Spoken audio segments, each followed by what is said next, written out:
I am having slight issues at the moment. But it looks like it's saying it has strong connection. Does it have strong connection? I don't know.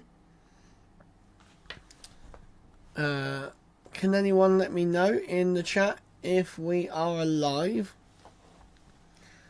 Because everything is sort of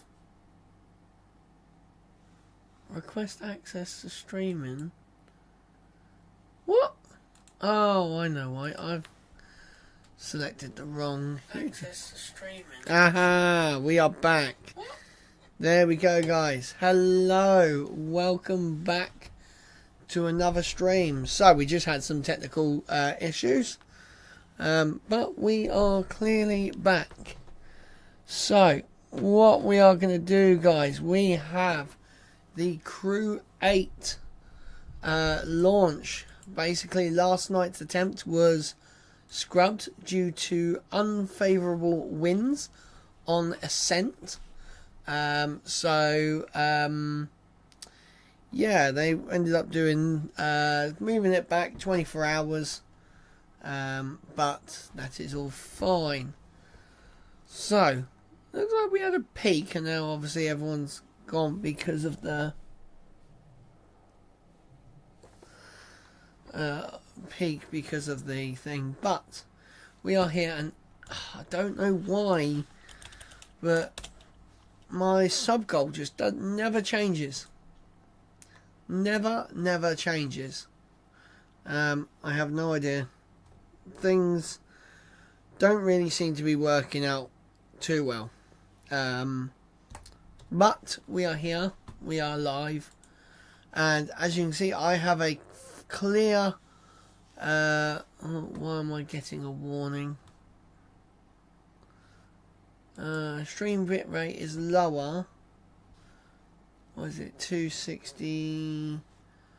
Okay, right. How do I change the bitrate to higher? I need a higher bitrate output. Let's go. There we go. Right. That should now get rid of that. Yeah, as you can see, I am streaming in 1440p. Now, I was going to do 4K, but once again, it's messing me about, and I don't know why. Good connection. Why is it saying good? Oh, I don't know anymore. This is why I stuck to 1080p. But we are here. We are ready. If you look beside me, I had a UE Boom 2 speaker. The the thing is used to, because I dropped it and I actually broke something, and I was quite shocked. This thing. How is it under 6? It's telling me my bit rate is... we recommend using a bit rate of 13,000. 13,000... Now, let me see. 13... It's throwing me all these curveballs. It's really annoying me. Output. Right, video bit rate. So we're going to go up. So we are jumping our bit rate right up. Oh,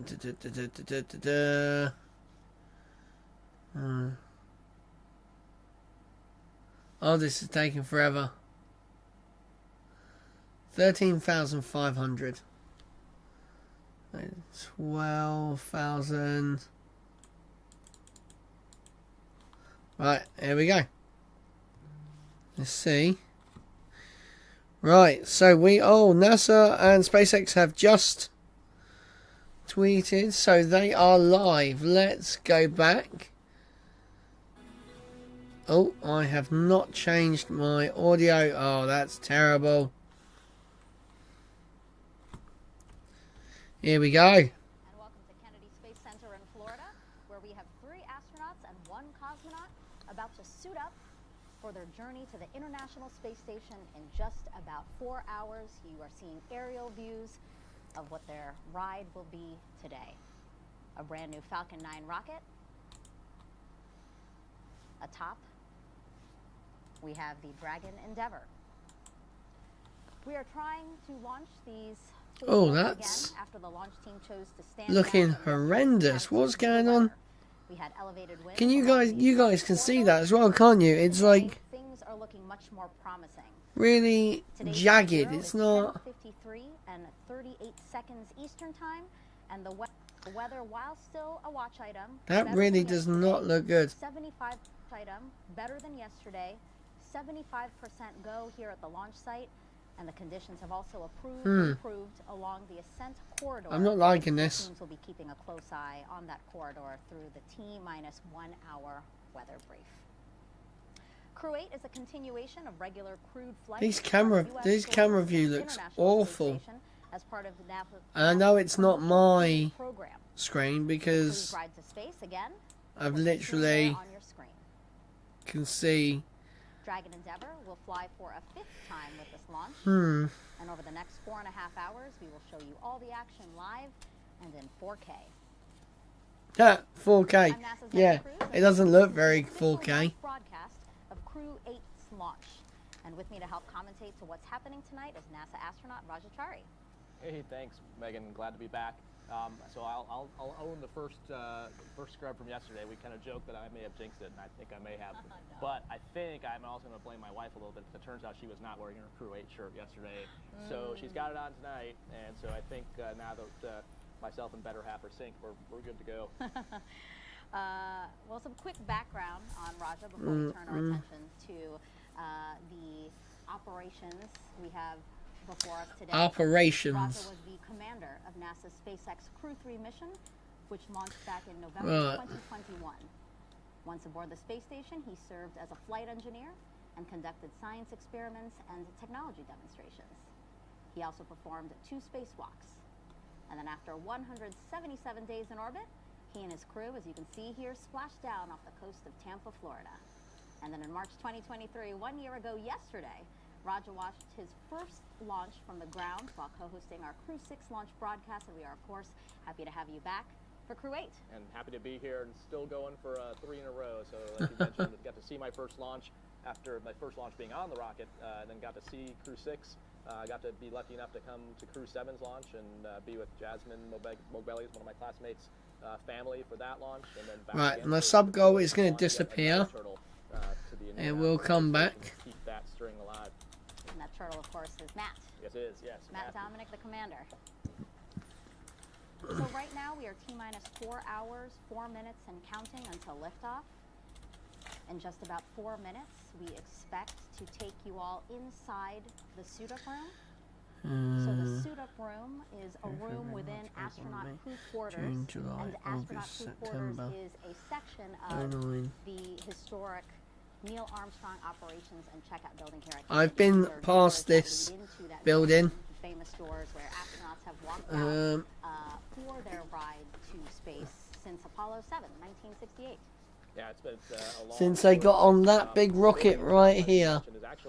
A huge rocket. Checkout building is actually an operational facility, so it's got both hardware labs and offices. Um, It's kind of like I like a giant I got H put in dash. the sort of lower right part of the H. The 01. first floor, that's the crew quarters section of the building. 2024. The rest of the building has everything from Right, it should come back now. There we go. Crew, our Dragon and Starliner work going on. There's part of the Orion assembly that goes on there, so it's actually kind of a cool place to walk around. Granted, the crew can't do that in quarantine, but the other folks who are helping with escorts can also Right. on some of the different programs going along that are happening here at Kennedy Space Center, so it's a nice consolidated place to be. And then in those crew quarters, they also have work facilities, a small gym, because when you're in quarantine, you don't have the option to leave, so it's basically a self-contained hotel with everything you would need to be able to be there for the days prior to launch. Yeah, talk to me about how the crew has been in quarantine, living at crew quarters now for 2 weeks, more than 2 weeks. This is how we do they it, actually start right? soft quarantine back in Houston. So they and then any of the members of the immediate family, who we'll see later on tonight, that go into quarantine with them, that starts back in Houston. And then when it gets closer to launch, they fly down to Kennedy and then move into the actual, what they call hard quarantine at the ONC building in the crew quarters.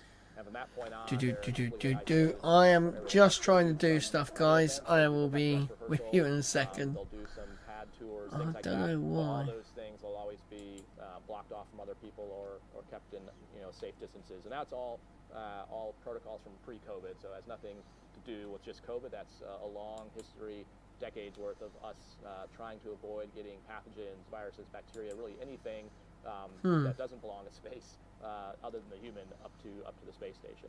Right, and now here we are, inside the suit-up room, where we see our 3 astronauts and 1 cosmonaut standing, getting ready to get seated in the same configuration of seats that they'll sit in Dragon, right? Exactly, yeah. So you'll see Matt and Mike are on the top half of the screen, and then Jeanette and Alexander on the bottom half.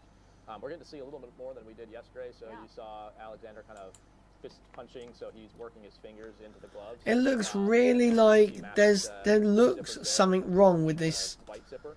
So the orange zipper is the pressure garment, and that's why he's got just 2 people just verify. Something does look weird. Tuck that in with Just gonna refresh the page, guys, because both of the SpaceX techs all visually verified that orange Nope. zipper.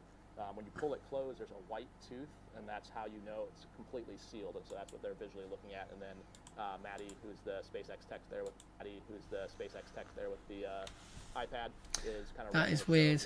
Right. Now, as we see Alexander and Jeanette taking a seat, question: how long does it take to put on the suit? So we actually Quite a while, I think. For one of the emergency scenarios we train for is what's called a mask to suit transition. So the crews are able to do that pretty quickly, on the order of single-digit number of minutes, because in the capsule there's times when a lot of the time you'll have the suit off, but you will have to potentially put it on for some if there's. This is LD on countdown 1 with a T-minus 4-hour situational awareness briefing. We are currently counting down to a T0 of 03:53:38 UTC, 22:53:38 local, with an instantaneous window. The crew starts suit donning and lid checks in preparation to begin ingress activities, and the advanced team is currently on the way to the pad. Vehicle gases are at me up, FTS checkouts are complete, and Dragon prop tanks are pressed. Weather overall looks much better than yesterday, with launch weather at a 25% probability of violation for flight through precip and ample clouds. Current trends over the last hour appear to be more favorable. Ascent risk winds are much better than yesterday, but we'll continue to monitor precipitation in the staging area up until L-1 hour. In the event of scrub, the next available launch attempt will be tomorrow, March 4th. Procedure 52.911 is open in the event of a crew contingency from ingress through launch. As a reminder, the launch escape system will be armed prior to propellant load today.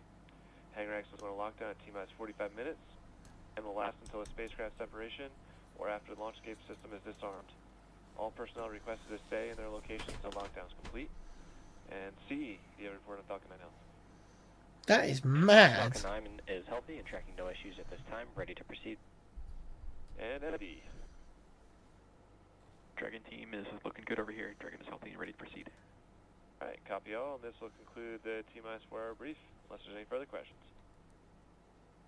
All right, that was just the T-minus 4-hour situational awareness brief, confirming again that we are go for launch at 10:53 and 38 seconds. Right, there's going to be a pop-up. You're going there, aren't you? Better. You heard them just reporting. Why did it have to go there? Much more precipitation and other conditions there until the T-minus 1 hour mark. Falcon 9 is healthy, Dragon is healthy, so right now I think we're in a good spot. Roger, what do you think? Sounds good. As you heard there, it's going to be quite a good liftoff, I reckon. Watching the ascent corridor, which is better than yesterday, which also had some wind and wave issues. So today it's just more of watching that rain and as that moves out. Right, let's see if this works. So that's the trend they'll continue to watch. And so we're taking a look at Dominic media Flacon source. right now. He's getting his suit pressure checked, right? He is, yeah. So you asked about how long it takes to get the suit. It's a few minutes. That's if in an off-nominal case. So when they're doing it for this, they take a little bit longer just to make sure everything's in the best config it can and everything is comfortable. But Yeah, it's meant to self-don, so you don't need two people to do it like you do with the EMUs, which are the extravehicular mobility units we use for spacewalks. So these are self-donning. And we talked a little bit yesterday about, you can see how his knees are starting to puff up, so this suit's starting to inflate. So once they go visors down, that's when the gas starts flowing and it starts to pressurize. That is pretty mad, actually. They're basically just in a pressurized suit that have their own internal closed loop CO2 removal. The SpaceX suits, they actually are leaking in the sense that the gas that's flowing is actually coming out, and so that's actually what's scrubbing out the CO2 as the crew member's exhaling. So air comes out, but air doesn't go back in, if that makes sense. Yep. But there's a regulator that maintains that basically at pressure, and you'll see his arms and legs inflate. And why don't we take some time now to introduce you to Matt Dominic, our commander. He was born and raised in Wheat Ridge, Colorado. Wheat Ridge, Colorado. Matt earned a Master of Science degree in Systems Engineering from the Naval Postgraduate School and was designated a naval aviator in 2007. He made 2 deployments to the North Arabian Sea, flying close air support missions in support of Operation Enduring Freedom. He has more than 1,600 hours of flight time in 20 different aircraft, 400 carrier-arrested landings, and 61 combat missions. This is going to be his first spaceflight. Yeah, and like we talked about yesterday, Megan, the other important thing about Matt is he's a turtle. So as a fellow turtle, class of 2017, great to see another one going to space. He'll join Jaws and Laurel, who are up there now. So there'll be 3 of them on board. But great to see Matt flying. He is always one of the most hilarious people in any room you're in. Oh my God! Also one of the most Stop competent, opening and closing. Just knows how to get the job done. So I'm excited to see him commanding this mission and heading up to join the rest of the crew up on the ISS. And as his pressure check was completed, we have pilot Michael Barrett sitting next to him. He was selected by NASA in 2000. He's the only one of Crew 8 who's been to space before. He was part of Expedition 1920 in 2009 and STS-133 in 2011. In total, he's spent 212 days in space. He is board certified in internal and aerospace medicine. He has actually been awarded numerous times for his contributions to space medicine research. Damn. Michael lives in League City, Texas, with his wife Michelle. Texas. And 5 children. Personal and recreational interests, we talked about this yesterday, include sailing, boat restoration. Guys, if you look at the top left-hand corner, harsh or remote places. He said I now have Facebook. Yes, I have finally started up a Facebook page, which some of you already know about. So I've started up a Facebook page where all my streams will be hopefully listed on there, of ones to come, ones to go. Yeah, it's going to be quite good. I'm trying to if you Google him, he is the person that writes the book on get more, what's the words I'm trying to say, get more of a scheduled live stream. So you'll know there'll be a live stream Mondays, Wednesdays and Fridays. I'm going to do 3 live streams a week. Taking a look at. This will also be her first space flight. The Syracuse, New York native was a NASA fellow during graduate school. Nice. And then worked for Ford Motor Company, where she received a patent for her research into auto collisions and countermeasure systems. Wow. After leaving Ford, she joins the Central Intelligence Agency for 7 years, and she worked as a technical intelligence officer before becoming an astronaut in 2006. That's pretty crazy. Science and a doctorate of philosophy in aerospace engineering. And Raja, she's also a twin. She is indeed, yeah. So I'm pretty sure it's her though in the suit up room. I don't think they would have been able to get it this far. But yeah, Jeanette's actually. I can't talk about much of what she did before she showed up at NASA, but based on where she worked. But since she's been at NASA, she's actually got some pretty unique experiences in the sense that she's obviously flying on a Dragon tonight, but she actually worked a lot with the Starliner, so she's one of the few people in the office who's seen... Wow, they've actually mentioned Starliner. ...that are U.S.-built, headed to the space station, so both the Boeing and the Dragon, which is a pretty cool experience. I think one thing I can talk about her background, she's an amazing innovator.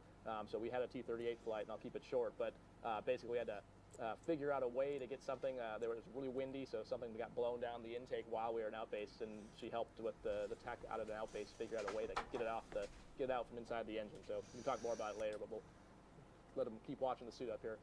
Wow. Yeah, really accomplished. That's pretty whole cool. Team, actually, and let's introduce you to our last Crew 8 member here.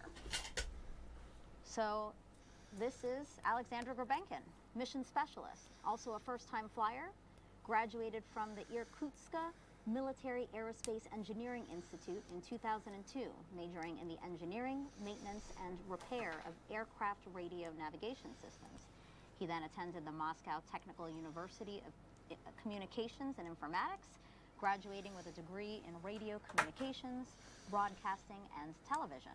He was accepted into the Cosmonaut Corps in 2018 and will serve as flight engineer while on board the space station. We're getting a close-up view of him right there. Nice. Visors up, so I believe his pressure check was also completed. Yep, yeah, so Alexander is in one of the newer groups of the cosmonaut classes, and just a testament to the continuing partnership. Laurel's up on the space station now. She got up there via Soyuz. Alexander will be heading up via Dragon, so continuing to learn from and work with one another.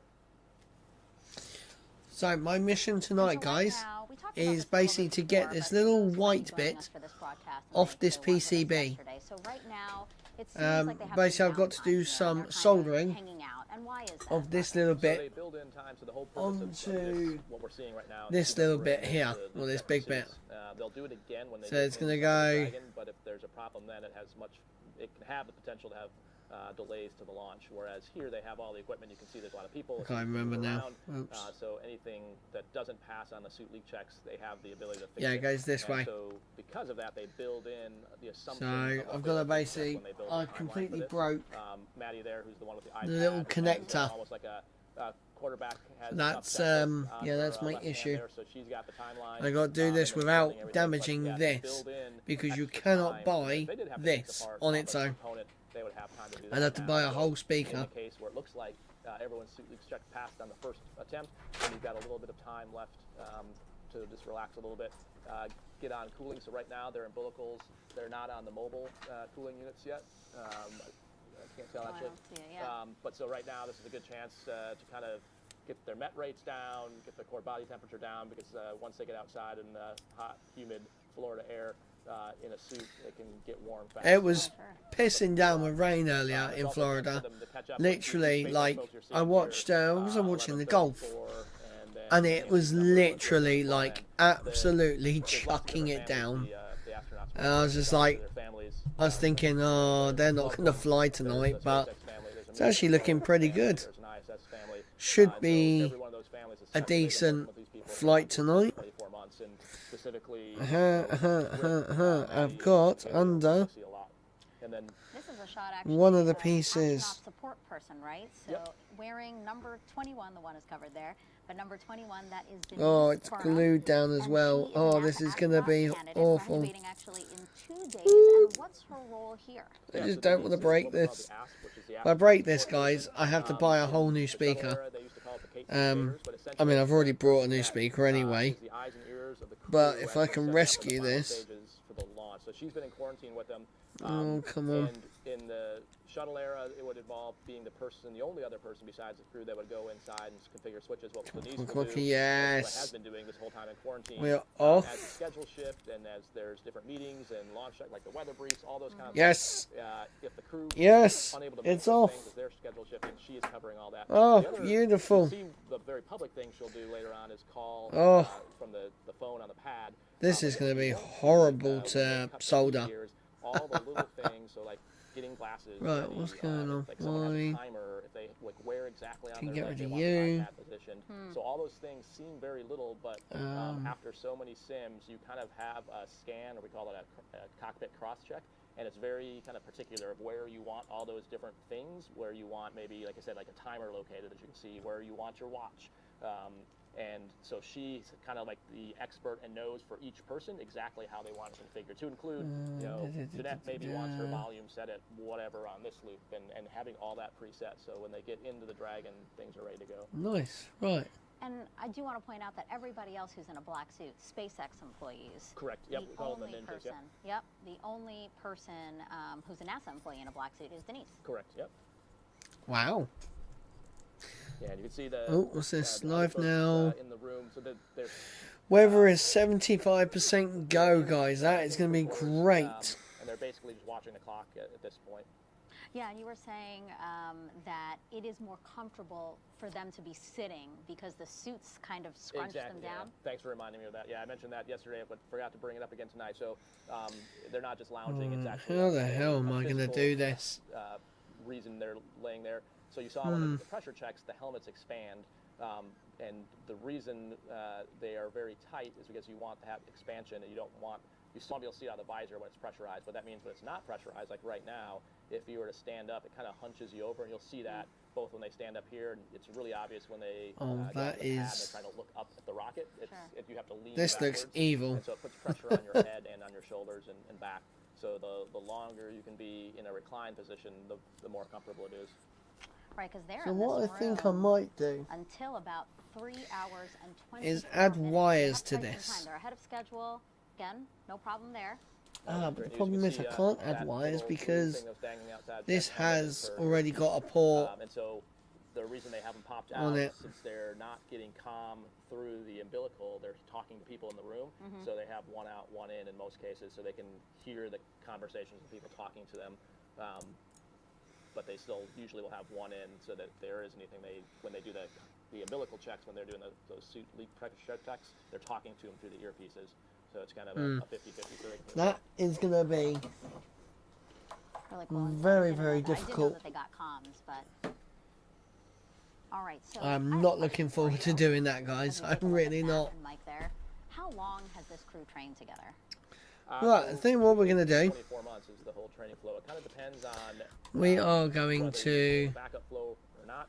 But it's not just the Dragon training. turn the main bit off for the moment. Here, that's the SATA chamber, so you can see Mike and Jeanette. And we're just going to... Matt, so I'm gonna practicing sneeze. all the options that go along No, I'm with not. that. We use the T38 as a great analog because it involves da, talking to da, another da, da, person, da. having to work together as a crew, talking to a ground Right, control we are station. going This to is go the ISS here, simulator in Bill just like Johnson that. Space Center, where we spend a lot of So, time doing space stations. we are going to play a little bit of Both KSP2 nominal scenarios. while we That's wait. working on some of the science payloads we'll see. So that's part of it, is anticipating what science gonna be we do beautiful. on the space station, because that's the whole reason Hopefully. to do science. And so being familiar with that before we show Literally, up. like, Shot out at Hawthorne, YouTube has been where happy the with me now, high so fidelity we're going to camera, see. called the Buck, You is watch. that trains KSP inside the should Endeavour load capsule on the that we main today. screen, right? And so that's But those are kind of the big I reckon it's elements, gonna but go all on those that things are screen there. happening over the 18 to 24 months prior to launch. I have a feeling There's it's a going to lot do of this. training, they'll do spacewalk training. There we go. So that's all continuing as well. But also just learning about each other, right? Like the camaraderie, but also like learning maybe what people like to do. I don't like to understand do, why how it they changes respond to things, monitors. right? Exactly, and that's probably the biggest piece of it. There's the technical side of the training, but there's also the soft skills and the team building that happens. And at this point, knowing how to read when someone's, stressed. I'm going to turn their audio down because we would get KSP2 stuff.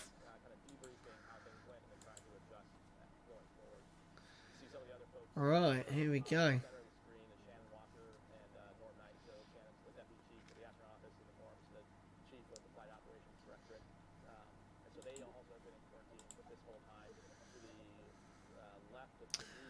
What was I doing last time? I can't remember. Let's have a look. And those mobile cooling units are those blue boxes that we see tethered to them, right? They are, yep. They're very similar technology to what was used early in the space program. Kind of built on the inside, but it was a good concept then. It's still a good concept now, but that allows them to continue to Oh man, this takes forever to load.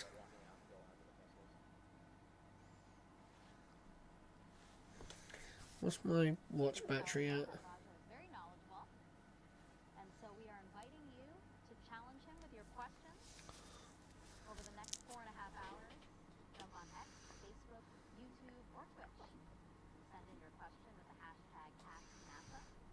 We look forward to hearing from you and answering as many questions as we can. Ask NASA. Oh yeah, it's turned. Why is it turn that screen the opposite way round? Are you guys seeing that?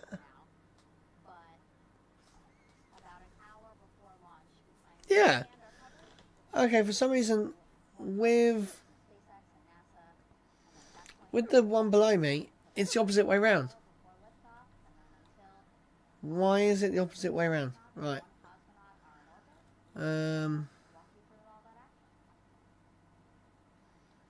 I have no idea. Why has it done that?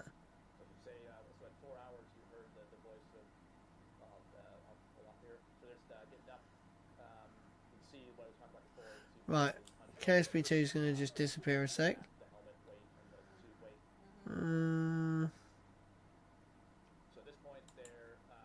There we go. It's the right way around now. That is very, very weird.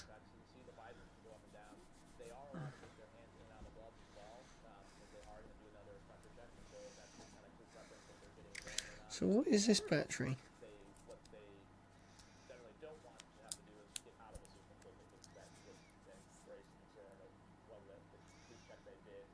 $3,130. Pretty cool.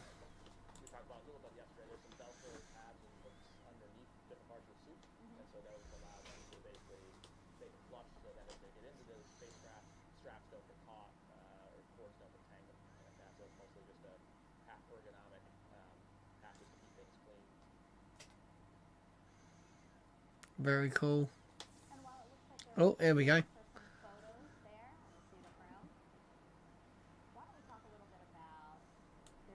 Oh yeah, my science thingy. I remember this.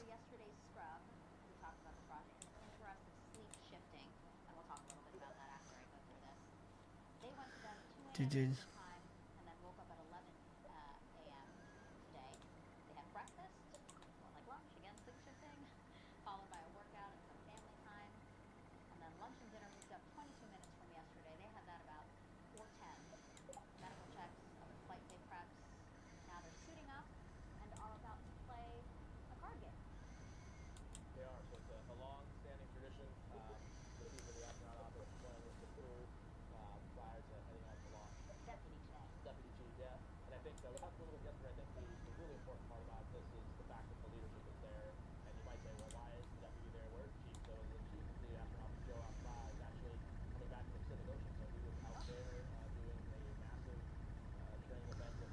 Go on. We're just moving it. We're gonna crash.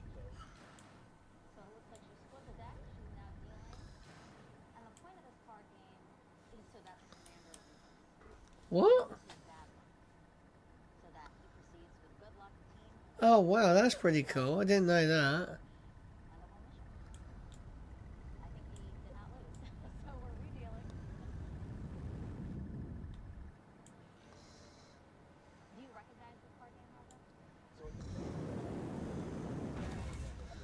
There we go.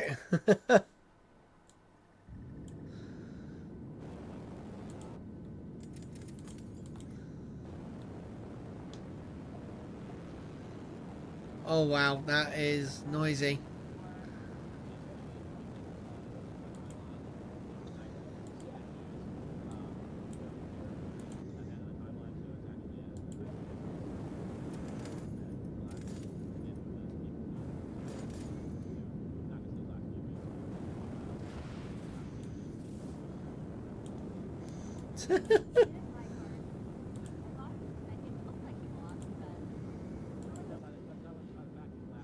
Here we go. We're going to see how fast we can go.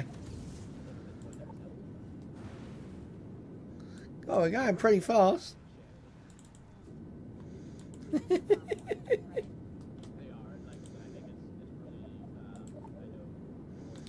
Let's see how much fuel we've got in this. Oh wow, we've got a lot.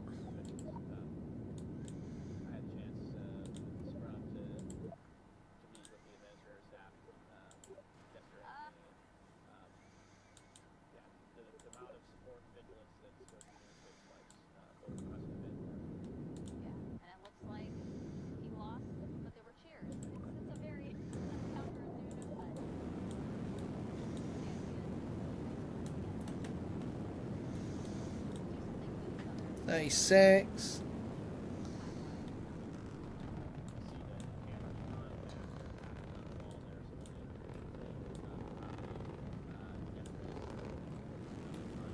Seven. Damn.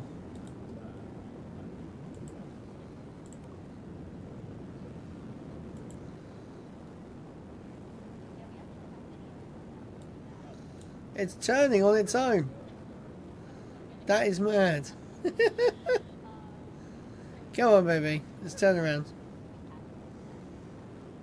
I really don't know why their video looks awful. If we get a straight shot at that.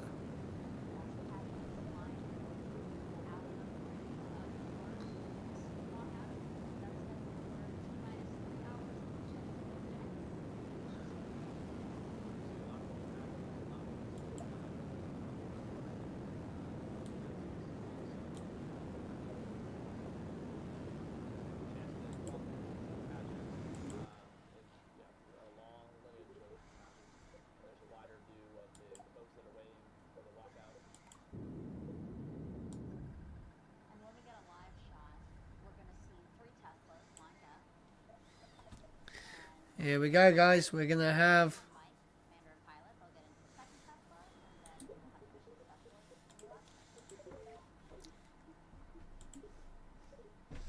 So, just below me, they are...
Jeez, that must feel horrible.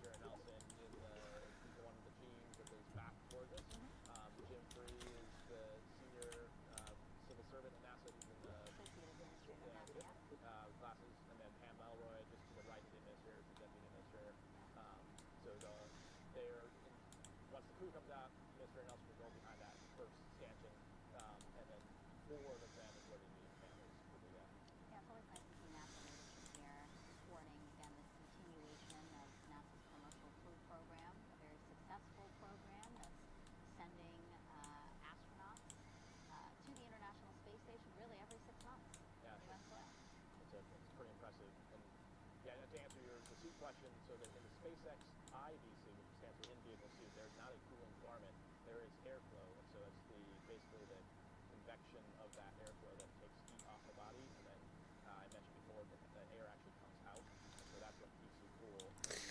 Oh, I hate that. You keep clicking off it.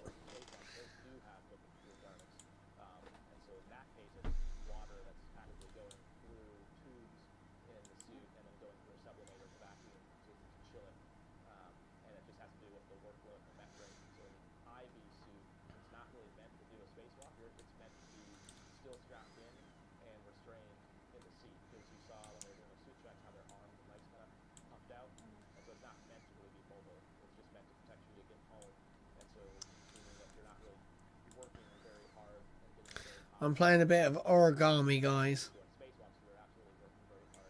For hours. Yeah, so you need something to basically offload the heat from your body. So very different kinds of suits. Exactly. So again, these are the two Teslas that they will be getting in for their ride to the pad. And the license plate, always fun to see. Yay, space. Yep, so continuing a tradition that I learned about a year ago of always incorporating the number of the crew into the license plate. And Tom Marshburn, who was my pilot on Crew 3, hooked me up last night when I had my own senior moment, didn't remember my own license plate, and sent me a photo of ours. So ours was extended with the 3 being the E. Yep. And then some other ones, most recent one. So Crew 7 was by, there wasn't a 7 in it, but it was 7 letters. So B-Y-E-E-E. That's kind of funny. I forgot what name. And then Crew 6's license plate was Dragon. The G was a 6. And then Nice. blast off. And a 5 for the S. So, again, fun moments That's kind of funny. that we like to incorporate. And then, oh, is that pat the cake? Pat the cake? They're doing? NASA astronaut playing with, I think those are NASA's daughters, They are, right? yeah. And so one of it's not just the crew that's having a sleep shift, it's families that have a sleep shift. And so I know from my own experience that sleep shifting 3 kids or 2 in that case could be challenging. So And actually, Wadi is helping out, I'm sure. the youngest daughter there who's playing with Wadi, as you said, it was her birthday on Thursday. Oh, I didn't know that. Yeah, yeah. Her birthday on Tuesday. Thursday, sorry. The person to the right of Wadi, Morgan, has the mask hanging down. So there's a whole team of family support folks in the astronaut as well. They just do an amazing job with coordinating all this. And you can imagine like keeping track of who's going to be where, who's so close to the crew, or not close to the crew. So this whole week actually, she Right. and the team have been helping with extended family, doing events, trying to let everyone be as much a part of this as they can, but also keeping the crew safe and healthy. And it's also nice, right, to feel like the whole office is supporting the family as you have a loved one that's from space. Yeah, there's no question. It's probably the most important job we have in our office, other than being on the rocket. The next most important thing is taking care of the families. Nice. T-minus 3 hours, 30 minutes. About 6 minutes until we expect to see the astronauts again. But they will be walking down the hall into an elevator and then out the doors under the sign with their names on it and the mission patch that you see towards the middle of your screen. So that's it. People are actually walking out those doors right now. Yeah, so they'll start setting up the car. You'll see some of the SpaceX folks start coming out. You see the flight docs probably come out. So they'll be going through. Might see them at the aft vehicles. I really want to see The aft is actually looking if we can. for them. So kind of getting things arranged in their pockets. Doing some probably coordination with anyone that's out at the pad right now. When to take the vehicles in and things like that. So all that's kind of happening in the background before they come walking out here. As you can see, we have a camera ready, so we won't miss it. And we'll be bringing you that mock live. So the contact, you're staring down basically half of the hallway of crew quarters. It goes behind the camera as well. It gives you the suit up room is about halfway down the left-hand side, and then in the far distance you can see like wooden doors. That's the medical area, and then beyond that are essentially like the hotel, the hotel rooms, dorm room type things. And then on the right side there's a conference room along the way. That's where they would have dropped the weather booth earlier this evening. Yeah, I've never been in there, but I did look it up, and I was like, wow, there's a lot in there. Yeah, it's a pretty large. I mean, it's maybe half lodging, and the other half is workspace, office facilities. You have your own washer and dryer. They can't go anywhere else. You got to wash it. They're all in quarantine. You can't leave. A pretty sizable set of refrigerators and kitchens, because again, you have to pack for at least 14 days in quarantine. That is crazy. 14 days in quarantine. That is. I mean, admittedly, with like. Crowd out here as we take an aerial shot from our flight ops team here at Kennedy. Yeah, the other folks are not seeing with the NASA administrator that are on hand, and got a chance to meet with them yesterday after the scrub, where some FAA folks were on hand. Huge kudos to the FAA and all the work they do, the licensing, and all the equipment that has to happen with Right, I want to get. these rockets going up the eastern seaboard. That means these people into this, and I'm gonna fly it like. All right, we have another question on social media. This is Jenny on Instagram, and she asked, "What meal did you guys, the crew, have before flight?"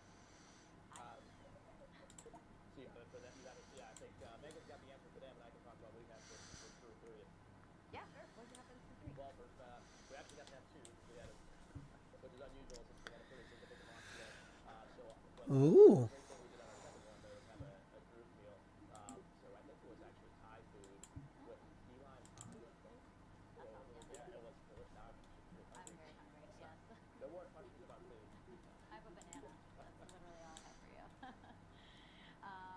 You said ultimate meals. I do just want to talk a little bit about that. Why is it called the ultimate meal? So we avoid calling it the last meal for obvious reasons, because it's not. It's just your ultimate meal before you leave. And really the difference in that meal from the other meals you have in Cruise World, all of them are made by the staff, and everything has to be checked before it can come into the facility since you're in quarantine. But the majority, well, all the meals are basically everyone eating the same thing. So they'll make whatever the menu is, that's what everyone has. Here we go. Let's see if we can do this, guys. Oi! And so for pilot Mike Barrett, I didn't. ultimate meal Right. grilled What happens if I do that? Commander Yes. he said he'll have whatever Mike. Well, that works. That's good.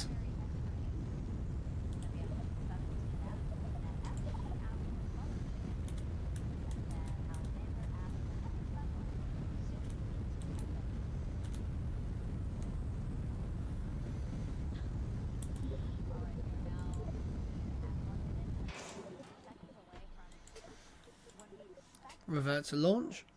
Walking down the hallway. We'll take an elevator down and then out the O&T doors to this crowd of folks. Nice. It's going to be quite cool, guys. We're literally going to watch them go all the way down.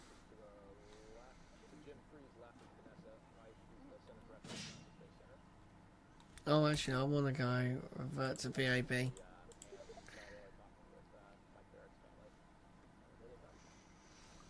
Here we go. Here's our 4 astronauts, guys. Mike, commander and pilot, and now we have the mission specialist, Alexander and Jeanette. Applause from folks around them as they walk down the hallway during crew quarters and are getting inside an elevator, the first few steps before their big trip.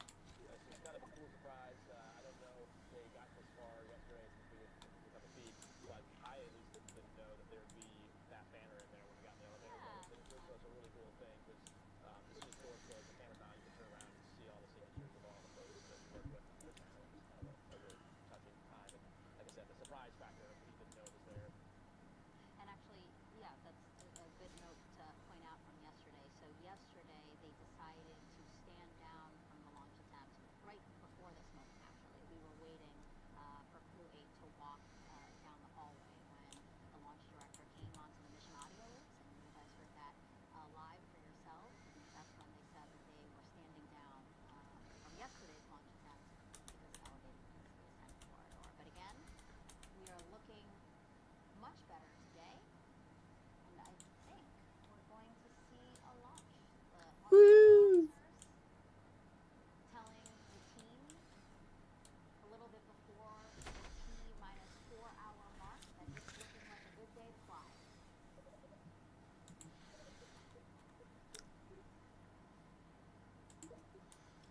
Now we are expecting the crew to walk out in about 3 minutes and 30 seconds. It doesn't take them that long to get there, right, Raja? But again, we're sticking to a very strict timeline. Everything's got pad built into it, and then it's sort of like a funnel. The closer and closer you get to actual launch, there's less ability to have that. Nice. Build that in, so if there was a problem, then Yo, I'll solve it. Check out the hood while the DJ revolves it. Bit of ice baby going on. the PRV starts to boil off with the temperatures. And so, unlike some launch vehicles where you sit there for a while, Right. Here we go, guys. So, we are going to Get all these people. Essentially the equivalent, gives you the equivalent effect without actually stopping the clock. Sure. And this is unique to SpaceX. It is, yep.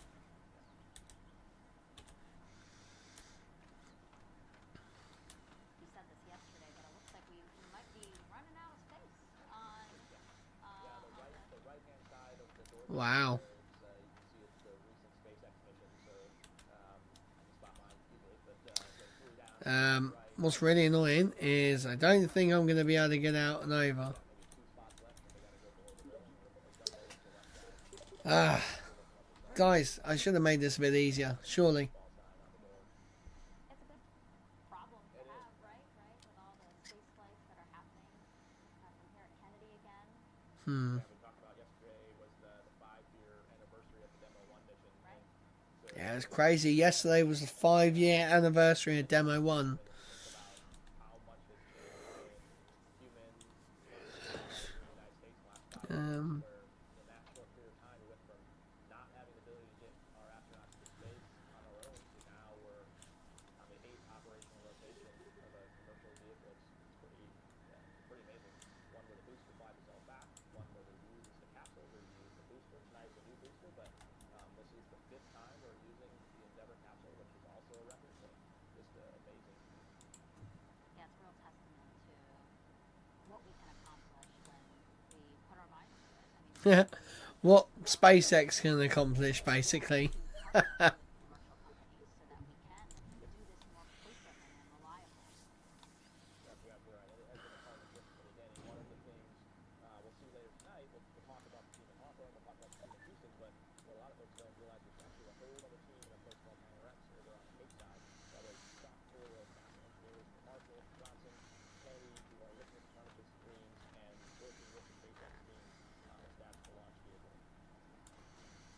As you can see, our camera is focused in on Let's see, can we do it? out of the operations and checkout building here at Kennedy. Within less than 30 seconds My God, we actually made it. No. to walk out and greet a crowd of folks here, hoping to wish them well on their trip. We have one.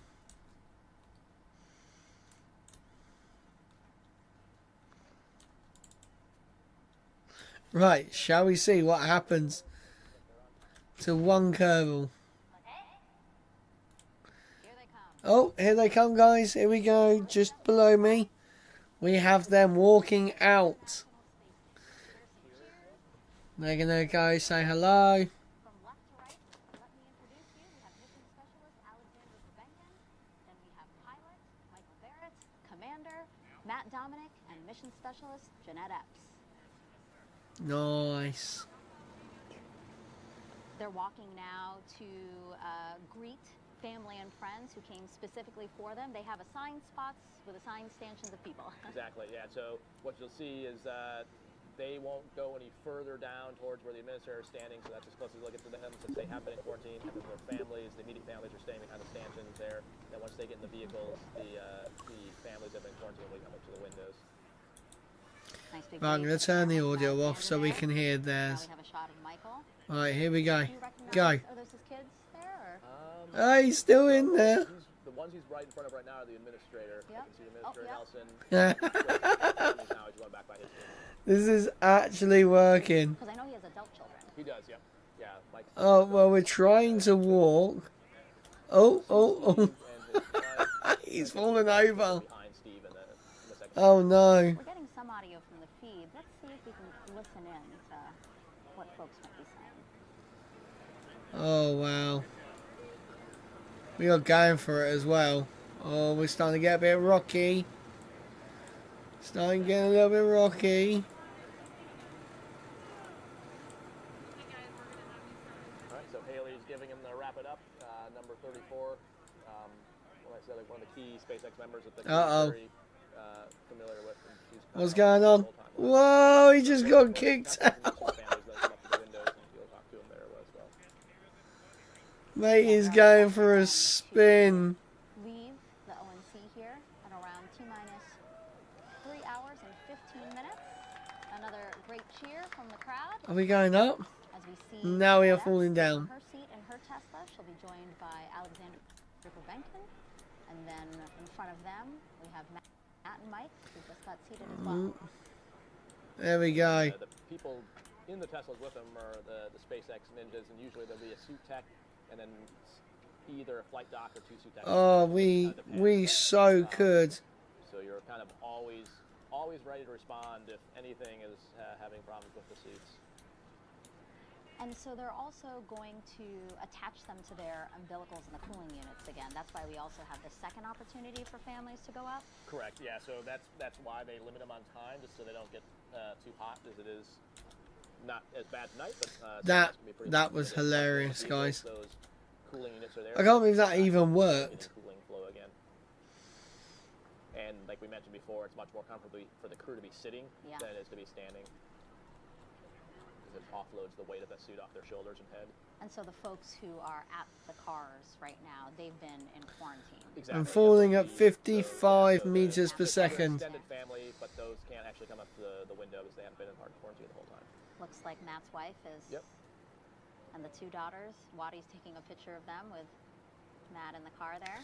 Well, here we go, guys. We are now going 73 meters per second. So it looks like Mike's adult children were able to go to the front of the car, just not up to the window. You can see his wife's over there by the window, which is pretty standard. 64 meters per second.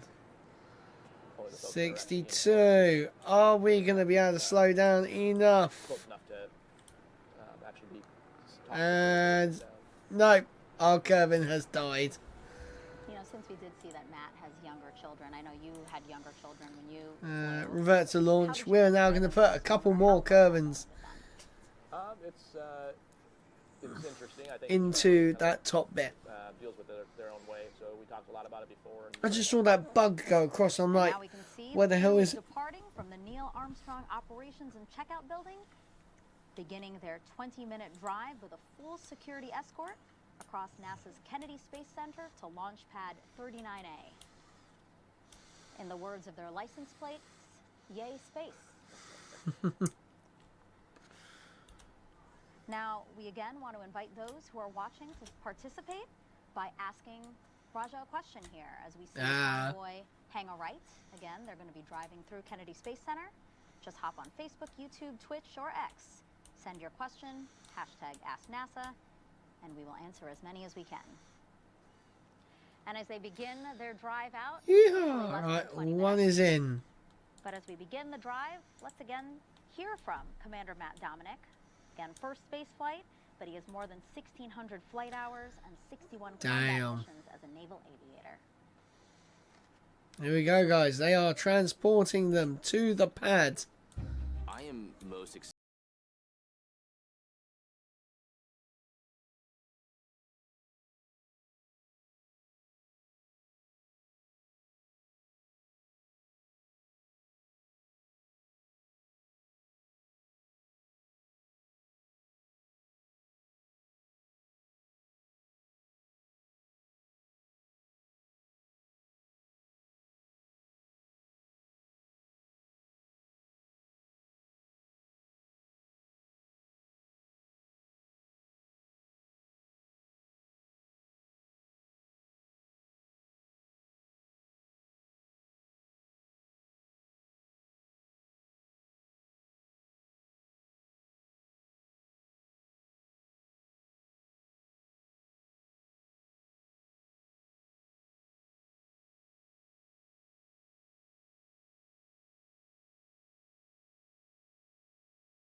a zero gravity environment.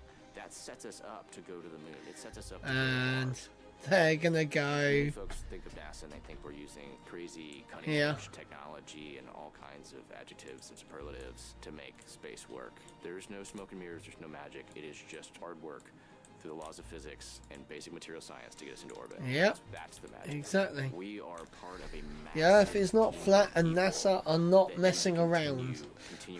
They are not trying to have anyone on.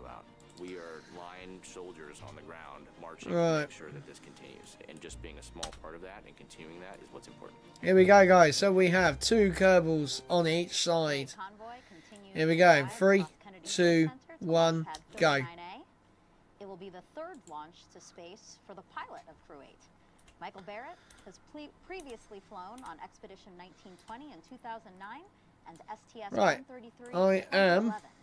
Here's more on the doctor. going to actually try and fly this one now.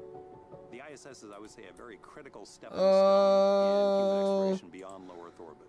Whoa. Kerbals are To gone. the International Space Station. I was born in Vancouver, Washington, in the southwest part of the state. Grew up around the city of Camas, a very small town in a farming community, and we had about 80 acres or so. We raised sheep and cattle, and it was a really great upbringing. I'm gonna bail. There was plenty of the natural world around us. Let go. And I had interest sparked in astronomy. Oh no, oh no. oceanography, Getting and battered. photography. I built telescopes in high school, and I had this commanding dark sky out there. It was really quite magnificent. Uh-oh. And I went through these phases of only wanting to be an Oh, we oceanographer, almost got only out of wanting it to be then. an astronomer, and all this with the backdrop of always having to fix things. Oh, there we and go. take care of animals Is and ejected amount of us discipline, which I into- probably didn't appreciate so much at the time. But Oh, I started don't thinking think about we're going to be how going. of those demands for living and an interest in natural sciences, I think, partly what led me to where I am today. Just free I came to falling. Johnson Space Center in 1991, and I've never left, except for a couple times. But I spent 9 years as a NASA flight surgeon, and I would say that is absolutely one of the dream jobs at NASA. I think my passion is the human in space, how we adapt, how we prepare for space, how we rehab when we come back, and how our physiology changes. Come on, come on, come on, come on. Can we get into the sea without crashing and dying? Yes, we made it. Talk to them every day. That was an amazing experience. We're And quite I far was under, very, guys. very lucky to transition There to we go. the astronaut corps in the year 2000. The last time I was on the International Space Station was in 2011. I was fortunate to fly the last flight of the Space Shuttle Discovery, and she was a magnificent station at the time. And we actually put the permanent multi-purpose module into place, and we kind of considered the station complete at that time. And again, it was not small. That's quite funny. Since that time, she's actually grown quite a bit. So what I expect to find is the core of the station that I left, that I loved so much, that I spent over 200 days on, plus some new modules, some new research capabilities, and I think as important as anything, new docking ports for new generation spacecraft. What I remember most fondly from my first mission was looking out the window and just hanging out with my shipmates at the galley table at the end of a long workday. My personal goal is really to see my crew become part of it, help build it, and have us all come down so much better than we were. If we do that and we've executed our mission and we're fatigued, tired, but giddy with success, that's what I'm looking for. That was kind of good. The Crew 8 convoy now passing Kennedy's iconic vehicle assembly building. I've been in there. Now, this is where I've NASA literally will been stack in there, saw the Space Shuttle Discovery, and cried like a little baby. for Artemis 2, which What will a come amazing next year, and it'll send day more that was. astronauts around the moon. And amazing efforts going. As I mentioned, that's where the chief of the astronaut office is now, is working with the Artemis 2 crew on recovery, and we'll be stacking the Orion on top of the SLS there in no time at all. It's going to fly by. And they'll be sending humans around the moon for the first time in a long time. Right, shall we, See guys? there, you see the big meatball on the left hand of your screen. There you go. So they are now driving past. On a dry day when you're flying here in a T-38, when you hit the west coast of Florida, you can actually see it. If it's clear and dry, you can actually see the VAB. All right, here we go. Let's go. Because it's the biggest thing. It's so massive. Yeah. And we have a former technical intelligence officer for the CIA and U.S. patent holder flying with Crew 8. Here's more on mission specialist Jeanette Epps. What I love about space exploration is finding out new things. New things we never well, that went south really quickly. My name is Jeanette Epps. I am a mission specialist for the NASA SpaceX Crew 8 mission to the International Space Station. I am from Syracuse, New York, where it's very cold. I am one of 7 children. My twin sister, Janet, yes, Janet and Jeanette, we both love science. Janet and Jeanette, Janet went nice. on to become a molecular cell biologist, and I became an aerospace engineer. I think I always secretly wanted to become an astronaut. I just never thought that it was something that was obtainable. In 2008, a friend of mine, Leland Melvin, called me and said that they were accepting applications for the next class. I thought it was my last chance to apply, and so I did. June 2009, I received a phone call from Peggy Whitson, and she asked if I wanted to join. We are going to do this slightly differently. It was very overwhelming and emotional for me to actually get that call and be selected. Prior to coming to NASA, I worked for Ford Motor Company, and then I went on to work for the Central Intelligence Agency. At both of those places, I learned to be very deep in technical matters, but then also how to become operational. Our mission will entail getting on the vehicle, flying to the space station, taking care of the International Space Station, and then we'll also conduct experiments. Each individual will be an experiment in and of themselves, how our cells behave, how our changes, how our bone density what I'm going to do, muscle mass. We're looking at everything to figure out countermeasures for the human body so that it can live longer and longer outside the Earth's protection. Not only will we be an experiment, but we'll have other experiments on board that we'll conduct. The experiments that we conduct hopefully will get the human body and other things to the moon, and then from the moon to Mars. I will be the GEM specialist, which is the Japanese experiment module. I may get a chance to operate their robotic arm to help them with experiments that they'll do outside of the space station. Since this will be my first trip to the International Space Station, I'm looking forward to viewing the Earth from an amazing vantage point, but also experiencing all the nuances that go along with that. As we walk be beautiful to see it from up there. Strapped into the vehicle, the things that I believe I'll be feeling: unbelief, surrealism, but also joy. And then once we go into orbit, just to see the Earth from that vantage point, and then thinking of ways that we're going to work on the space station that's going to help our home that we're now untethered to. When I get to the space station, I'm expecting that it will be like home. We've trained so much here on Earth in the mock-up that looks just like the International Space Station. The biggest thing I'll have to do is adapt to space during the first 2 weeks of being there, and then I'll settle into home. Nice. An aerial view as we get into Crew 8's Mission Specialist 2, cosmonaut Alexander Gurbenkin. He has an engineering degree in radio communications, broadcasting, and television. Действительно того, что мы получая на орбите, используем на Земле.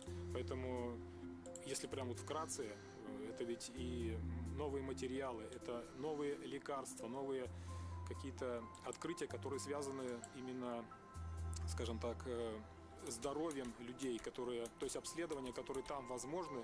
Я Александр Гребенкин, я являюсь специалистом полета миссии Crew 8 на Международную космическую станцию. Целей несколько.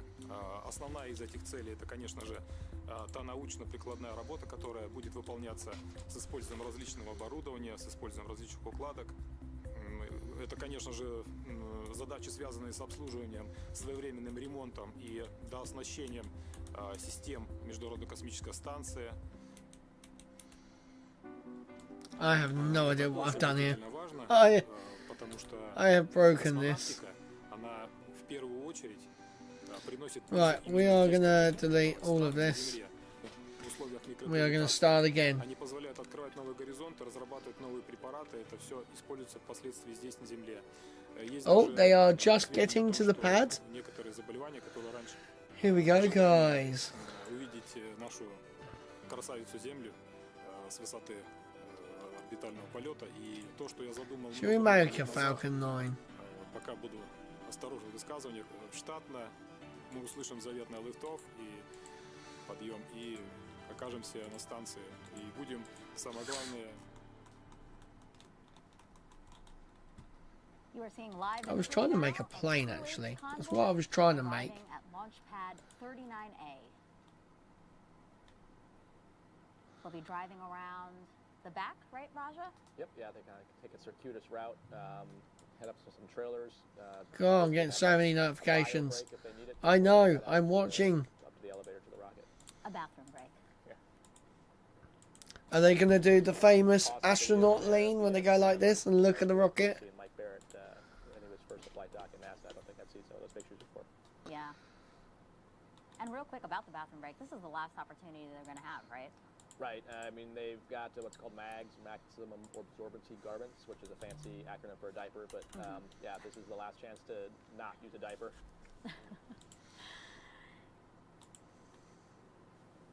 And you don't have to be an astronaut to share in this experience of traveling to space.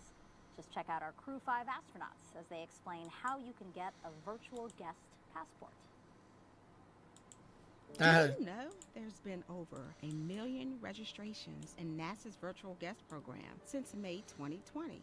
From your neighbor to the Crew 5 astronauts, you might be surprised who is a NASA virtual guest. Do you have Mars 2020? I do. I got that one. James Webb? Sure do. Do you have Crew 5? Well, I've got it here, and you guys Yeah. got it here, but I missed it here. We conducted over 200 science experiments and technology demonstrations on our mission. We loved being part of Expedition 68. We even remember where is the for Einstein, our free fall indicator, but we forgot to register. We missed the stamp. Even if you're doing existing research, never miss a stamp from NASA's virtual guest program. That is kind of funny. Whether you're en route to the International Space Station or located anywhere around the globe, register at nasa.gov/virtual guests to receive updates on missions and milestones.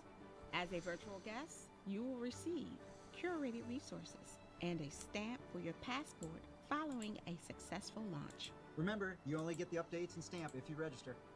I joined. I won't miss it next time. That is kind of cringe, but actually kind of cool in the same time. On your screen there, we're going to bring it up for you one more time. Here's the QR code on the bottom right. Just scan it, or nasa.gov/virtual guest. It's really important for us here at NASA to include as many people as possible to really bring you into what we hope to accomplish by heading into space. There's yeah, it's obviously only so many people can get on site here at KSC. It's late at night, so yeah, the more people that we can bring in and watch virtually and from home, the better. And hopefully the next generation of kids out there who's going to solve all the problems we need to solve to be able to live on the moon and Mars. And I know we don't have all the solutions, but I know someone out there does. We are now T-minus 2 hours, 59 minutes, 28 seconds and counting. The crew arrived early to the pad. That was scheduled for T-minus 2 hours and 55 minutes. Right now, as Raja said, they are taking their last real bathroom break before they're going to get into the launch tower there, walk across the crew access arm that you see at the top of your screen there, and into their Dragon. Shall we see if this plane can fly? God, it's getting cold in here already. There's definitely a breeze. I've got a breeze somewhere. We mentioned before, the ASP had kind of set up their equipment. Different crew members have different ways of setting up things on their legs and on their suits in terms of whether it's on a card or whether they put notes in the iPad that they have on. And so this is also the time to kind of, any of these free moments you have are times you're sort of going through that mental rehearsal or kind of configuring things, making sure your notes are where you want them. Right. So it's always nice to be a little bit ahead as opposed to feeling rushed to have that stuff set up. It's not fast, this thing. Just to set expectations for what we will soon see. So it's very nose heavy.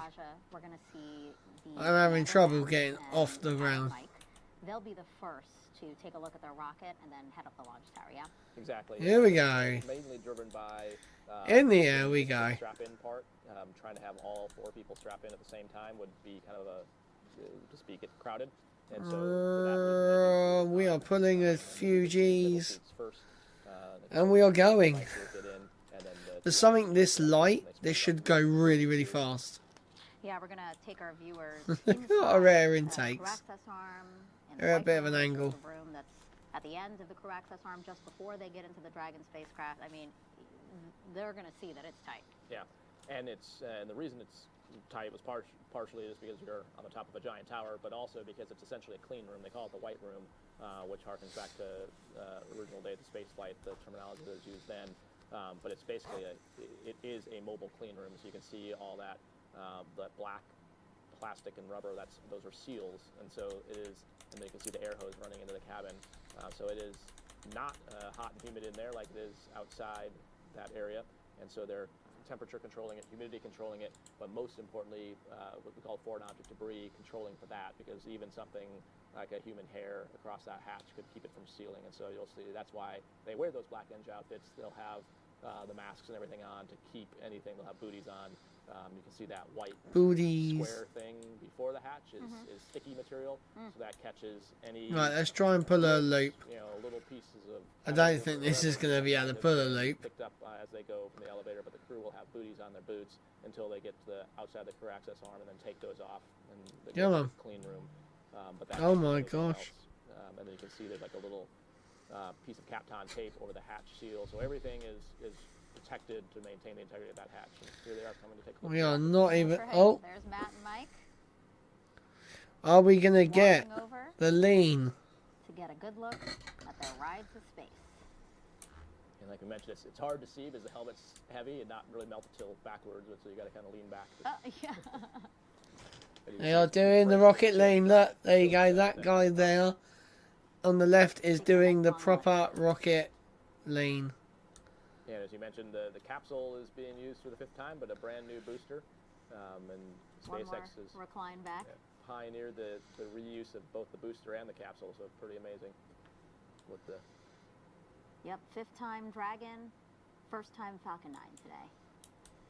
And now here they are. They're getting into an elevator that will take them up the launch tower. We won't be joining them inside the elevator, but we do have a picture of the buttons inside there. If we can pull that up as they walk inside. Should we do a half loop, guys? Here we go. We do a half loop. And where they'll be going to is space. Makes it very easy to know which button you have to push. Yeah, no confusion there, huh? Was it like that for you, or is that a new edition? I think the space is a new edition. I think, yeah, space is a new edition. The other numbers correspond to the feet off the ground. What those numbers are. So are we going to make it, guys? Are we going to be able to do this half loop? Up here, there's actually kind of 2 floors. They come out here and then wrap around and go up. I don't think we are. Short set of stairs that goes up to the actual level where they. I think we're about to hit the ground, guys. Or to hit the water. Since they're going into the clean room, you Come saw on. additional. They have the. Pull up. For their hair as well, like I mentioned. So. Pull up. Are we going to do it? Use the asp. We are not going to do it. Now that everyone's got the. Oh. Numbers are probably really exactly. Yep. Boom. We have crashed. Like you said, a set of stairs. That'll bring them to the final level where they'll connect. Correct. Yep. And those yellow chevrons you see on the ground, if they have to egress, they don't actually have to go back down those stairs. There's slide wires that go from the top of the tower down to the ground, and so those chevrons are meant that if there's bad visual conditions, you can look down and know which way to go. Nice. So they'll be walking against it to get into the crew access arm. Yep. And the other guys are about to do the rocket lean. See over their right shoulder is the access arm, and then you can see Alexander and Jeanette down at the bottom of the elevator getting their time and their chance to take a look at the rocket. The rocket recline, and then we saw some waves from Alexander. Yeah, it's kind of a cool view with all the lights on it at night. Right, we're going to stick. I wonder how they're feeling in this moment to see their ride. I mean, and to also be at the base of this rocket. Like, we've been seeing beautiful views of it, but to really be at the bottom of it looking up. Oh, must be so good. It's pretty exciting, and I think that's why I think 100% of the people you see, even though it's uncomfortable on your head and shoulders, still tilt all the way back, because it is a pretty impressive sight to look straight up and just see the rocket and actually get a sense of scale. It's really hard for us when we see it from a distance, you know, with nothing to really compare it to. you kind of lose that sense of how big it actually is. To the left side of your screen, that's a great shot from, again, our flight ops team here. That's a helicopter that's oh, wow. orbiting the pad right now, giving you that beautiful shot of Mike and Matt. They're making phone calls. Yep, so you can see in the left-hand picture is the view of where they're at on the pad arm, and the right side was the crew access arm, and on the right-hand view, you're seeing number 21 Denise there operating the pad phone there for them to call. So that's literally, they can call their family from the pad. Crew access arm. Yeah, the mission specialists are about to catch up right now with, there you go, with Matt and Mike there. So this phone call, you mentioned that Denise helps them, and it's because of the gloves they're wearing, right? So it's a dial. Yeah, exactly. It's and also again, we're just super conservative about anything getting contaminated or touching anything. So, but yeah, it's mostly just because in the gloves, it's hard to actually probably a high likelihood of misdialing trying to dial a phone. Right, here we go. And this is an opportunity maybe to call some of the folks that you did just see at crew walkout to say, hey, I made it. But also, Here we go, you ready? 3, 2, 1, solid rocket boosters, go. Maybe aren't well enough to travel, but are still pretty important people in their lives. That's the other, I think, common thing that people might do. Oh, I forgot to change the... You see they're getting rid of the cooling units there. So they left them. You see like the bottom, the middle is one of those blue cooling units, was as now they transitioned to the crew access arm. And there we have Commander Matt Dominic, pilot Michael Barrett, walking down the crew access arm towards their Dragon Endeavour. Walked into the camera. There we go. We are off and away.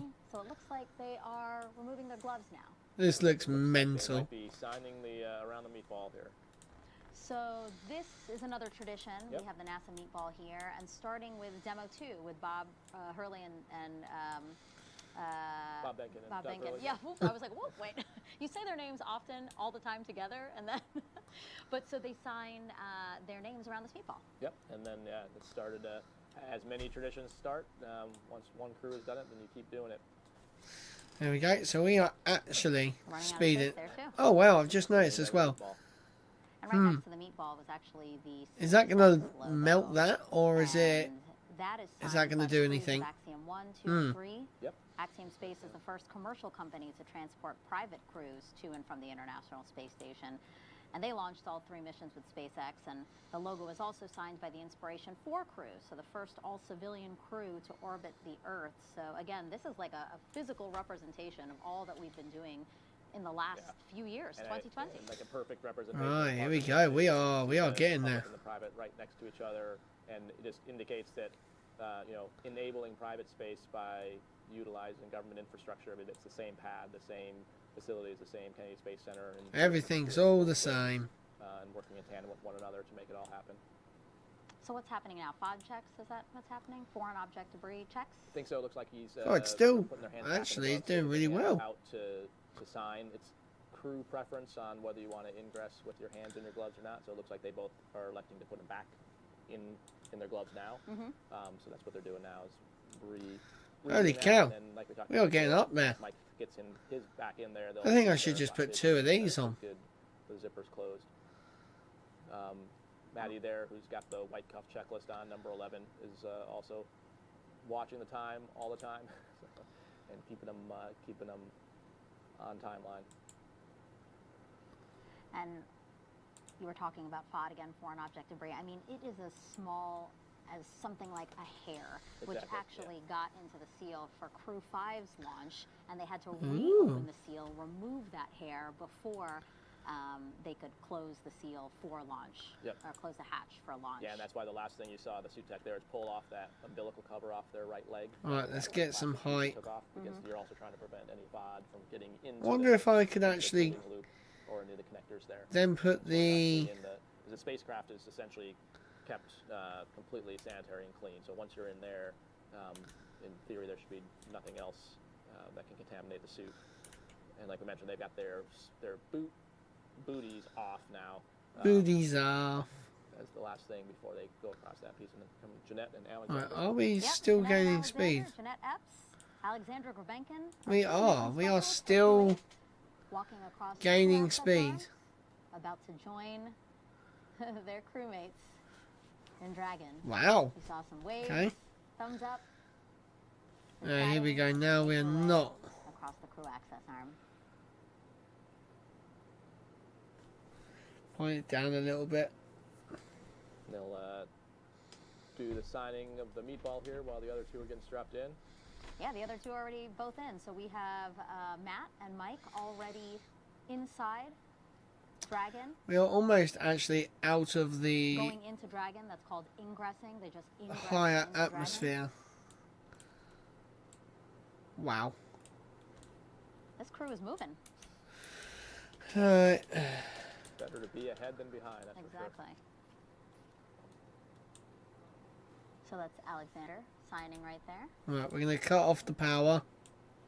And now Jeanette. And we are just going to glide, guys. We're going to glide. Like why they don't all four try to get in at the same time. In microgravity, it's easy to do because you've got the vertical and three-dimensional space you can use when you're not constrained by 1G, but here on the ground trying to have 4 people and the suit techs and the hatch techs, all those people, all the right, we are going to try and get really, really fast. 6, 7, 8. There's 8 people either in the capsule, at least 8 people either in the capsule or right, I'm going to turn my heater on. It's getting a bit colder in here again. So as you said, removing their boot coverings, essentially. Walking on that sticky tape to grab anything off of the soles of their shoes before they ingress as well. Yep, you can see do you know what? I never thought of that, actually. Making sure their helmet is protected on the way in, it's so you don't accidentally bump either the cap seal or damage the helmet.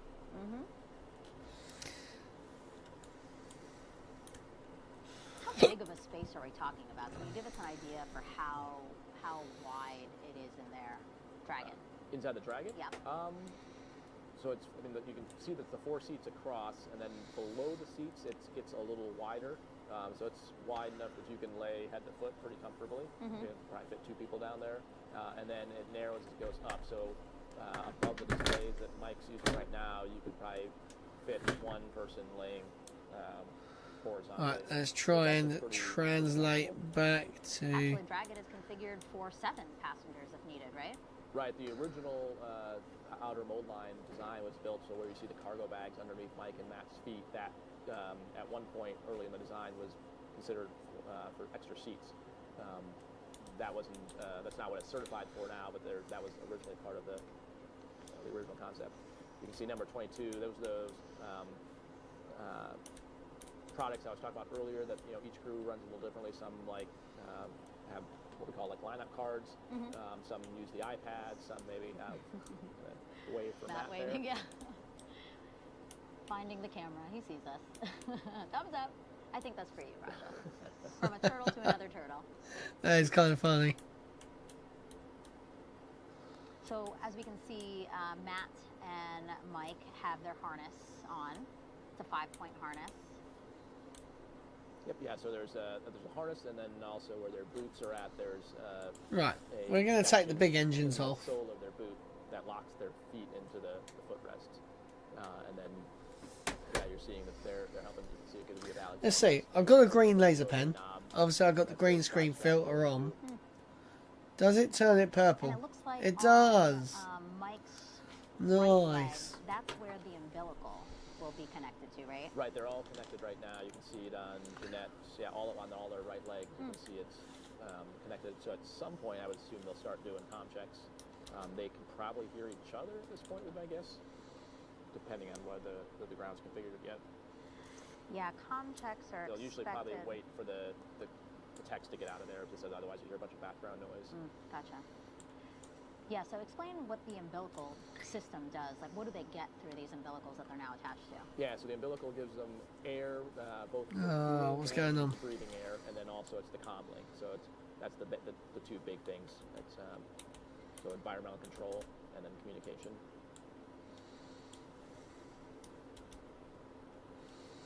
And then I really want to stick one right here. Controls or talking for volume, what's called a box, which is a setting of how loud you have to talk for the other people to hear you. Because you don't want to hear people breathing. So there's a sensitivity setting. So that's what on their hand rests, they have buttons that control that. You can see, kind of like I mentioned, this is now where they're putting on what we call the crew configured items. So it looks like maybe that's a mirror, I think, like a wrist mirror. So pretty common to see that on like the EVA suits, and that's because once you're at pressure, it's hard to read things on your own suit. I see.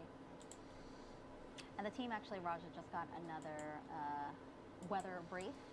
And right now, launch weather here at Kennedy is 85%.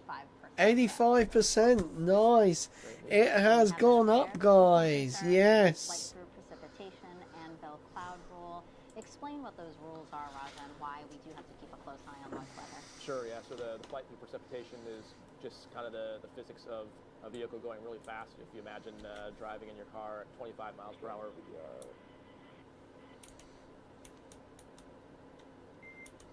Dragon SpaceX, loud and clear from Hawthorne. How you doing? We're almost dropped in. We'll get you a real time check here in a minute. Copy. So you heard that call out? They're getting ready for comm checks. That was just They're staying there in their seats, yep.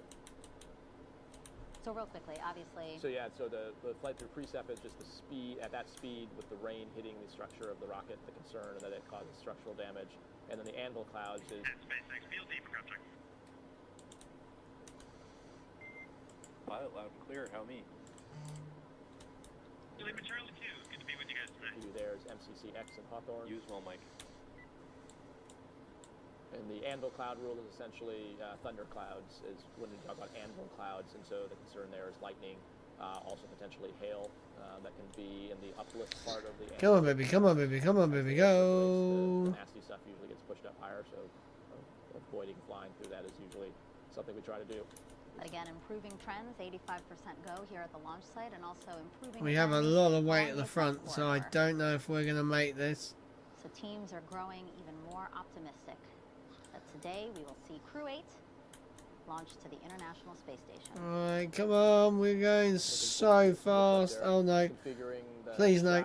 Oh no, Those what they call the satchels, those pre-satchels. straight on. A mix of basically like some of the product like line Oh cards, man. have some emergency egress cards and some other things like that. Some quick, basically things if you need to get to the checklist quickly. You've got in there. You can see next to Mike's right arm, another tradition of putting the crews that have been in that particular Dragon capsule in Endeavour, their patches along the bulkhead to his right. Nice. Oh, look at this view. So really tight space, but I really appreciate the camera teams there giving us these great views. Right, I want to try and make one of So as was reported out, they're in their seats. these strapped fly. in. We expect comm checks soon, followed by seat rotation, and then suit leak checks. They're ready. Thumbs up for all those things coming up from all 4 crew members.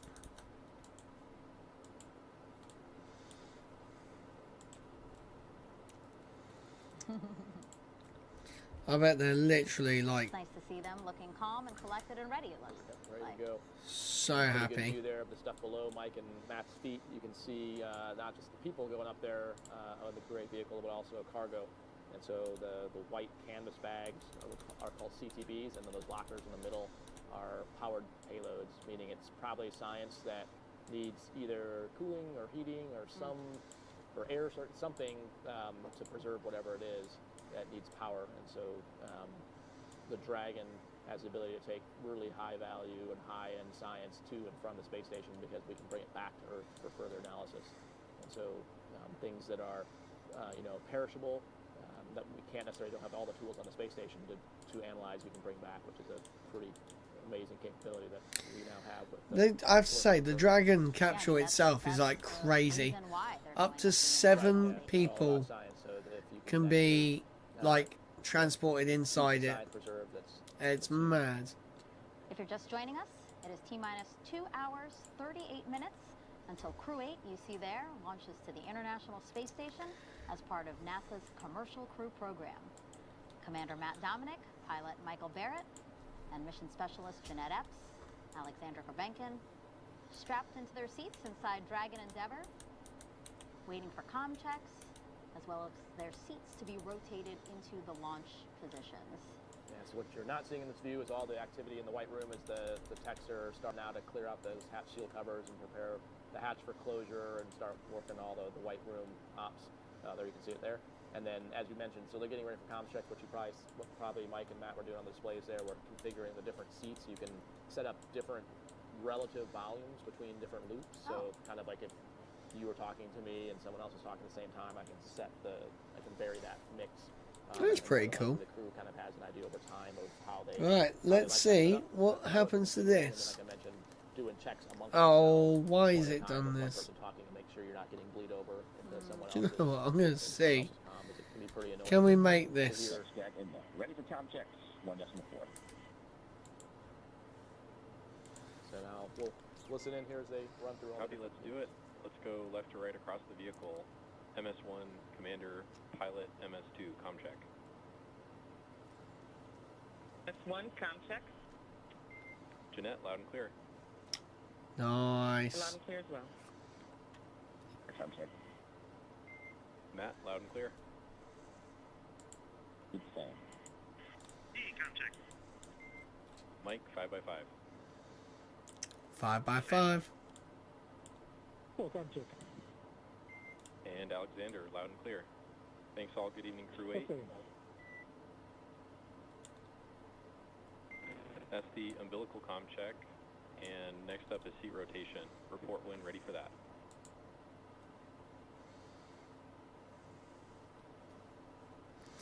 Ready for rotation. Don't think we're going to be able to get into space with this rocket. So I mentioned as the umbilical comm check, being able to stuff to do. It's called RF comm checks later, which we'll hear later on. Yeah, there's different kinds of comms, right? Exactly. Ground stations, TDRS. Different pathways, exactly. So they're getting ready to rotate the seats. So what the crew's probably talking about now is making sure they have all their hands and legs inside, restrained, nothing's out and about, so that when the seats rotate, you don't want to get anything stuck. All right, here we go. Why do we want to rotate the seats? So the position they're in now is much more convenient to ingress in 1G. It's you're able to. Oh my God, my phone keeps vibrating like crazy. As they did that, but it wouldn't be the best to be in this position for launch. Dragon SpaceX, initiating seat rotation. Here we go. So we are now breaking the speed of sound.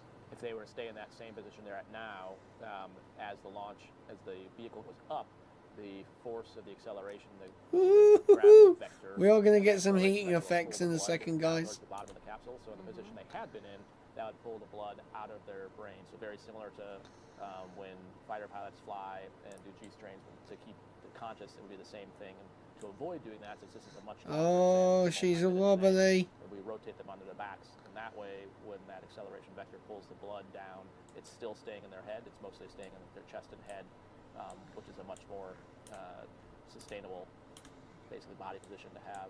Yeah, basically you're saying that if they were to stay in the position that they were in, they could pass out. Yeah, they definitely would pass out. Yeah. How much G-force are you Dragon experiencing? SpaceX, we see 4 seats in the launch position. How much of that force are you seeing at launch? And with that, you go for section 2, suit leak check prep. All right. It's about 4 to 5 Gs, Megan and peak, and it builds right before first stage cutoff and second stage ignition, and then the second stage kind of builds slowly from about 2 to 5 Gs by the time the second engine cuts off. So about 5 Gs peak. Wow. And so what you just heard on the mission audio loops again is that they are confirming. Here we go. We have better. Into the launch position, and now they are getting ready for suit leak checks. Which again, you saw them do that in the suit up room. So this should look familiar to you. It's just now that they're in Dragon, they're testing it here, and as you can see, visors are down. They're all ready. Exactly, and the reason we're having to redo it is you saw them open the gloves up before. Presumably, they didn't have to use the restroom. They would have to open up the bottom part of the torso zippers. And so, since they broke that seal, they now have to recheck it. But what we did rule out by doing the leak checks in the suit room is there's probably nothing mechanically wrong with Dragon care complete. Ready for the check. Copy, we see it. We are coming in for a real steep. There you go for free. In the back and forth you're hearing is referring to steps. So there's overall procedure numbers and then steps within that procedure, and that's what they're talking about. And there's different ones where you want to verify with the ground before you command it. And you can tell that the suit leak checks were successful because we have a good view of Alexander here, but like the top of his suit is now approaching his head again because they're depressurizing the suit now that they know it can hold the right pressure. Right, so you'll see them, it actually takes a few minutes for it to run, so you'll see them kind of hold still and just kind of Right, we're about to land, guys. We are going to do an emergency landing on this island. Now, there is a runway on this flat bit here.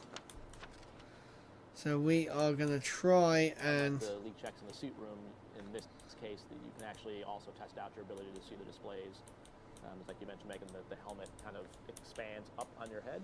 And so you want to make sure that you've got your chin and that helmet kind of interface into the pad and the foam around it such that you can still see the displays if there was a depress event and your suit pressurized. And the targeted time for seat rotation was T-minus 2 hours, 29 minutes. Suit leak checks, 2 hours, 28 minutes. So as you can see, we are ahead of schedule. Yeah, and so unlike before, earlier in the flow where you saw they would just hold and wait for that whatever time was supposed to be done, at this point they'll let them get ahead because if there are any unforeseen delays later, you want to build all the pads. Right, here we go. We have got the runway in sight. Right hand of your screen, are we going to make it, guys? Because we are running out of we see them shining a light on the seal. Yeah, they're doing energy inspections right now. So more than likely visually inspecting them as well as probably photo documenting it and running video over it. So they've got to... Right, gear is coming out. This should slow us down a bit as well. Once they've done that, actually close the hatch. They'll also start running through hatch leak checks, very similar to the suit leak checks, except on the hatch. The reason they're not doing that is because they don't want to start that process until they knew the suit leak checks are good. So some of the folks up there are suit techs. So if there was a problem with the suit leak check, you have the expertise on hand already in the clean room. Right, here we go, here we go. Troubleshoot it right away. Oh, that's right. Need a flare. As you can see from the graphic on your screen, up next, hatch close. Again, first, successful suit leak checks we have to see.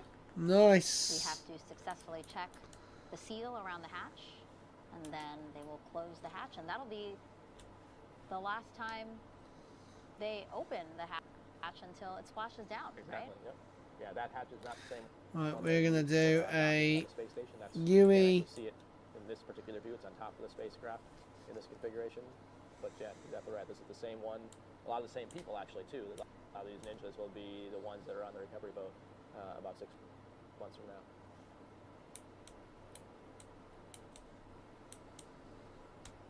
NASA's stream is a bit... You can see he's got like a little lid. A little bit buffery. He's dabbing at something on the seal. Right, we're going to come in and we're going to stop over here. Meticulous work has to happen. Dragon showing 4 good leak checks. Call the 4 good leak checks. That's a good sign. Copy, Dragon. We see the same. Right, we're going to hit the brakes. The closeout team is going to hop back in the vehicle for final closeout steps before exiting the capsule. You'll go for section 4. Section 4, thank you. Oh, guys, I'm tired already. We are still T-minus 2 hours. Now that I know the suits are good, that what he was talking about, and 28 minutes. Come inside, basically do it once over the inside of the capsule, make sure, there was nothing, nothing accidentally left behind, nothing out of configuration. Kind of one last check if all the straps are tight. The crew is, because now they've done the leak check. What can happen is that suit expands, it loosens the straps, and so just making sure everything is still as it was. Right. And as they continue to inspect the seal, Let's talk a little bit about the comm checks that are coming up. So checks through the umbilicals, that happened, but we still have other checks. Can you talk us through the different ones and why there are several ones? Yeah, sure. There's different methods, or what we call RF chains or radio frequency chains, or you may call them loops, or they may also call them dragging to ground, space to ground. But it's just different ways of referring to different pathways that the RF flows. So you mentioned TDRS earlier, which is the tracking data and relay. It's a tail. Don't think I've ever actually put a tail on anything. Like radio comms. And so basically what they're doing is trying and making sure all those pathways work on the ground before they launch. And the other thing they do is talk to different stations. And so there's both the loops and the way the electromagnetics, all that flows. There's also within the control rooms different subloops of lots of people talking, but the crew only hears a very small subset of that through what either the Capcom or the core relays to them. But there is, for launch, the ability of some key people to be able to talk directly to the crew if there's an off-nominal situation. So they're going to check all those relay paths. So you'll hear like the voice of the CE, the chief engineer, the LD, the launch director. So you'll hear some of those people make sure that they have a path that goes all the way from the chair they're sitting in and the console they're on all the way to the crew in the vehicle.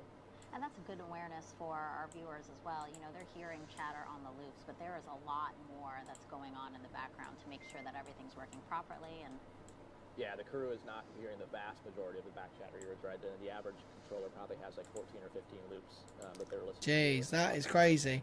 Imagine listening to 14 or 15 different loops. That's crazy. One person actually sort of filters all that information and then passes it up to the crew. So we call it the Capcom in NASA speak, and they call it the core in SpaceX at FCCX. The same thing both here and then on the ISS. We do the same thing. Artemis, it's been that way since Mercury and beyond. can you break down those acronyms for folks? Sure. Capcom's Capsule Communicator Core. Crew Operations and Resource Engineer. There you go. So that would have been one. So for someone to ask about social media, they would have stumped me. But you had it. Acronyms are huge here at NASA, so it's easy to forget one once in a while. It's a fun game to try to guess what the acronym means. And so those satchels on their legs, that's where Dragon SpaceX ComCheck. They're monitoring everything essentially. Right. So that SpaceX Dragon on point. Copy loud and clear. That was over the TDRS network. That's the launch configuration. Stand by for comm checks with DC, MD, and LD. Check. Dragon, DC on countdown 1. Comm check. DC Dragon loud and clear. DC loud and clear. Alright. Stand by for comm checks with MD. Dragon, MD on countdown 1. Comm check. MD Dragon loud and clear. How many? MD loud clear. Stand by for comm check over Dragon ground.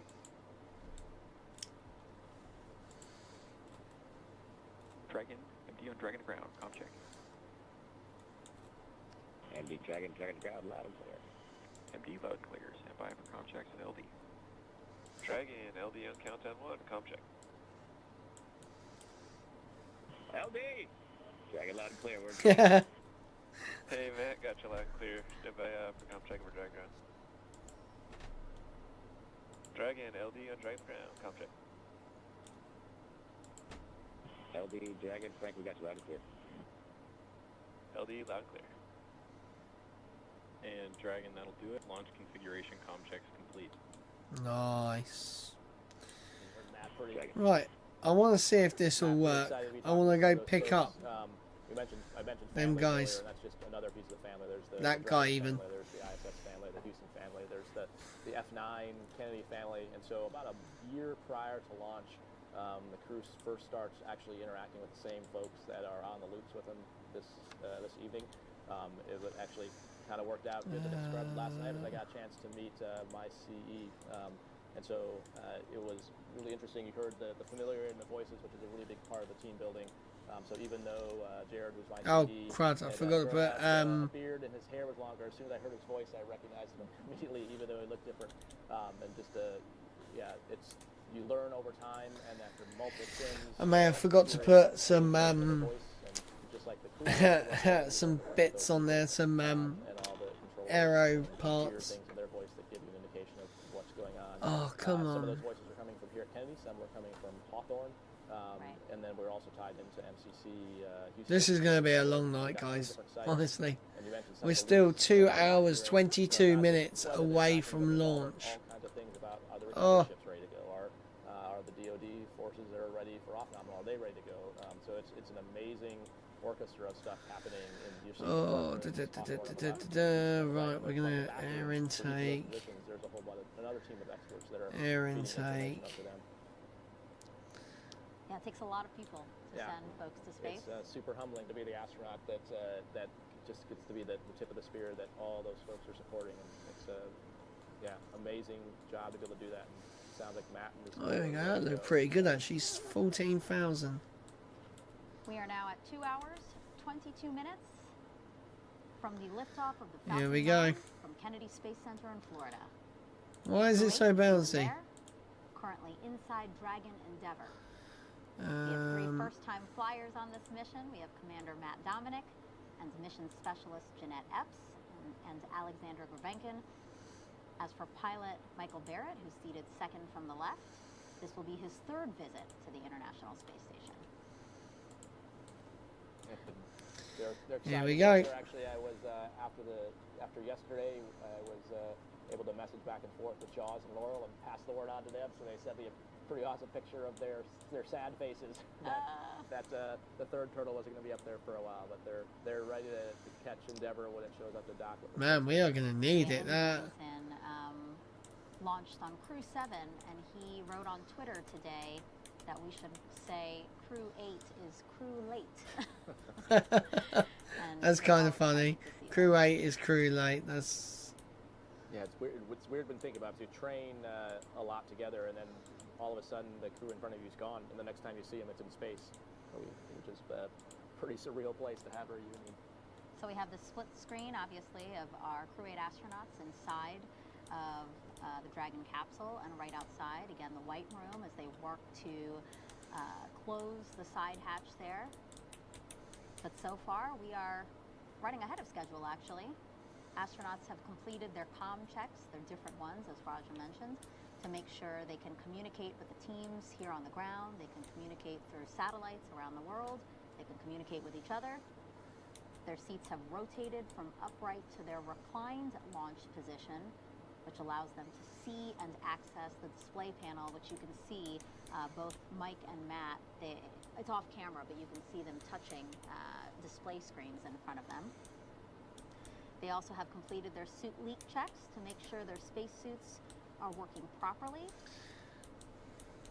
And again, now the closeout team will verify that cabin environments are stable, and they are working to close the side hatch of the Dragon spacecraft. It looks like they just removed something, actually, Roger. Yep, so those are pads to protect the seals, and like we mentioned, when they're getting in, they're holding their helmets to make sure that nothing gets scratched. So they're pulling off that equipment. And yeah, the side hatch... Cool, this is really nose heavy. Big technical piece of the timeline. So because of the importance of that, very procedure driven and very intricate, which is why you see one person kind of running the procedure, then other person's checking the procedure signed off, one person documenting it all. Right, we are on our way. We are time warping our way over. A list of making sure everything is out of the spacecraft, everything's accounted for. And so far, as we've been monitoring through cameras that we have in the white room there, everything looking good? Nominal? Yeah, everything seems to be looking good. You see there, he's taken the tech that it's right by the door there, was doing one more kind of wipe down of the actual sealing surface. So yeah, now all the padding is gone. Yep. Now, if you've been watching us since we came on air at 7:15 Eastern Time, I'm NASA's Megan Cruz with NASA astronaut Raja Chari, who commanded NASA's SpaceX Crew 3 mission. The two of us are providing audio commentary right now, but we plan to expand our coverage about an hour before launch. We will come on camera and invite additional commentators to walk us through today's launch and ascent.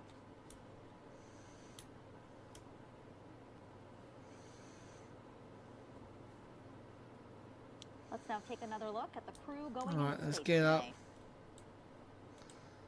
Commander Matt Dominic, born and raised in Wheat Ridge, Colorado, married to Faith Dominic.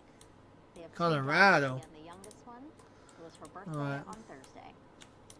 Matt earned a Master of Science degree in Systems Engineering from the Naval Postgraduate School. He was designated a Naval Aviator in 2007.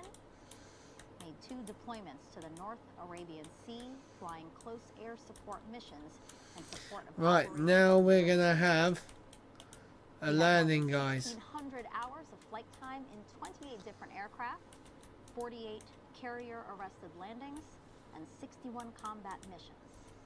And this is the commander's first. Alright, gear is coming out. As you heard, he's excited to go.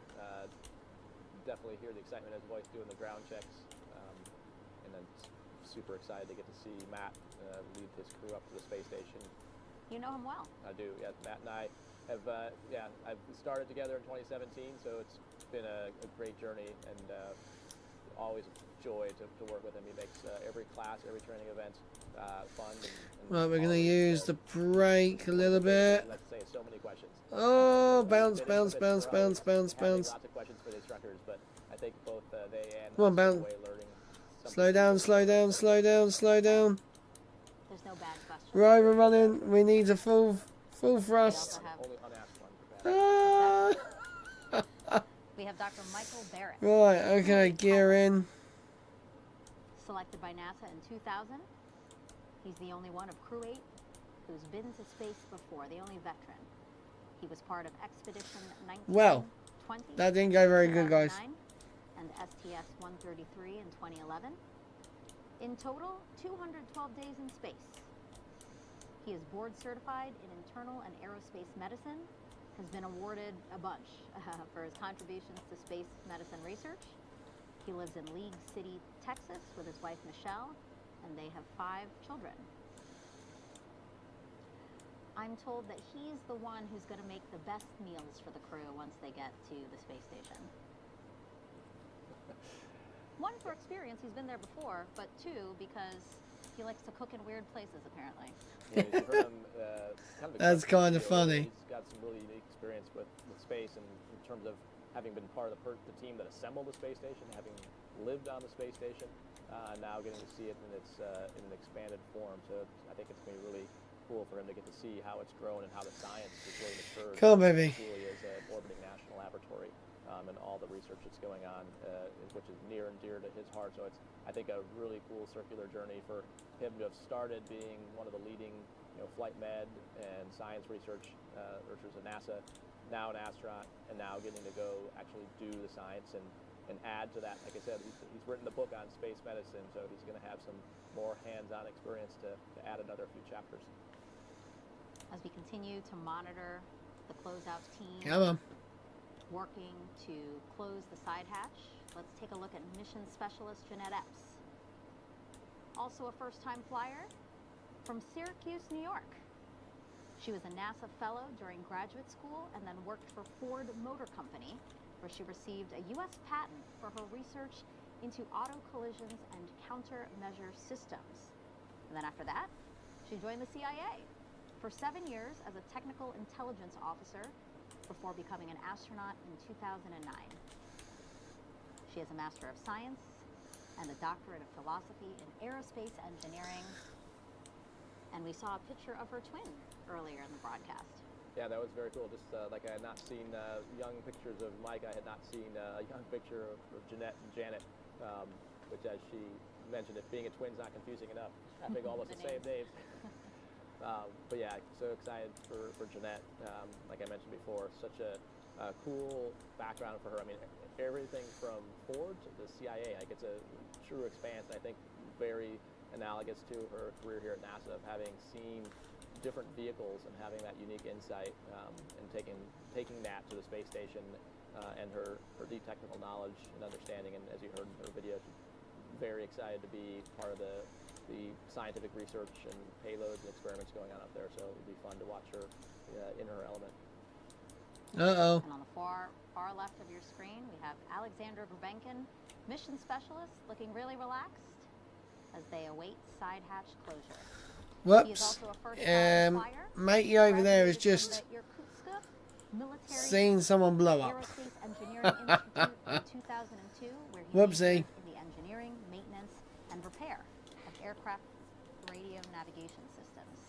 He then attended the Moscow Technical University of Communications and Informatics, graduating with a degree in radio communications, broadcasting, and television. Nice. He was accepted pretty recently into the Cosmonaut Corps 2018, and he'll be the flight engineer while on board the space station, which is what you served as. Exactly, yeah. So Alexander was essentially in the equivalent class of the Turtles. We were 2017, and he was in the 2018 Cosmonaut class. They're offset a bit. Also great to see the members of their class going up to the space station, working with us side by side, and continuing the partnership between Soyuz and the U.S. launch vehicles. Right, we're going to go this one. And at this point, pretty much what they're doing is kind of going through. You can see kind of how Alexander's eyes are towards the screen that Mike's on. This is kind of the crew's chance. They don't really have any actions with the side hatch closure, so this is their chance to go through the procedures for ascent and kind of talk through those again. So when they talk internally to the capsule, that doesn't go outside. We'll be having conversations on the intercom that we don't hear and the ground doesn't hear. It's only when they push the button on their hand rest that it goes out. So most likely, because you see Matt scrolling there, they're going through just all the different scenarios and kind of what we call chair flying it. Basically mentally prepping for what's going to come. So when it's later and you don't have time to talk about it, you've done all that now. Right. Yeah, a lot of things happening in the background, and as we, again, continue to monitor what's happening around Dragon Endeavour right now, we do have another question from social media. This one is Vava on Instagram. How did you get a job in NASA, Raja? Well, so the first step was apply. So we applied through USA Jobs, and as we mentioned before, the Flies, which is the 2021 class, is graduating here in a few days. So I would expect we will soon be hiring after that for a new class. So, the initial step is through USA Jobs. If you go to nasa.gov, just Google nasa.gov how to be an astronaut, it actually lists some of the requirements there, but essentially have a master's degree in a STEM field, be a medical doctor, are kind of the academic baseline requirements. And then from there, it's about a 1.5 year long process. You apply initially online, we review those applications, and then eventually narrow down the field and do 2 rounds of interviews to eventually select a class and start ASCAN training. And I do want to point out, because we do get this question a lot, you know, you don't have to be someone in a STEM background to get a job at NASA. You know, we have a wide variety of jobs that support space exploration. So just because maybe math and science aren't your favorite subjects. Yeah, absolutely. You saw all those rooms, like I mentioned, and all those people sitting in those control rooms, all the people that work to support people in those control rooms. It's a huge community. Right, let's see. I don't think this is actually going to fly. Oh, it's done it again. Any of the places, any of the centers, they're all almost little cities in themselves. So, and I forgot to put the air vents on it. So actually, okay, right. I'm doing my hoodie a little bit because it's getting a little bit warm in here now. We've got it up to 18 degrees Celsius in here. Of course, Artemis, NASA's Which was that? Just over 60. Long-term presence on the moon, and then what we learn from that, we can further explore Mars. So, Roger, walk us through what's happening in the White Room right now. It looks like they're back to inspecting the seal. Yep, yeah, so you can see you've got like the high density light out there.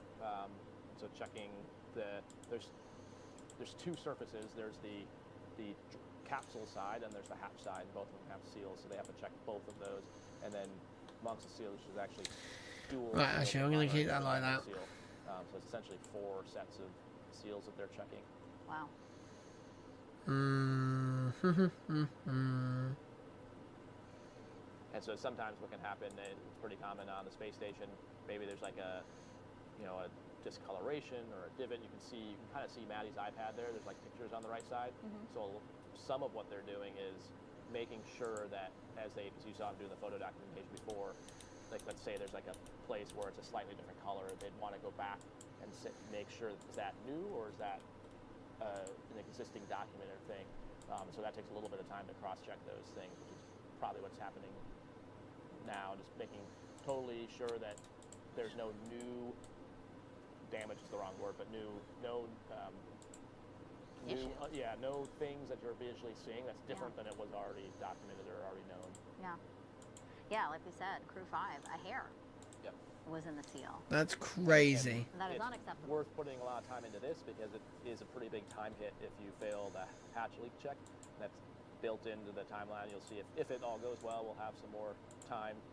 But that's one of the suit leak checks, and these leak checks are both very important because problems there can very quickly delay. Right. So now what we're gonna do? In the timeline, the mission timeline, as we count down to liftoff, the side hatch close is set for T-minus 1 hour and 55 minutes. So we still have some time. 10 minutes ahead. Loads of time. Still have some time to get that done and do it right. The other thing that's happening is you can't get too far ahead because the vehicle actually has to command pressurization changes, which is happening in Hawthorne and also as part of an automated sequence. So there isn't a chance you could get too far ahead, which then could throw things off. So they do. There is pause points waiting because if they close the hatch and Hawthorne's not ready to actually send the commands to then change the valve configuration, then you wouldn't want to do that. So there's some coordination going back and forth there as well, I would imagine. Since we mentioned the clock, a reminder to everyone, T0 liftoff time today is targeted for 10:53 We p.m. are 38 seconds Eastern time. So we are counting down with 85% go for launch here at Kennedy Space Center. Dragon SpaceX for an update. Team's still working towards side hatch closure and being extra cautious about some hairs they found on the seals.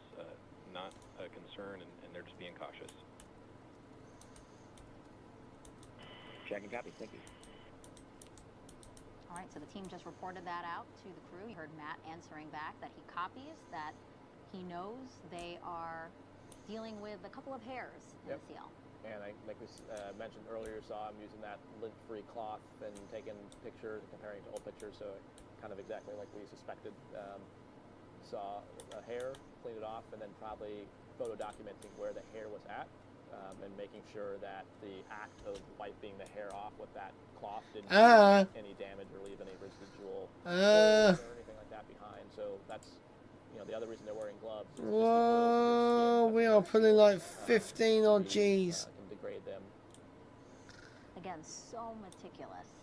They have to be so careful.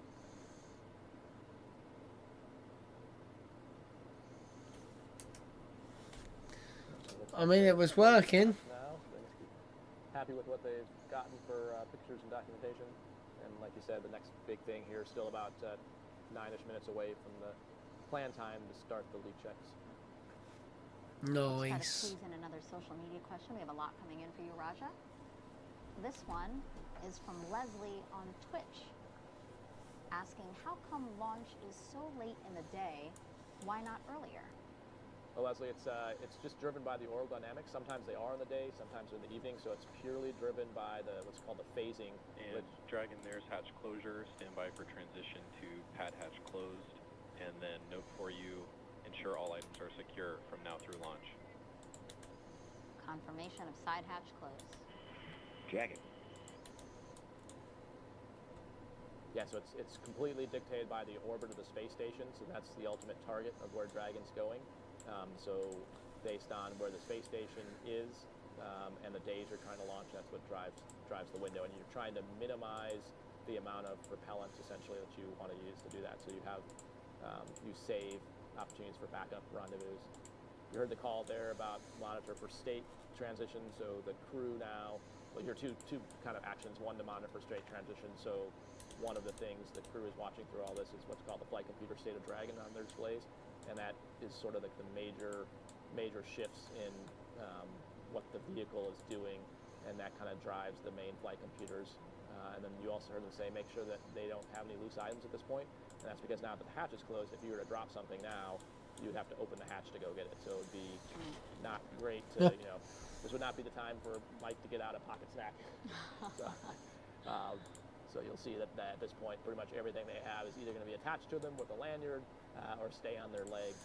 Joe, I really want to see what happens with this. And the reason that's a problem is it's not so much a FOD issue or affecting something mechanically in the vehicle. It's more what's called a... Here we go. Let's see what this rocket can do. Were to start flying around the cabin during ascent. Go. It's going to be fast. If it were to, strike a Oh, wow. Yeah, she's fast. That's under, you asked about G-loading before, so although, if you were to drop an iPad on your toe now, it wouldn't hurt under 5 Gs, that would be 5 times the weight, and so it could potentially hurt or damage something. Woo, we are going. As if we were flying on a commercial plane, right? And during takeoff, we're told to stow our belongings. Right, yeah, exactly. So right now, they are the fins by the side hatch. Are they about to perform the pressure check process? They are. There we go. We are. The 17th blocking. Oh, wow. You can't see in front of them, but there's a panel that they'll eventually cover up before they launch, and they've got some test equipment attached to that. So they're basically checking to make sure that now that the hatch is sealed, we got very far. It should be holding. You can add basically what's called positive pressure to the vehicle and make sure that it's not that value is holding. It takes a little while because you have to account for the effects of the temperature difference. So people who are maybe probably in high school would understand and the gas laws and how pressure, temperature are all related. So you have to account for that and give it time to be thermally stable. But that's essentially what they're doing right now, is making sure that if you add pressure to the vehicle, it's not going to escape somehow. Got it. Right. So yeah, essentially the same So thing. that kind of worked. So that's good. What we're going to do. Panel is off, that's where they run the equipment through. It's basically add the air. I want to add a.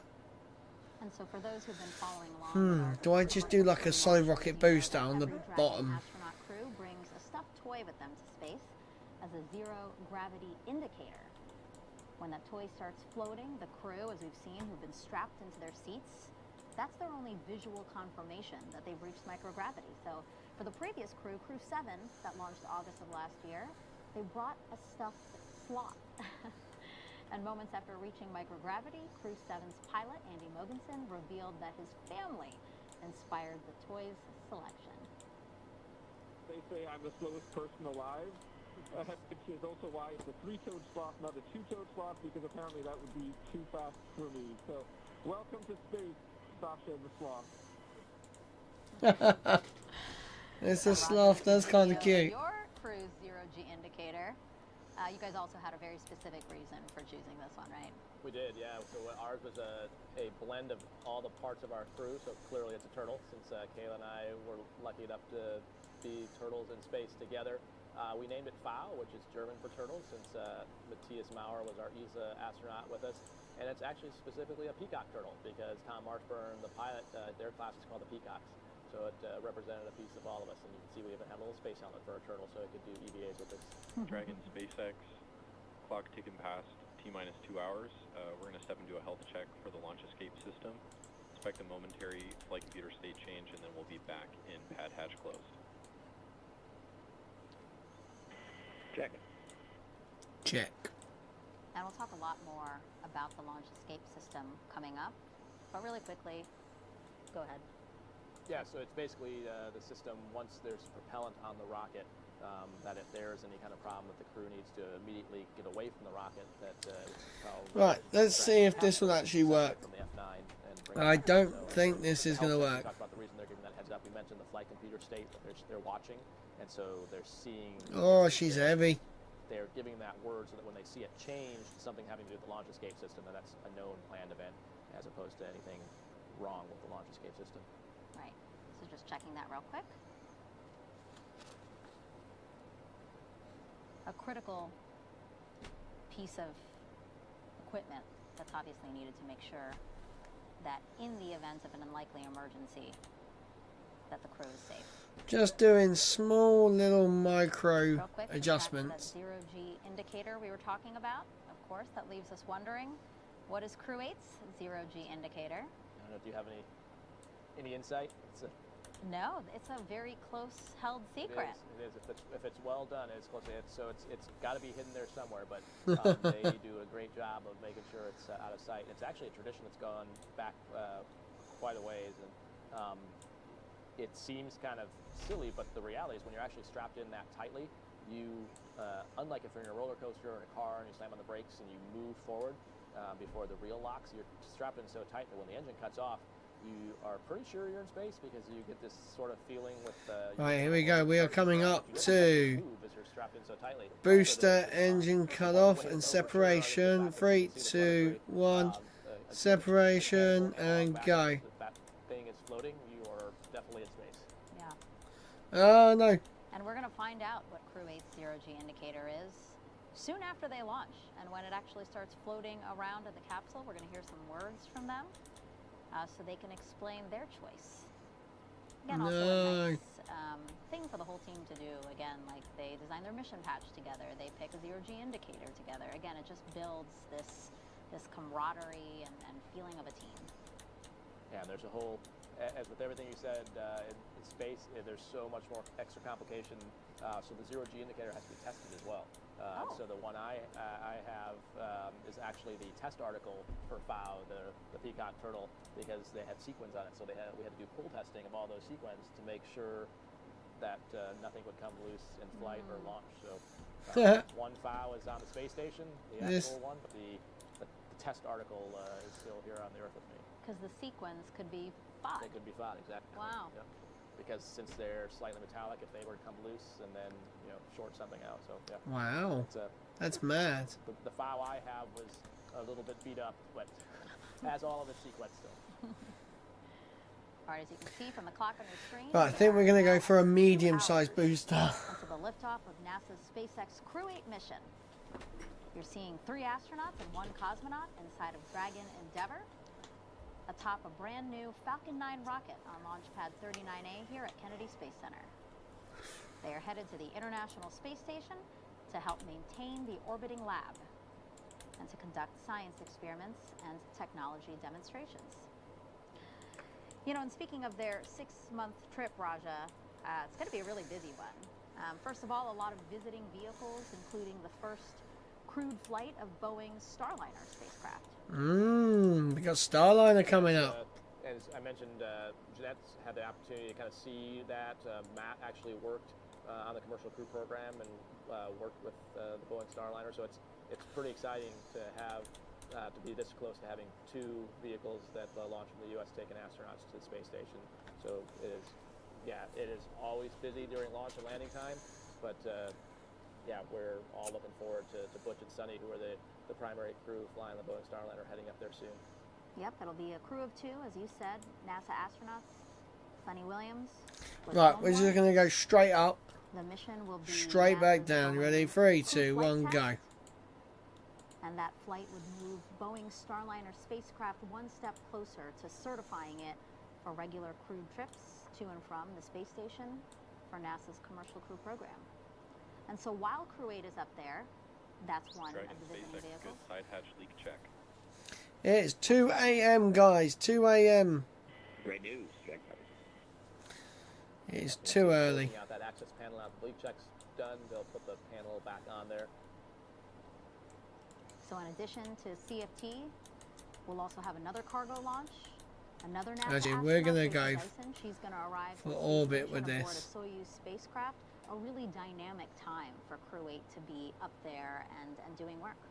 Yeah, so I think as the space station has now fully completed, it has constantly got traffic going and coming from it, bringing new science. So when CRS-30 shows up there, it's always one of the highlights of the times when the crew's up there, because there's so much science that comes from cargo vehicles, whether they're CRS, whether it's Cygnus, it brings up new payloads, and that's how we refresh and keep changing out what science is up there and always cutting edge. And then you mentioned, TC showing up there in the next Soyuz. She'll replace Laurel, who'll come back down, and continuing that flow. So Crew 8 will get some overlap with Crew 7, with Laurel and her Soyuz crew, and then quickly they'll be the ones running everything up there along with TC.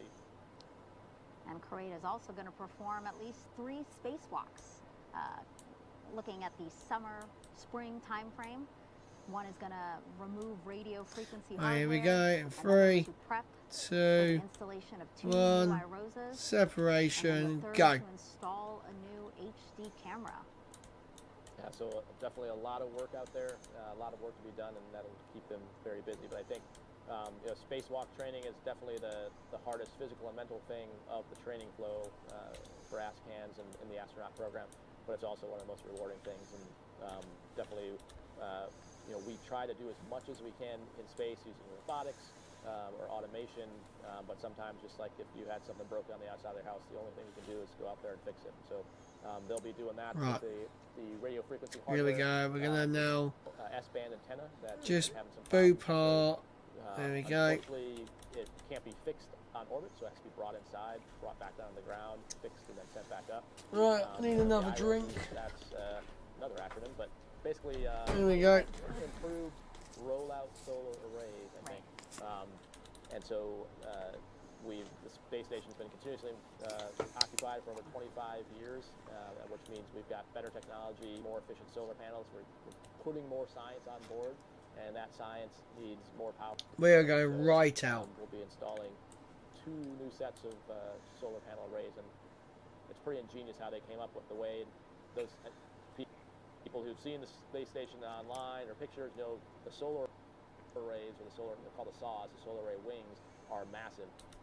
They're huge, and so if you'd had to take those apart and add new ones, it would be very technically difficult. And so these IROSs actually go on top of the existing ones. They roll out on top, as that rollout name implies, and it's a pretty ingenious solution. And so most of the spacewalk involves rewiring those new ones into the existing electrical system and then actually physically deploying that rollout system. Wow.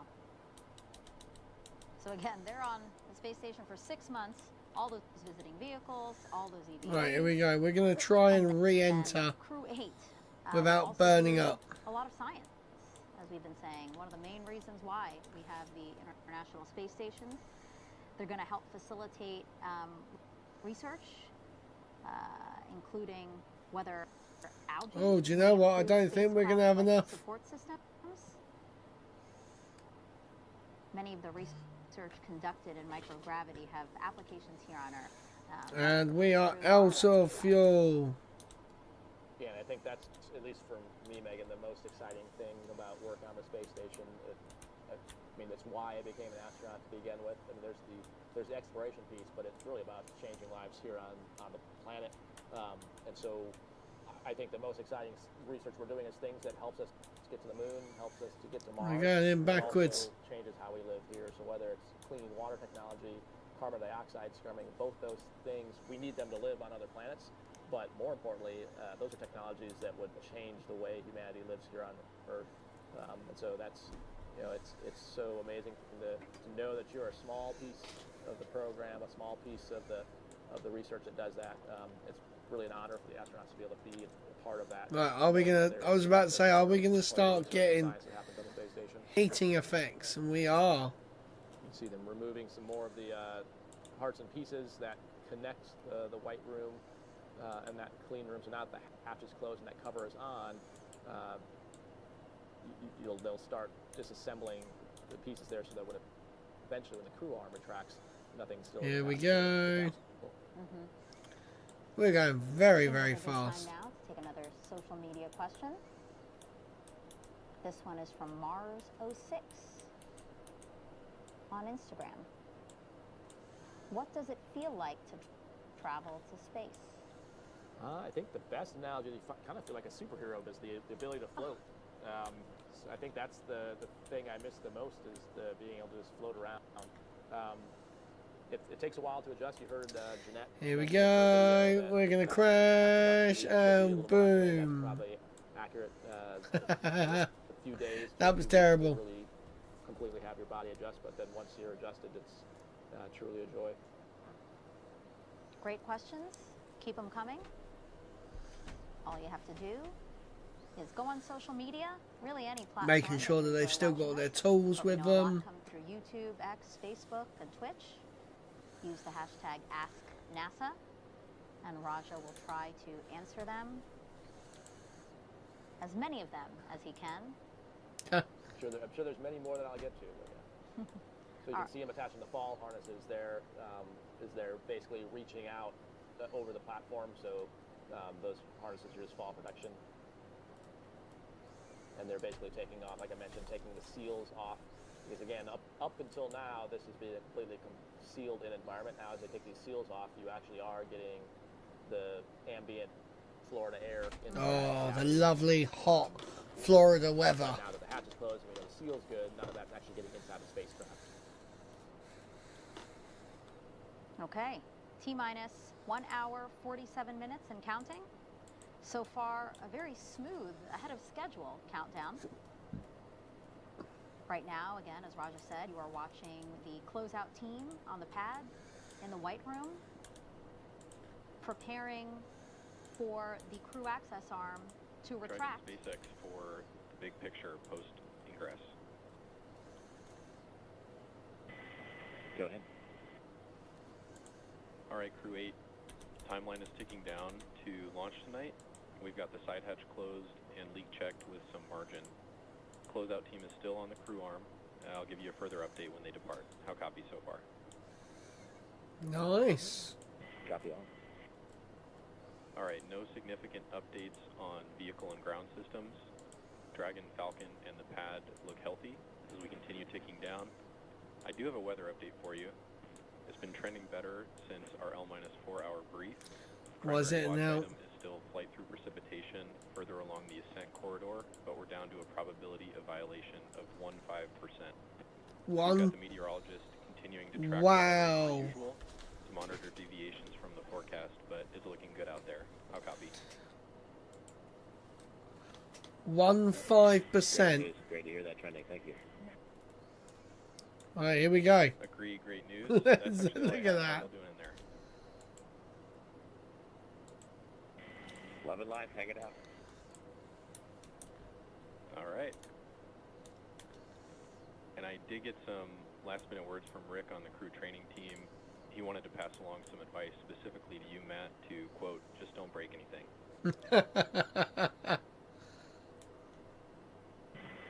Copy all. It's your spacecraft. We're going to take good care of it.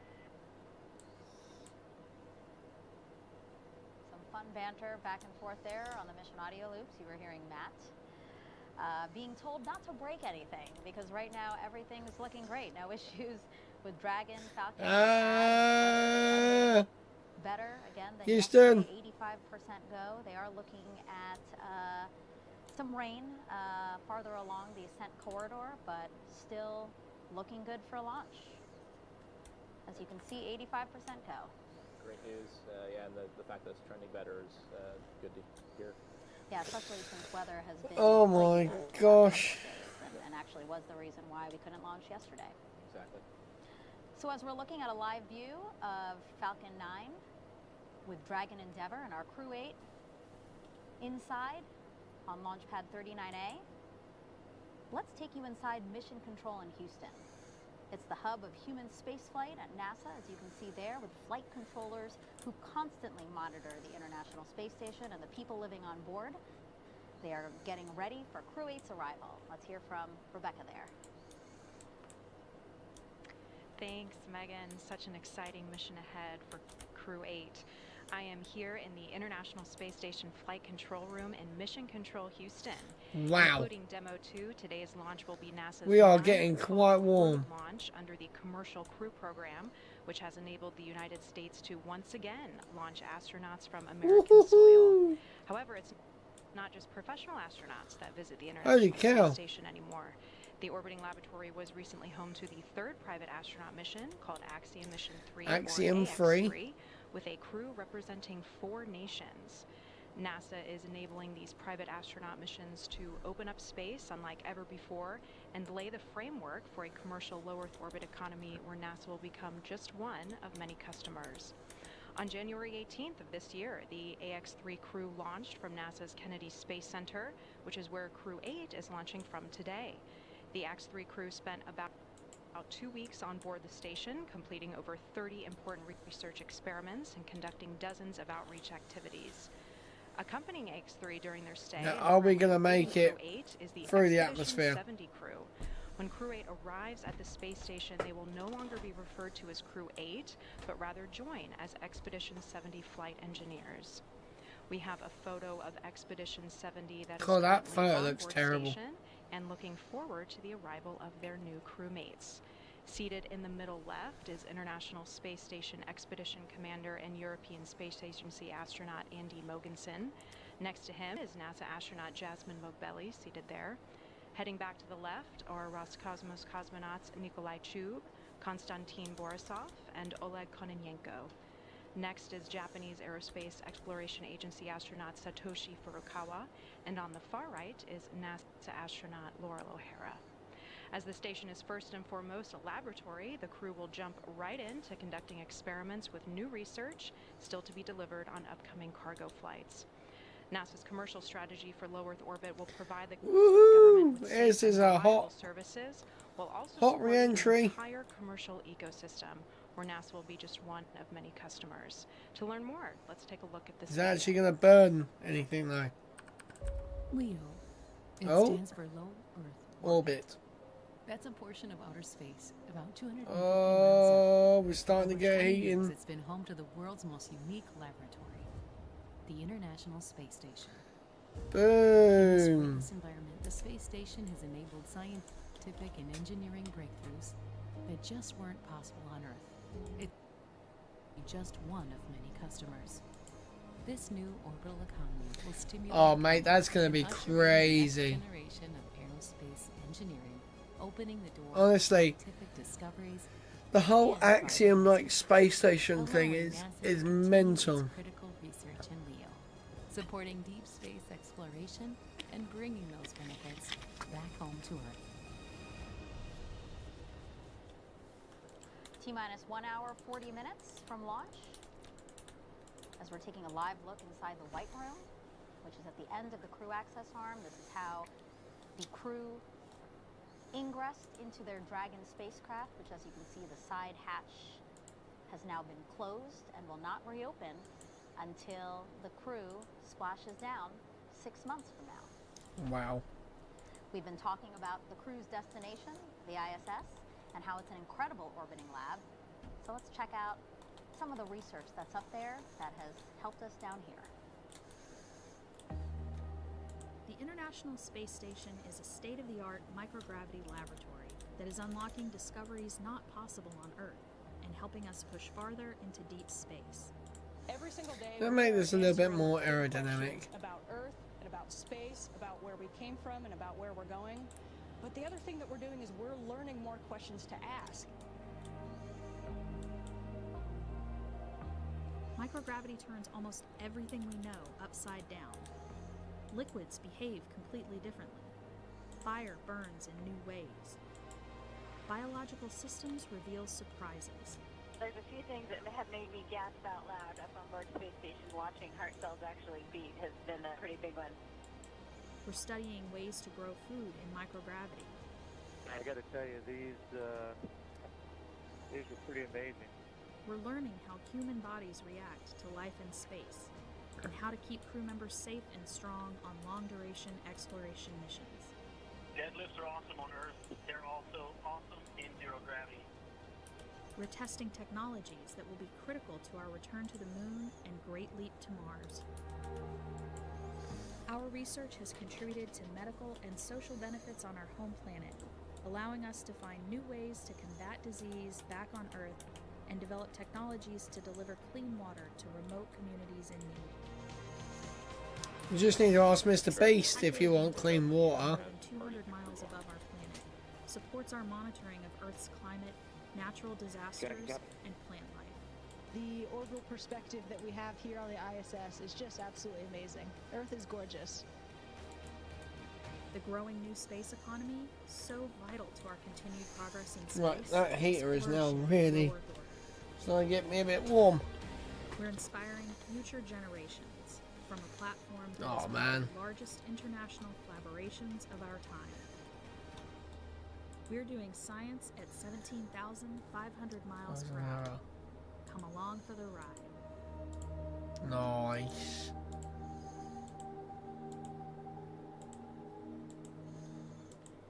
So during that video, you might have heard the team over the mission audio loop saying that the closeout team has departed the pad. So now you see them, they're not in the white room any longer. They crossed the crew access arm.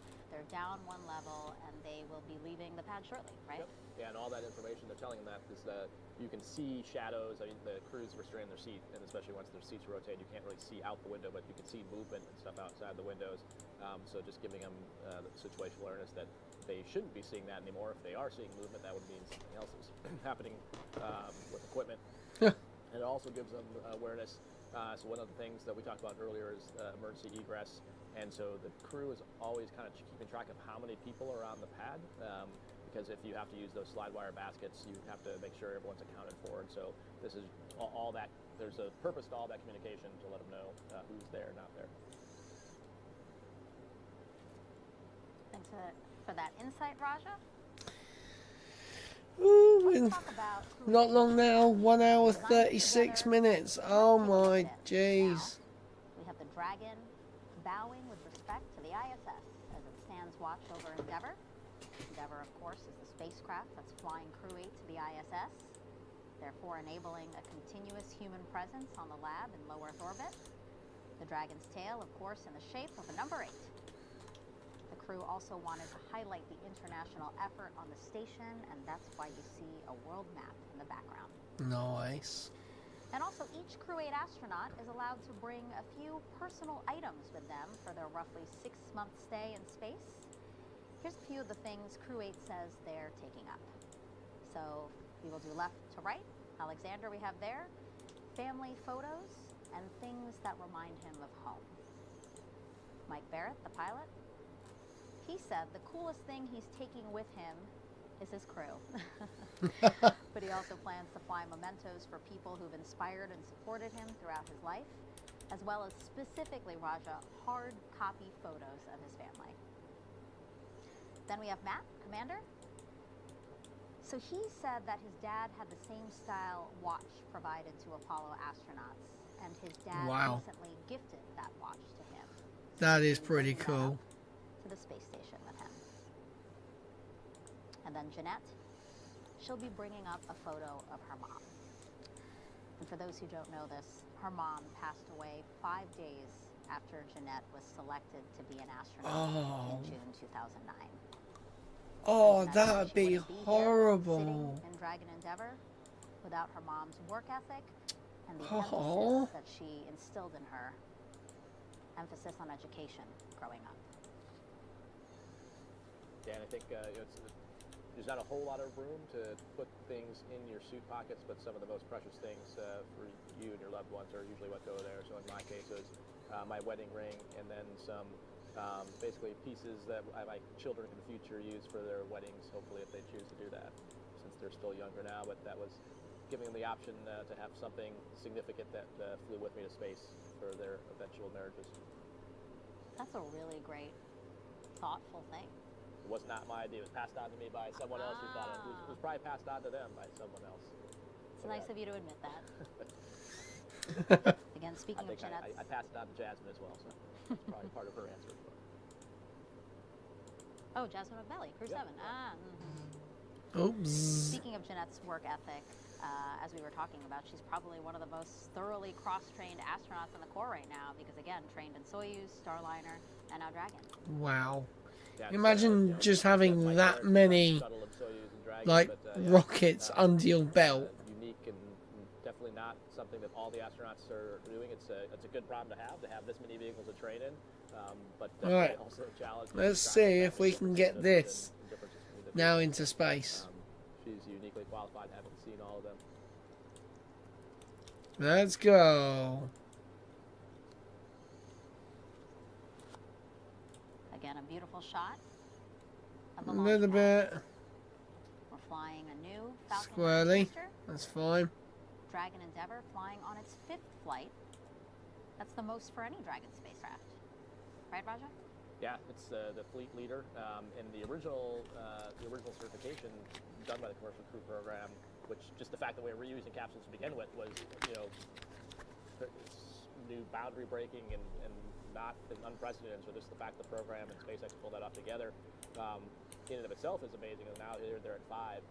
And so after this, I'm sure there's going to be a lot of analysis, taking a really close look at how the vehicle's actually performed over the 5 flights, and what the forward steps are. But it's pretty amazing to even, like earlier mentioned in the broadcast, like 5 years ago, just the idea of saying like, oh, it's on its 5th flight. We wouldn't have been in the vernacular. And now it's just talking about it as if it's, of course. Yeah, it's crazy how much they've got reuses out of. Right, and the plan for the Commercial Crew Program is after Endeavour flies on its 5th flight, they'll evaluate it and work with SpaceX to maybe determine whether or not it could be recertified to fly additional flights. Exactly, yeah. And I think there'll be, like I said, a lot of analysis that you may not have to refurbish the whole capsule. Maybe there's certain key components or parts or critical pieces. But yeah, we'll really dig in with the help of the folks at Johnson, KSC, and Marshall, and really all the NASA centers that help the Commercial Crew Program to figure out how we can continue using it. No. 31 minutes, 40 seconds and counting until Saved Dragon it. Endeavour, as we've been talking about, flies its next 4-person crew to the International Space Station. Come The on. astronauts we're tracking today: Commander Matt Dominic, pilot Michael Barrett, mission specialists Jeanette Epps and Alexandra Gurbenkin. A live view of them there. Up next, the launch escape Come on. health check. We are getting there, guys. We are getting up. Earlier, I wasn't sure if that was if they just got ahead of timeline to knock it out, or if we'll see it again. But in either case, it's before they start the prop loading and actually have to arm it for real. They're mostly likely to This thing is so wobbly. That flight computer state, you keep hearing them talk about, that's important in the Dragon software architecture, because essentially that state is what dictates what things you can do. So for example, if it's in the launch state, you could have a launch escape trigger, but once it's in orbit, it's not in that state anymore. So all those systems are saved. Right. And so that's why it's a really We're going to do the parameter they're always watching. non-efficient way of getting into space. I see. And Dragon's launch escape system is powered by 8 Super Draco engines. They're mounted in pairs.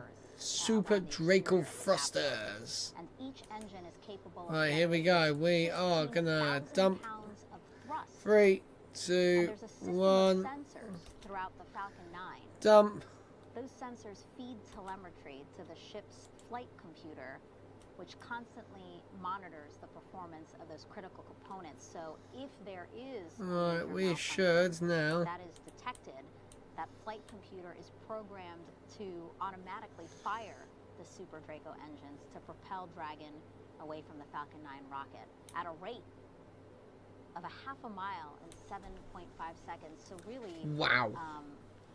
This system can move the crew away from the rocket if And engine cut off. That's one of the biggest improvements to crew safety that the Commercial Crew Program has brought us, with both the Dragon and the Starliners, a robust launch escape or system.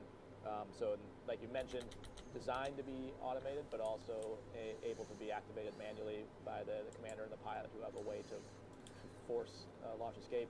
And that acceleration is important, because keep in mind, if it happens during launch, the rocket is still accelerating, so you actually need to accelerate even faster than the rocket to get away from it. Right, yeah, good point. This launch escape system can be triggered either while still on the pad, but also during flight. Right, basically all the way until what's called orbital insertion. It has the ability to be able to safely launch escape from the F9.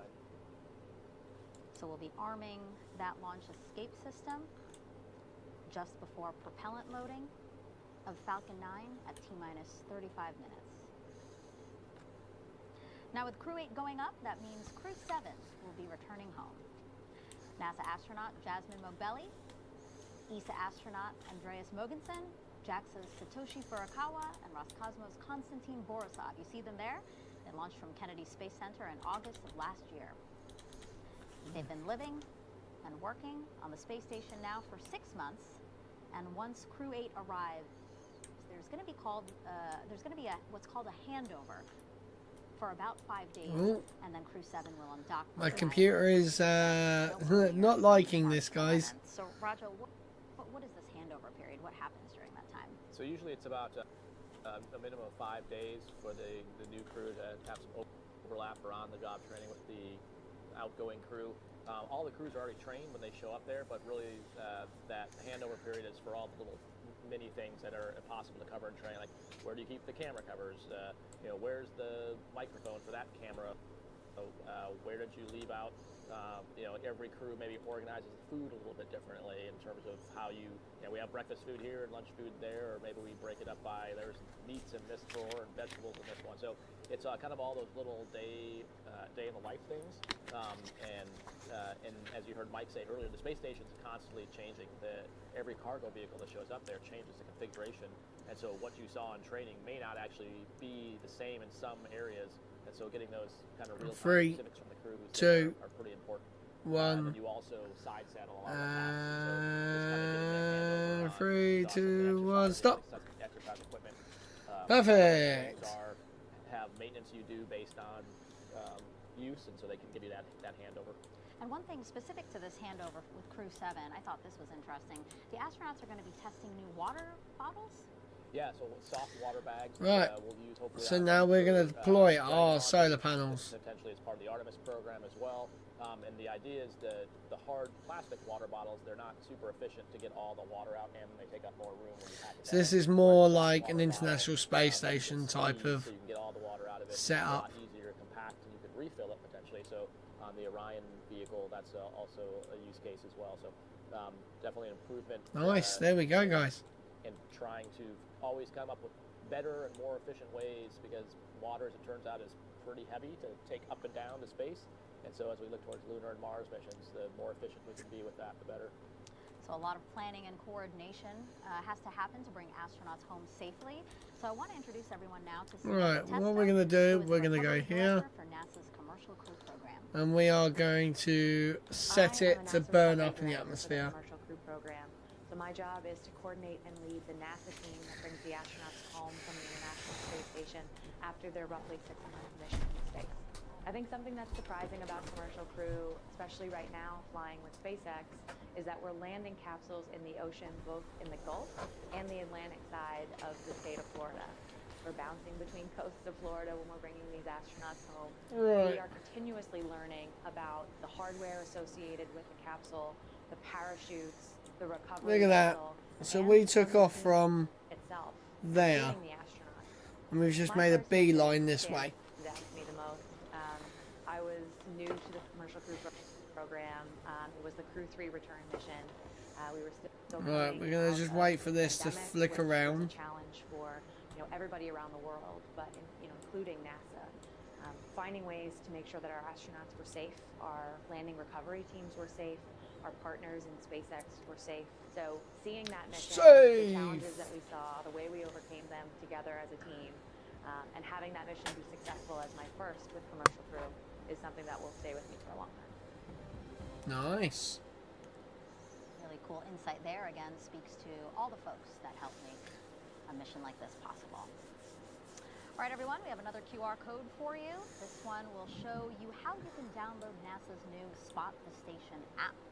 So I've got it. I've already got Spot the Station. The brightest object in the sky, and this app, if you scan that QR code on your screen, will help you see it while it's orbiting the Earth at over 17,000 miles per hour. The app can send you push notifications. It'll look just like this. You see on the top there, of upcoming viewing opportunities based on your location. The app will also track the station location in real time, showing you where in the sky you need to look. And you can also take a picture or record a video and share it to social media, all directly from the app. Pretty cool. Okay, looking at the clock again, we are 1 hour and 23 minutes, 34 seconds from launch again, of Crew 8 to the International Space Station.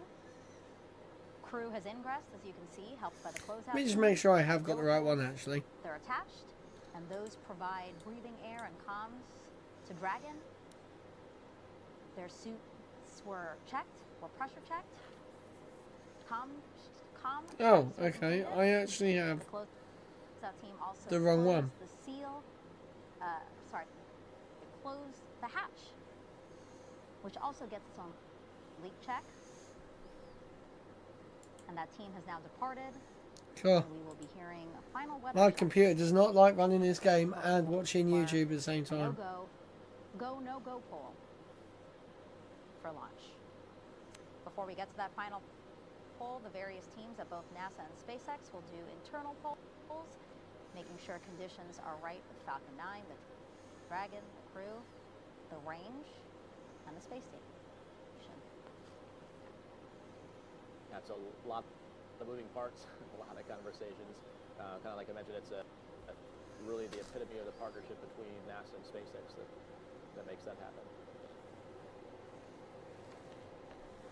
Oh wow, it's gonna go straight over. Kind of talked a little bit about it before, but I think what a lot of people don't necessarily even realize, and just the amount of data and rigor and analysis that goes into these crewed launches, and so we take that really, really seriously. Obviously, Next site in 2 hours 30 minutes. Down to the engine component. So the Merlin engines on the F9 actually have heritage from Marshall Space Flight Center, who helped SpaceX early on, back when they were first developing the engine. Nice. So we still have experts there that are looking at poring over the data as they start to the final count. Like I mentioned, you've got the folks from the Commercial Crew Program, who are called SMEs, or subject matter experts in all kinds of different systems, who are essentially also monitoring the telemetry, kind of overseeing everything, and at all points conferring with SpaceX, consulting with them, make sure that everyone agrees that everything looks good. So the team has just continued to flourish, and those partnerships have worked really well. We have a nice shot now of Crew 8's ride to space, Dragon Endeavour. We've been talking a lot about it tonight. Again, the first time SpaceX and NASA will fly a Dragon spacecraft for the 5th time. Here's a look back at its previous flights and why it was named Endeavour. Liftoff of the Falcon 9 and Crew Dragon. Go NASA, go SpaceX, Godspeed, Bob and Doug. May 30th, Oh, good old Bob and Doug. Capsule C-206 launched Doug Hurley and Bob Behnken to the International Space Station. It had been almost 9 years since astronauts lifted off from U.S. soil. The historic launch also marked the first crewed flight by a commercial company under NASA's Commercial Crew Program. In a tour of the spacecraft shortly after launch, Behnken and Hurley announced why they named the capsule Endeavour. We both had our first flights on Shuttle Endeavour, and it just meant so much to us to carry on that name. That's what we decided to go with. Endeavour was also the name of the Apollo 15 command module that orbited the moon while a 4th pair of astronauts worked on the lunar surface. April 2021, Dragon Endeavour's 2nd mission, Crew 2, launched from Kennedy Space Center carrying U.S. astronauts Shane Kimbrough and Megan MacArthur, along with JAXA astronaut Aki Hoshide and ESA astronaut Thomas Pesquet. Endeavour splashed down off the coast of Pensacola, Florida, after spending 199 days in orbit, a record for an American crew transport spacecraft. A year later, Endeavour's 3rd flight, Axiom Mission 1, a privately funded and operated mission to the International Space Station. Astronaut Michael Lopez Alegria and 3 civilians spent 16 days docked to the ISS before splashing down in the Atlantic Ocean. Then last year, Crew 6 was Endeavour's 4th flight. It launched NASA astronauts Stephen Bowen and Warren Hoburg, along with cosmonaut Andrei Fedyaev and UAE astronaut Sultan Al-Nayati to the space station. Endeavour splashed down off the coast of Jacksonville, Florida, after 3,000 orbits of Earth and 79 million miles traveled during its 6 months in space. Over its 4 flights, Endeavour spent more than 450 days in orbit, the most by a crewed spacecraft, surpassing Space Shuttle Discovery's 365 days. Next up for Endeavour, Crew 8, and another record, the first vehicle in its generation to reach 5 flights. And as we count down to launching our next crew of 4 in Endeavour to the International Space Station, let's get a check of our Artemis II astronauts. You can see them there. Work on their launch pad is underway as NASA prepares for their historic mission around the moon. Oh yeah, launch pad. I was thinking, wait a minute, working on their launch pad.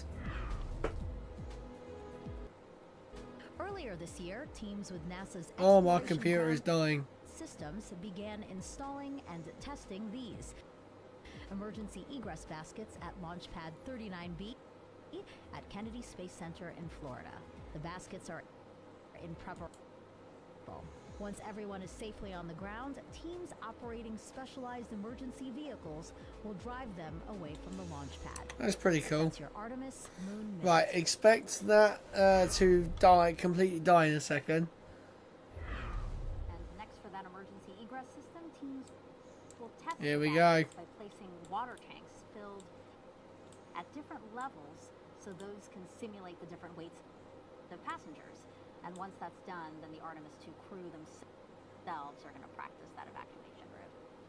Yeah, kind of like we talked about earlier with Crew 8 here and knowing who's on the tower, who's not on the tower. Similar thing for the Artemis II crew is knowing how many people can be in each basket, and that's why they'll do the different tests for all the different possible configurations and permutations you could have, and clearly testing it with ballast before you actually put people on it. And you're Nice. having a big hand in the Artemis campaign, yeah? Yeah, I think our entire office is involved, which is one of the most exciting parts of our jobs. I mean, obviously flying in space is great, but most of our day jobs it's helping with all the other human spaceflight programs, whether it's the ISS, spaceX, Boeing, and on the multitude of Artemis programs. You kind of heard them there in the video. EGS, the Exploration Ground Systems, all the work that we call at Stage 0 for building the pad. I'm working with SpaceX and Blue Origin on the lunar lander, which we call the HLS program. There's the rocket, the SLS. There's the Orion capsule. So there is no shortage of work going on for Artemis right now. And Alright, where does it say we're going to land? Our office is heavily involved in helping with all of that. Yeah, all hands on deck. Exactly. Okay, we ain't making it to there. I can tell you that. And the speed again. We are going to hit the land, I think. If we even manage to make it in. Doing such great things with the commercial crew program, as we've been saying since 2020. We've accomplished so much, and now we're looking ahead with the Artemis campaign. Yeah, it's a great time to be working at NASA. So many, whether it's thinking ahead to Mars architecture, the moons. Damn, this would be so dangerous with the hydrogen. This would literally just blow up. There is really no bad place you could possibly be working or supporting right now within the agency. And for Artemis updates, you can scan the QR code that we're going to bring up on your screen. You can also screen grab. I don't know if you knew that, Raja. If you were watching it on your phone and you see a QR code like that, yep, you can. can. So you can just screen grab it, and then from that picture, just click on it, and it'll take you to nasa.gov/Artemis-2. Again, we'd love for you guys to follow. Do you know what? As we I might potentially actually land in the Yeah, so it's not like we talked about before. It's not just the like a sneeze. development going on, but all the training that the Artemis II crew is involved in, and being out in the Pacific. So we've got There we go. operations I'm done. both coasts with the. We are. We are coming hot and heavy in. For Dragon, and then just this past few days on the West Coast, and then the Pacific for Artemis. We are now at 1 hour 14 minutes until the liftoff of Crew 8 to the International Space Station. Oh, here we go. Astronaut will be the latest crew to fly as part of NASA's commercial We are starting to get heat which uses to our parts. people to and from the orbiting lab. From right Right, when they start to get high, I'm actually going to put the solar panels out. You can see the So I think it'd be quite funny to see the solar panels. They are flying on board a SpaceX Dragon named Endeavour. We've been talking about it. Record 5th flight for the spacecraft. We're getting there. It does like a little flashing part before it gets too much. Booster, which you can tell because it doesn't have that telltale soot on it. Right, Nice and clean. Here we go. 5, 4, 3, 2, 1. Weather was the big Solar panels out. for us, but right now we are 85% go here at the launch site. Where are my solar panels?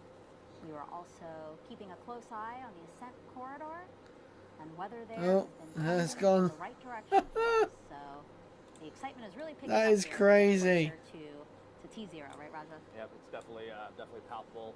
This is probably one of the most That looks so cool. times for this crew because you're so ready to go, but they're also just since everything's been going nominally, it's kind of some quiet time. And so, kind of like I mentioned, most likely they're kind of just going over and over through all the different steps for the ascent, all the different possibilities they've had from before, from different sims, and just kind of re-emphasizing everything one more time.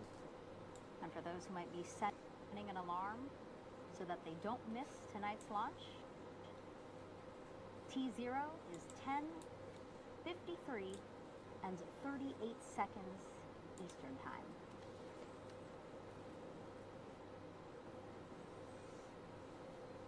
We have time now for another Ask NASA question. Let's pull one up on the screen here, again for Raja, who's been doing a great job. And actually, somebody recorded a video for you. Oh. So, yeah, this will be cool. So, this one is actually from a former NASA engineer turned STEM influencer on social media. His name is Mark Rober, and he was here visiting. Hey, Mark! Recently, and he had a question that only an astronaut can answer. How's it going? Mark Rober here. I've got an Ask NASA question, and my question is, I remember the first time I looked through an actual telescope, and just like, what that felt like to see stars with my own eyes in a way that I'd never seen them before. So my question is, as an astronaut, what was it like the first time you got to space and you kind of looked out the windows, and not only did you get to look out What is that behind them? with no light pollution for the first time ever, but also looking back on Earth, like what was that moment like? What did that feel like? Yeah, for me, it was pretty That surreal. was sick. I don't even know how to put it totally into words. In fact, Tom Marshburn, who was the person on our flight who had flown, his whole goal on the ascent after we unstrapped was to actually just to watch us looking out the window to see our reaction, and just the joy that we had and the joy that brings to another person, seeing a human have that much joy. Right, here we go. You're absolutely Are correct. we going to be able to land But I this? think for me at least, what was even more powerful is the Earth, seeing the Earth from that vantage point, and seeing really the layers of the atmosphere of the Earth is pretty powerful. I don't think we're slowing down, guys. The idea I don't think we're slowing down enough. What you can only do in microgravity is you can rotate your body so that you see it in different orientations. So often we're used to seeing the horizon as a flat horizontal surface, but in space Hey, we done it. 9 degrees and see it vertically. And Right, we are going to quit. Earth, which should be very familiar and it's where we all usually all live, but it gives it the sense of it. You're looking at like a completely different planet just because you're not used at all to seeing in that orientation. It's such a powerful visual experience. View of the rocket there. Nice. Right, so I believe that if I go to x.com, SpaceX should now be live. Right, we are going to SpaceX's feed because NASA's feed. And one cosmonaut. There you go, that looks perfect. From Kennedy Space Center here in Florida. I'm NASA's Megan Cruz, and this is NASA astronaut Raja Chari, who's been gracious to spend the last 3 hours with us as we count down to the launch again of Crew 8. With just about an hour left, Roger, talk to me about how you're feeling. How has this count been going? Yeah, it's been going great, which is the way you want it to be. I think we've seen lots of times tonight where the crew's ahead of timeline, where the launch control team's ahead of timeline, which is always a good Look at it, up to have. 20 degrees. The things they're doing in that free time is configuring the vehicle, going through, talking to the crew. So Right, I need to move back. Chatter. I'm dying, guys. What's going on Ow. inside. The next big steps, I think we expect another weather update. Things like, seems like everything's trending positively. And then from there, starting the propellant load, which is the next big step. Yeah. Now, the launch team stood down from yesterday's attempt due to elevated winds along the ascent corridor, but today, weather is looking a lot better. Weather looks great, guys. At the launch site, and conditions have improved over the ascent corridor as well. It's looking like a good day for a launch, Raja. Oh, 85% go, guys. See, I've got my American hoodie, and I've got my American send crew 8 on the space station. Yeah. Launch teams are still keeping a close eye on the weather. We my American another t-shirt. Weather briefing at the T-1 hour mark, so we'll be listening in for that. Nice. Now, liftoff time is still holding for 10:53 and 38 seconds Eastern time. And right now, we're tracking no issues with either Falcon 9 or Dragon, which is there on the pad. 3:50 something a.m. UK time. From behind the vehicle assembly building there. No issues with Dragon, as we said. No issues with Falcon 9, and the range is green, Raja. Safe to fly. Ready to go. Yeah. Oh, can you go away? Heard several times tonight with Matt talking, with the crew talking with the controllers. They are excited. They're ready to go. Yeah, it looks to be a beautiful night for the folks that are here at Kennedy Space Center to be able to watch the launch. You've got the immediate families, so we saw those when they walked out, the ones who were in quarantine. That'll be on top of the LCC to be able to watch the launch, and then the extended family, and then lots and lots of visitors here to see, the 5th flight of Endeavour, which again is just amazing. Just to think about 5 flights on a vehicle that only 5 years ago flew the first time. Now, over the last 3 hours, our crew has been getting ready for their trip to space. Let's introduce you to them now. I don't have any snacks. We have in the commander's seat, NASA astronaut Matthew Dominic, making his debut space flight. He's from Wheat Ridge, Colorado, and is a former naval aviator. Sitting next to him, Matthew. Sitting next to Matthew is Michael Barrett, today's pilot, making his 3rd trip to low Earth orbit. He is board certified in internal and aerospace medicine. Next up, mission specialist Jeanette Epps. This NASA astronaut hails from Syracuse, New York, and once worked as a CIA intelligence officer. Don't tell her anything. Mission specialist 2, Alexandra Gurbenkin, was selected to be a cosmonaut in 2018, and this will also be his first trip to space. So 3 first-time flyers and 1 veteran. Yeah, and what a great veteran to take them up there. Mike Barrett, such a great mentor, such a great leader in the office, has got so much experience.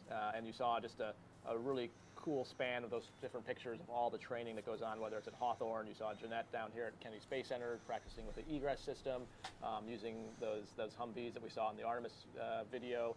You saw Matt and Mike different places out at JSC, so pretty impressive. Oh, well, guys, I'm going to get up for a second. I'm going to be right back. I'm literally just going to walk around the other side of the room, just stretch my legs. Oh, my be right back needs to be moved. Inside the historic crew quarters suit-up room. Be right back. There we go. Looking happy? Ready? 2 seconds, guys. Which is a tradition. Oh. To teach the commander to use up all of his or her bad luck before the flight. Then the crew followed in the same footsteps as every NASA astronaut since Apollo 7 in 1968, walking out to greet a crowd of family and friends. After getting into their Teslas, the astronauts joined a security-escorted caravan for about a 15-20-minute ride to Launch Complex 39A. Following their arrival, they got to take a look at their rocket, their ride to space. Then in pairs, they walked across the crew access arm and into their spacecraft. And now we are watching them live while they await the next big milestones, fueling of the Falcon 9 rocket and arming the launch escape system. Yeah, and kind of the reason they're using all this time now is once the launch escape system is armed, you'll see the crew will be pretty much still. They're going to keep their arms, their hands, their legs all pretty much inside the restraint and motionless, and because that's, if there was a launch escape, it's, as we talked about earlier, pretty forceful and happens really fast, and so you wouldn't want to have your hand out or doing something like that. So this is the time to get all the little movements out, or get yourself comfortable, make sure everything's fine, you've got everything configured the way you want, and it's also the time they'll do all their scrolling on the displays to go through the procedures, because again, once the launch escape system is armed, they will probably minimize the amount they're moving around other than going through those displays. So it's good when they're ahead like this, because you don't want to be rushed to going into that, and so having the chance to review and talk through that as a crew on the intercom is super helpful.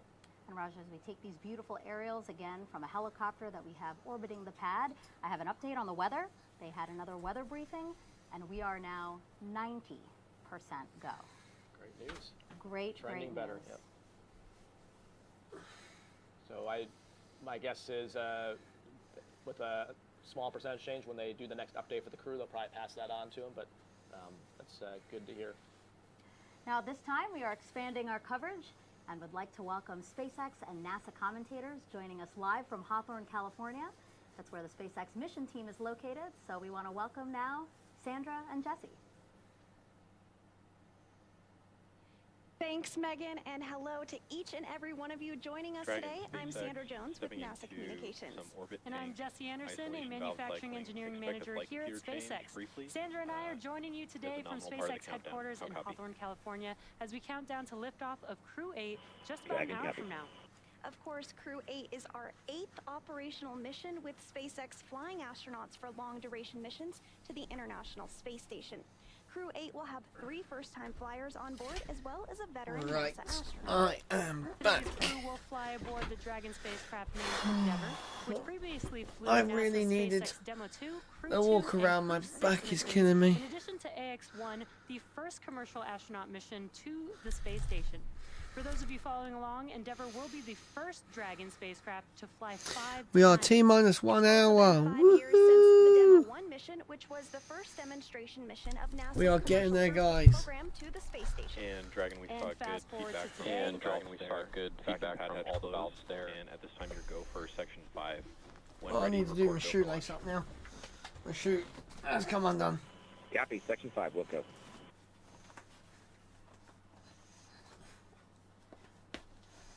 And some great comms between the core and the crew proceeding through procedures. So fast forward to today, it's only March, and it's already been a very busy year for the teams here at SpaceX and NASA. So far this year, we've launched 2 missions to the space station.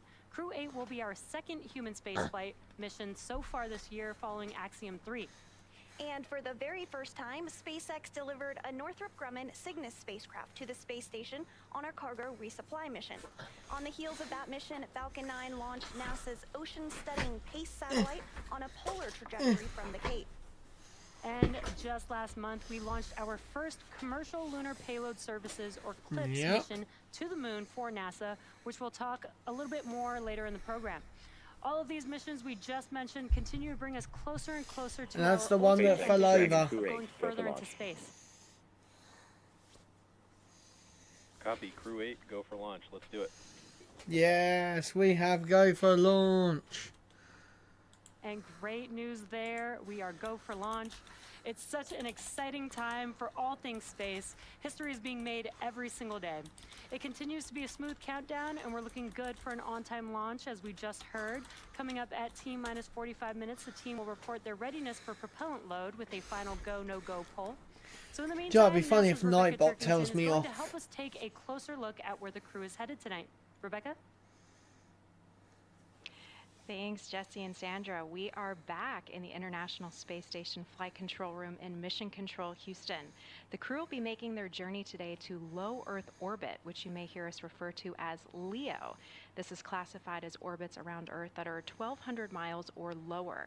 There are a lot of satellites in this orbit, including the Hubble telescope, and of course, today's destination, the International Space Station. The space station's orbit averages at 250 miles above Earth, but varies based on its apogee or perigee, which stands for the highest and lowest points of its orbit. As we discussed earlier, the orbiting laboratory was recently home to the third private astronaut mission called AX-3 with a crew representing 4 nations. NASA is enabling these private astronaut missions to lay the framework for a commercial low Earth orbit economy where NASA will become just one of many customers. The AX-3 crew spent about 2 weeks on board the station, completing important research experiments and conducting outreach activities. They also took some beautiful shots of the Earth, like this one. AX-3 mission commander Michael Lopez Alegria took this photo of the moon peeking out from one of the space station's solar arrays. NASA's Crew 7 is currently on board the station and has also captured some amazing shots recently. NASA astronaut Jasmine Mogbelli took this photo of rare noctilucent clouds, which form in the Earth's mesosphere about 30 to 50 miles above the Earth. That is pretty cool. These are the highest clouds in the atmosphere and are made up of ice crystals, whereas other clouds are made up primarily of water droplets. We cannot wait to see what Crew 8 captures. As we get closer to launch, let's take a look to see what's in store for Crew 8 while on board the International Space Station.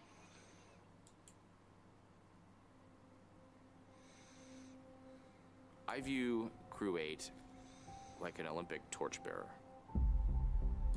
Each nation that hosts the Olympics has, these torchbearers that go along and they make a scene of it, and each person passes the torch and lights the torch and passes it on to the next person.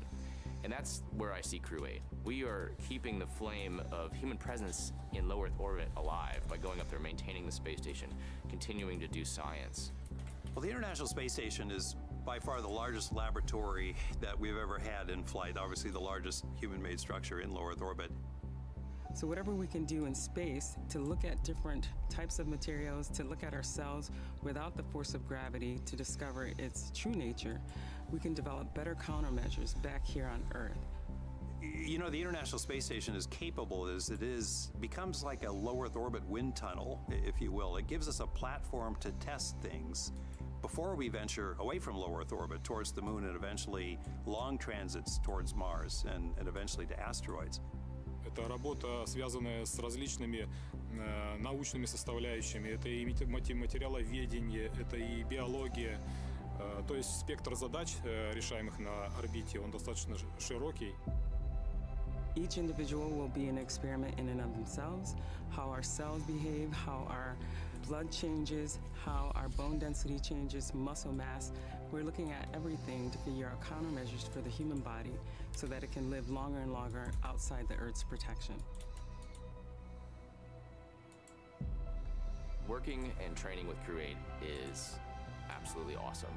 We have a diverse group of academic and intellectual backgrounds that come together, and also an international component. We are 4, I would say, almost as different personalities as you could possibly imagine. Совершенно будет сработанная команда, и выполним задачи на все 100%. The chemistry we've kind of developed, I think, is really quite magic. This mission has brought us together in a way that I don't think any other circumstances ever would.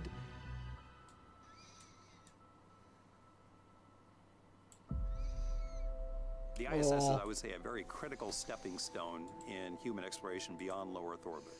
Every time we launch 4 more people to space, we're building our sample size and our understanding of the human body and the things that happen to it in a zero-gravity environment.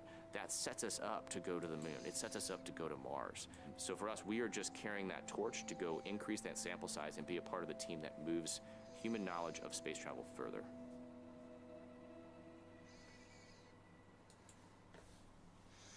It's Jesse!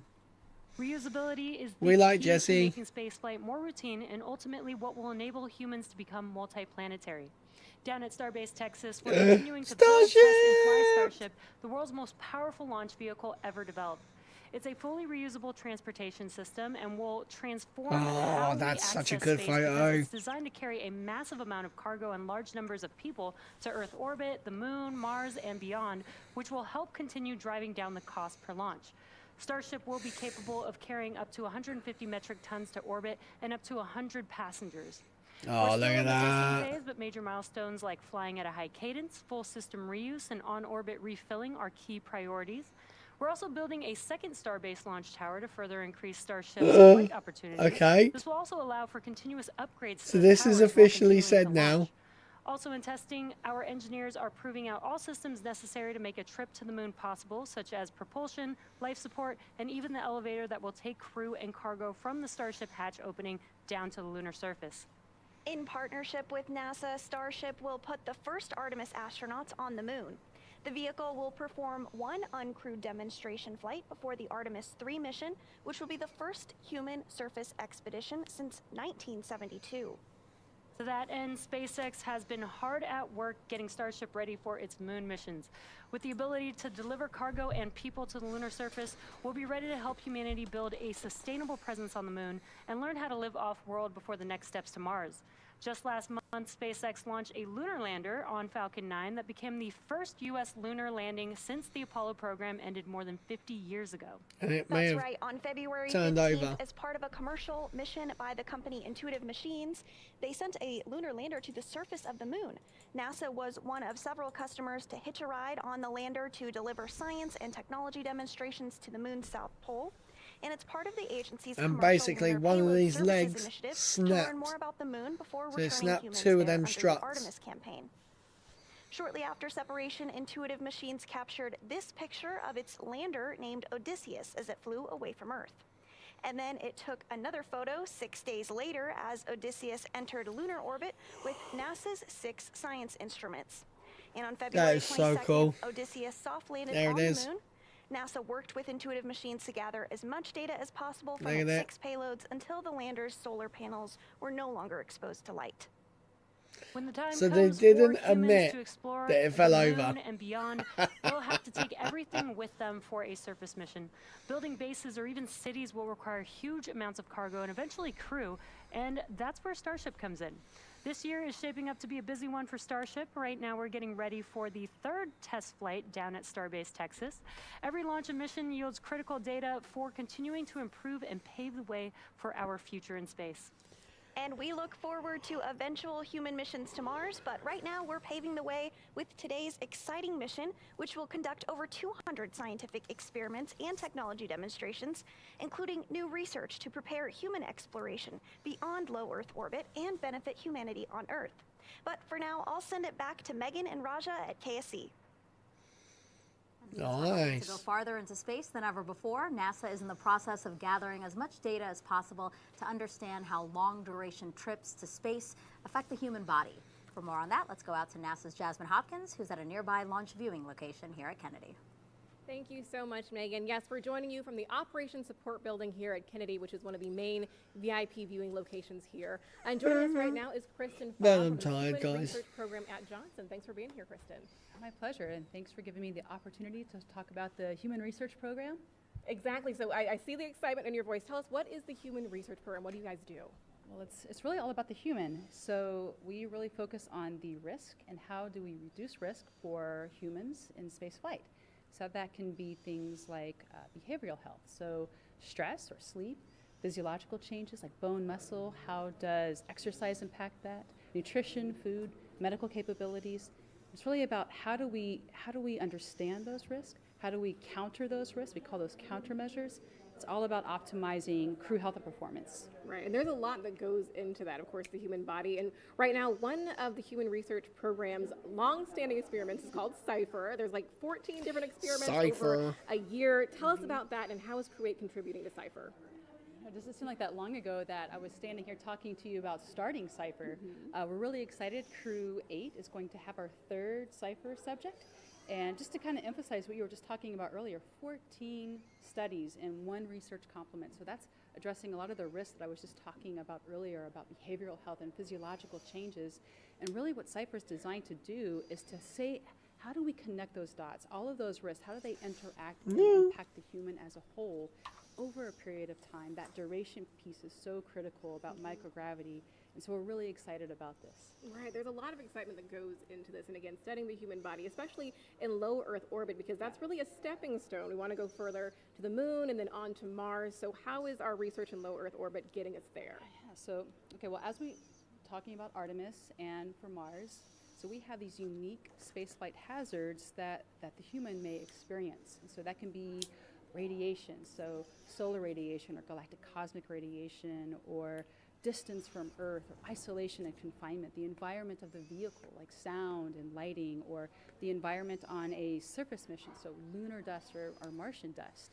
And so all of these hazards can impact spaceflight, but there's also extended time in microgravity, and the International Space Station is such a wonderful lab for us to understand microgravity, the changes in the vestibular or sensory motor function, that motion sickness. Cypher is really helping us to understand a lot more about all of the changes to microgravity, so we can start actually using station to really help us get ready for those exploration missions and really help reduce those risks. Yeah, there's a lot that's going into this and a lot that the Human Research Program is doing. Thank you so much for being here to represent them, Kristen. Really appreciate it. It's my pleasure. Of course. All right. We're going to toss it back to SpaceX at Hawthorne, California. God, guys.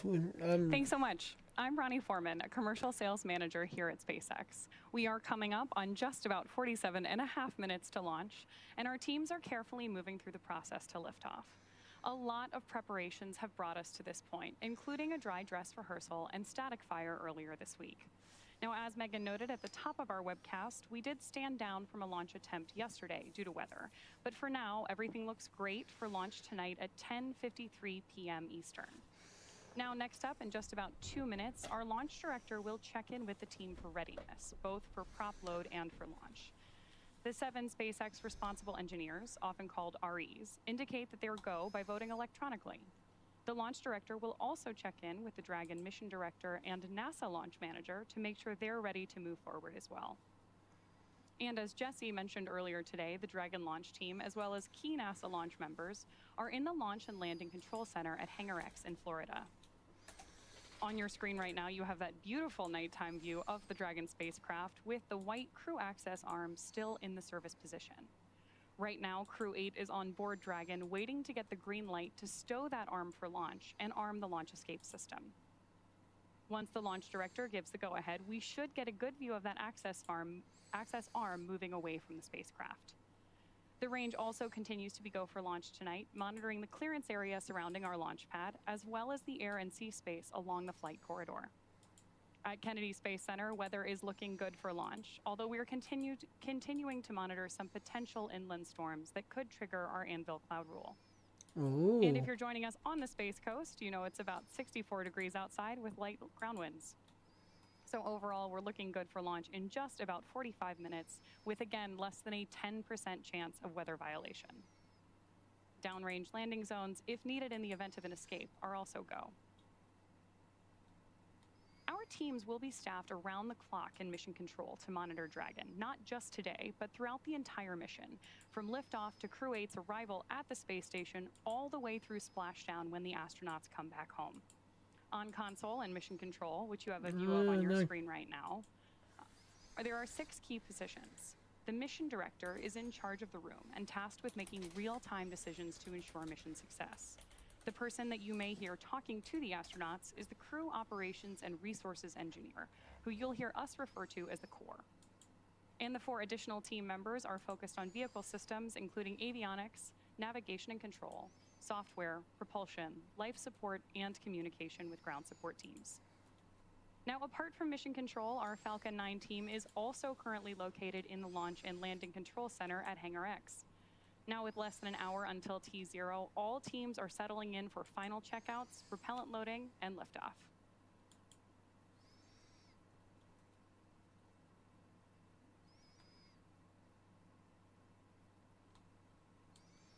Pull is complete. Again, and right now team we are is ready standing by crew for that access pull from arm our retract. Oh, here we go, guys.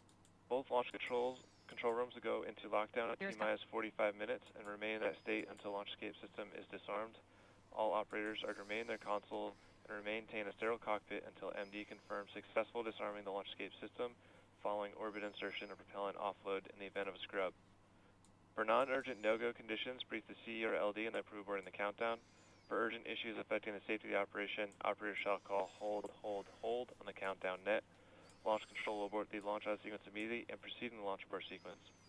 At T-minus 10 seconds, launch control will be hands-off, relying on automated abort criteria for the remainder of the count. Operators advise the launch director whether structural breakup or fire is imminent or occurring per Dragon manual escape flight rules. Launch control, you may proceed with arming the current for movement.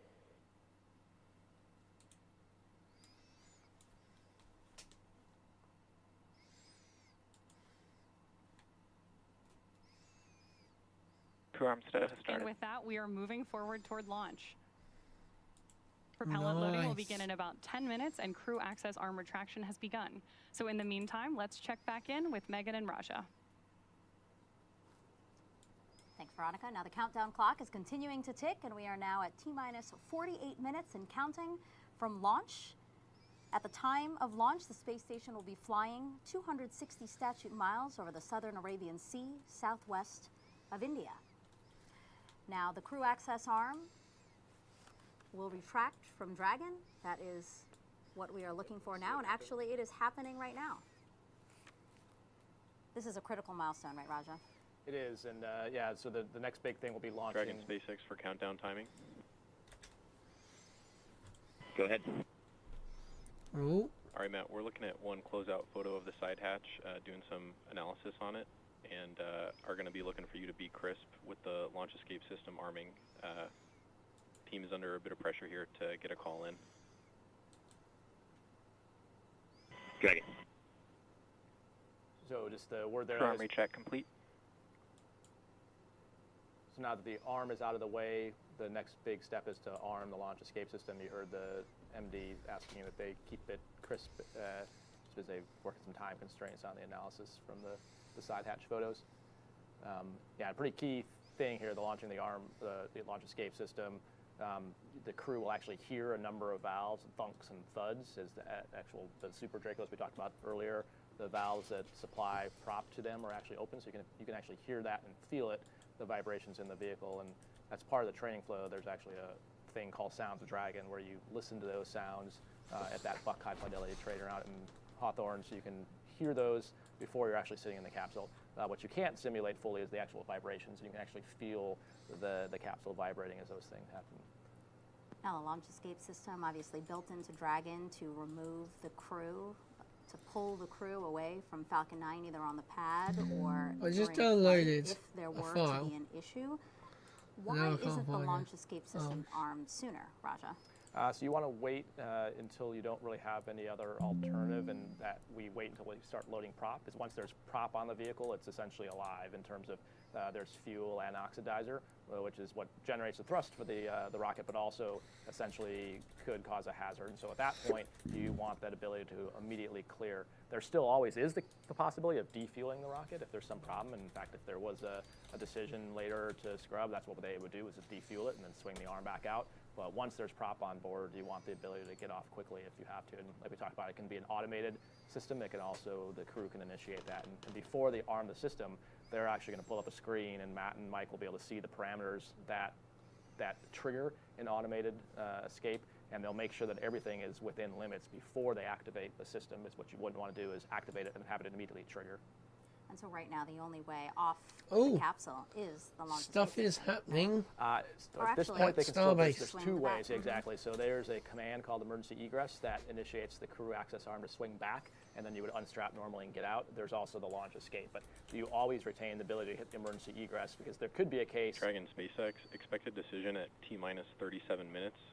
At this time, you're go for viewing Section 6 of the procedure. You are not go for arming the command. How copy? Dragon copies. Can we preemptively close visors? Yes, sir. Go for that. Can you walk us through that call out? Right, so Closing visors. we talked about there's steps and procedures. They said you can Oh, wow. review. but Booster don't is execute. So just looking frosty. at the steps to arm the launch escape system. Look but at what they told us that. is to hold off until another few minutes here to actually get the call to do that. And you heard them talking about the photos they were looking at from the closeout of the hatch, and we talked about the analysis that goes into looking at everything and saying, was it new, old? So there's probably something they're looking at in those photos. We saw them spending some more time with the lights and the pictures and wiping it down just to make sure they're happy with what they saw. So making sure that the side hatch and the seal are all good before proceeding with launch. Oh, there's a helicopter going round. And the reason this is where they want to pause and think about that now is because, like we've talked about, once you arm the launch escape system, then now you're sitting on a armed set of prop in that Dragon. The Super Drapers are active, and so right now the closeout crew is gone. No one's around there. So before you take that next step, you want to make sure that you have a clear path forward towards launch. And so again, we're expecting that decision on whether or not to go forward with arming the launch escape system, which obviously needs to happen before we can proceed to launch. Yep. We're expecting that in about a minute. Nice, That is come the on. time that the launch team briefed Matt and the crew.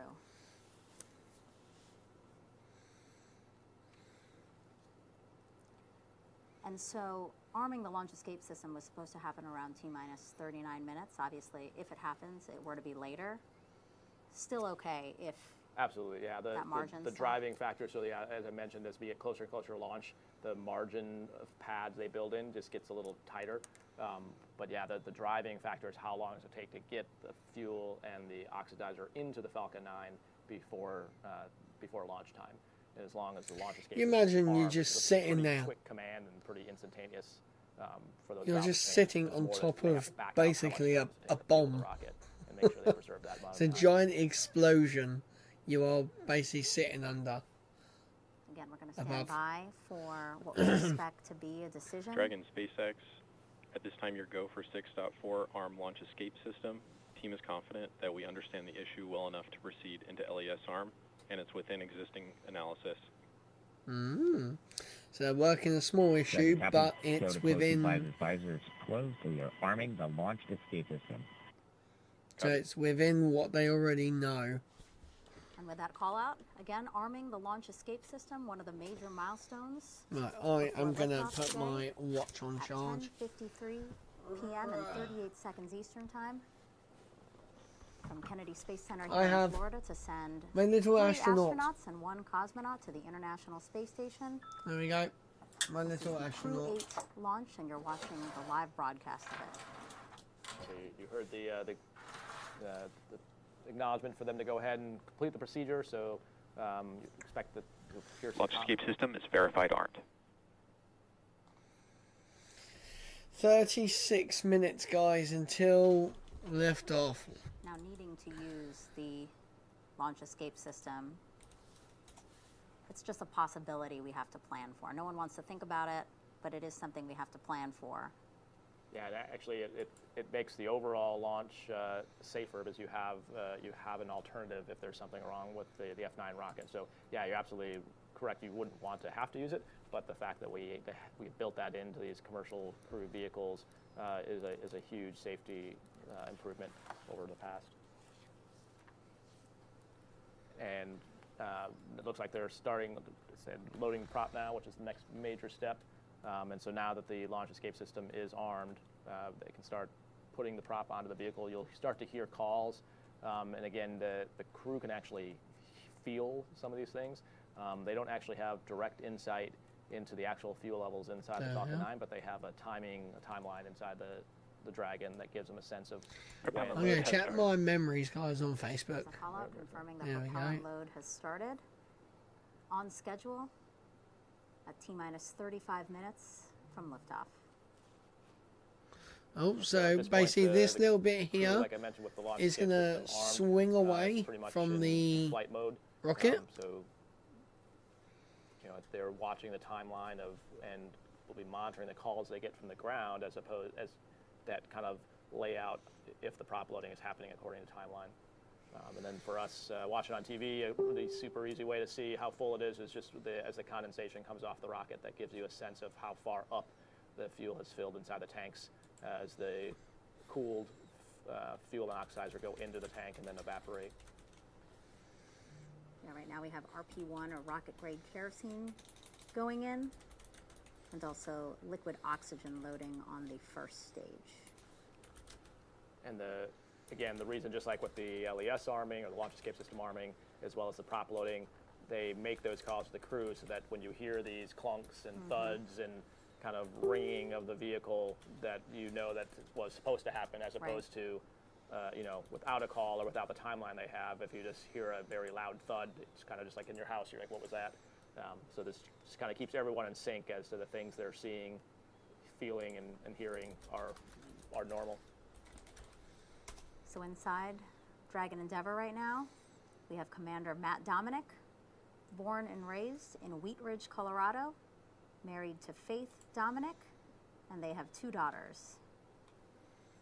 He has a Master of Science degree in Systems Engineering from the Naval Postgraduate School, designated a Naval Aviator in 2007, made 2 deployments to the North Arabian Sea. He has more than 1,600 hours of flight time Dragon in SpaceX 28 for a different follow-up. aircraft. Go ahead. Damn. Yeah, hey, want to get back with you and chat about that LES arming time pressure. Summary, we saw a small crack on the side hatch seal at the top of the hatch. Main concern is re-entry heating soaking through a damaged seal. We do believe the crack is small enough to be bounded with margin by existing analysis, but the team is still working it and double checking. How copy? Dragon copy. Oh, so there's a little tiny crack. That So here's the call there. that is saying, not they gave me the reassuring. okay to arm the launch escape system, but that does not necessarily mean they're totally comfortable or have finished the analysis for what they saw in those hatch seal photos. So just giving the crew the update that clearly they're not going to let them launch if they're not confident, but it sounds like they believe, based on the analysis they've done so far, they have margin for the worst case. I think Wow. is another word for bounding Okay. scenario. You heard him mention that. But basically what they're doing now is prop loading in parallel with that. Right, because that call out gave us some insight into why there was a delay in arming the launch escape system. They basically said there was a small crack in the side hatch seal, and the concern of that crack would be during reentry. Correct. Yeah. Yeah. So I think obviously, like we've talked many times throughout the broadcast, you've got some of the best experts in the world on both the SpaceX and the NASA side looking at the data. I think it really shows the importance. Early on we were ahead of time, but all the pictures and photos they were taking of the hatch seal, and this kind of demonstrates exactly why they do that. Because now, when we don't have access to the hatch and we can't just open it up and take a look, we can pour over those photos. Go back to the I scenes, hope it launches. If this crack in the seal and use ruins that it, photo evidence, compared to I the don't know if I analysis can to stay up another night. It to is make sure going that we're to confident that everything's good to go. It's currently 3:23 a.m. here in the UK. Start of stage 1, cryo-helium loading. Oh, helium loading. That's good. Cryo-helium. Yeah. Yeah, so helium, so you mentioned before there's RP1 is the fuel, and then liquid oxygen is the oxidizer. What pressurizes those propellants is helium. So not only do you have to load the fuel, the oxidizer, but you also have to load gas to then push those fuels into the engines. Damn, we're getting there. 30 minutes, 19 minutes and counting. Oh, do you know what? I really fancy a Burger King. I've just checked my Facebook memories for today. And I was in Orlando 4 years ago today. And I had a Burger King. But there is an And I issue had, still what in else did I review, have? which is a small Sausage crack in McMuffin. the side hatch seal. Do they call it a McMuffin over there? Yeah, they do call it a Just a few McMuffin. minutes ago, saying that they are reviewing it, but they believe it is small enough to fix, and that is why propellant loading continues. Correct. Yeah. Oh my god. GTA setup. Oh, 8 years ago, me and the boys playing GTA 5. Yeah, so at this point, the crew is kind of just going through procedures and talking through the ascent. Again, the next big point for them will be at about T-minus 10 minutes where they'll start, again, talking back and forth to the ground. Oh, Sounds like wow. they might get an update. Some of the as well. karaoke So I photos, guess we'll probably jeez. get, an update about that point from the ground control team. And as we wait for updates, we recently got to ask the Crew 8 astronauts why they believe human spaceflight is so important, and here's what they had to say.